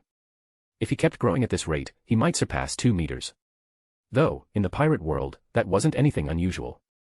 Thankfully, the shared power and physique among them didn't cause drastic physical changes. Otherwise, the Renzo group would have turned into a bunch of towering giants. Huh. Newbie Renzo was confused. Give you a hand. And who exactly are you? I am Swordsman Renzo. Before Pirate Renzo could respond, another figure in white robes stepped out of another passage, his demeanor exuding arrogance. Pirate Renzo. Uchiha Renzo. The two also introduced themselves. Soon, more figures arrived, each stating their name. Eevee Renzo. Demon Slayer Renzo. Then, Eevee Renzo hopped onto the table, curiously eyeing the newcomer. So, which Renzo are you? What world did you land in? Uchiha Renzo stroked his chin. Judging by the uniform, it's a modern world. And a school uniform at that. Fujimi Academy? That name sounds familiar. Also, his power level seems average, just a regular human. Could he be from a slice-of-life world? Ah. Everyone suddenly looked at the newcomer with a disappointed expression. Another weakling. Great. They immediately lost interest and turned away, leaving him behind as they started their own discussion. Did you guys notice? When we entered the consciousness space just now, I heard a voice telling me we can now enter and exit freely at any time. Eevee Renzo waved a paw excitedly. That's huge. Yeah, Uchiha Renzo nodded. Looks like reaching 6 members triggered an upgrade. Also, newcomers won't forcibly drag us in anymore. That's a relief. I was in the middle of a fight just now. Getting yanked in like that was annoying. Thankfully, after the last gathering, he, Uchiha Renzo, had merged swordsman Renzo's sword intent, plus the combined mental strength and physique of 2 other Renzos, along with a month of intense body training from Pirate Renzo. His pure taijutsu had reached elite Jonin level, and his overall power was likely at quasi-Kage or even Kage level. He wasn't sure yet, as he hadn't fought a true Kage in a full-powered battle. Agreed. Demon Slayer Renzo chimed in. I had just finished cutting down a demon. Luckily, no matter how long we stay here, time outside only passes in an instant. Otherwise, this sudden pull could cause real problems. Oh. Swordsman Renzo raised an eyebrow, crossing his arms as he looked at Demon Slayer Renzo. So, you can kill demons now. How many breathing techniques and sword styles have you collected? Have you become one of those Hashira yet? What do you mean, can kill demons now? Demon Slayer Renzo rolled his eyes. After fusing with everyone's powers last time, I wouldn't say I can kill Musen yet, but taking down a lower moon demon is easy. Let alone now, after 6 more months. 4 months ago, during my first mission, I went to Mount Natagumo and killed lower rank 5, Rue. That's when I became the Cloud Hashira. Wait, you're not the Water Hashira? Uchiha Renzo asked. Water Hashira should be vacant, right? As Urokadaki's disciple, wouldn't it make sense for you to inherit that title? Well. Demon Slayer Renzo shrugged. Honestly, Sabito was the better fit. Under my guidance, his strength skyrocketed. The Water Hashira title is his now. Even Mikomo and Ju have grown strong, nearly reaching Hashira level themselves. To accommodate me, Abuyashiki Kagaya abolished the 9 Hashira limit and added a new title, the Cloud Hashira. This means that in the future, when Mikomo, Ju, and others prove themselves, they too can become Hashira. Kagaya was pretty excited about it, saying that the Demon Slayer core had never been so strong before and that he finally saw hope for ending the demon era. Also, let's be honest, Cloud Hashira sounds way cooler than Water Hashira. Water sounds weak, right? Neutral face. Hey. So, are you guys just going to keep ignoring me? Pouting face. The newcomer finally spoke again, his tone laced with frustration. This group had completely abandoned him the moment they realized he was a normal human. Too much. He didn't consider himself ordinary at all. Besides, with his intelligence, he had already figured out the truth from their introductions and conversations. We're all the same person, aren't we? Newbie Renzo adjusted his glasses, making a bold guess. Oh. Uchiha Renzo and the others turned to him in interest. Not bad. You actually figured it out just from that. Newbie Renzo, so, what now? A/N, guess the world of the newbie. For +80 advanced chapters, patreon.com/_coreal.